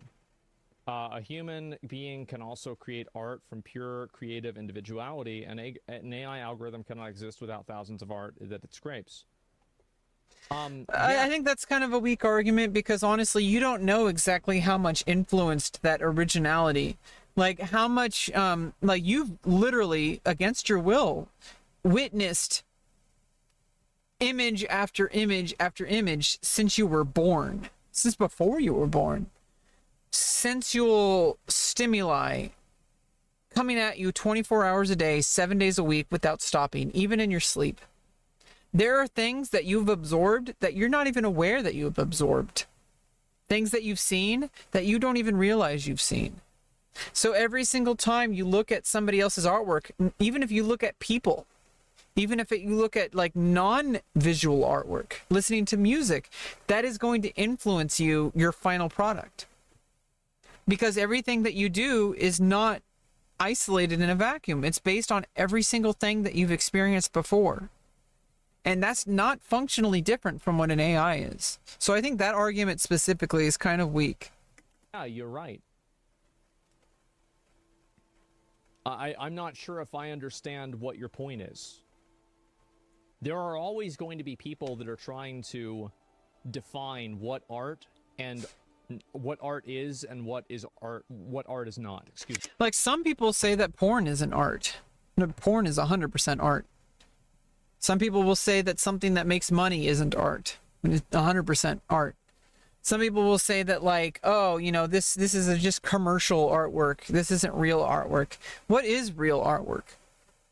Artwork is just a human expressing their individuality or their ideas through a visual medium or any other kind of medium. Like, there's different ways. Dancing is an art. Music is an art. You could even say designing three-dimensional structures is an art. Architecture. There's so many different things that you can call art, and there's no less or more. That's not a part of the equation. It just is. And it's open to interpretation, and there is no right or wrong. There is no this is art and this isn't art. They're both art. AI art is still art.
Okay, so I'm gonna stop here for now.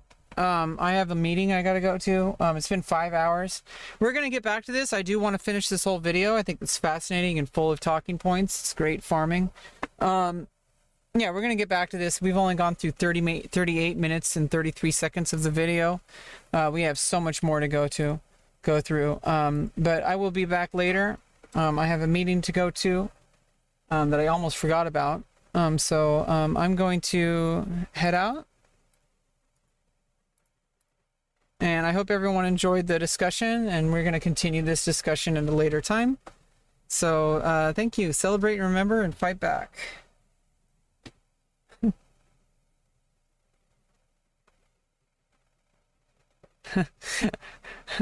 It is agreeable to see you, Paul. It is agreeable to see you. I hope the rest of your day is acceptable. Yeah, we will be back later. And by we, I mean me. I will be back later. You might be back. You might not be.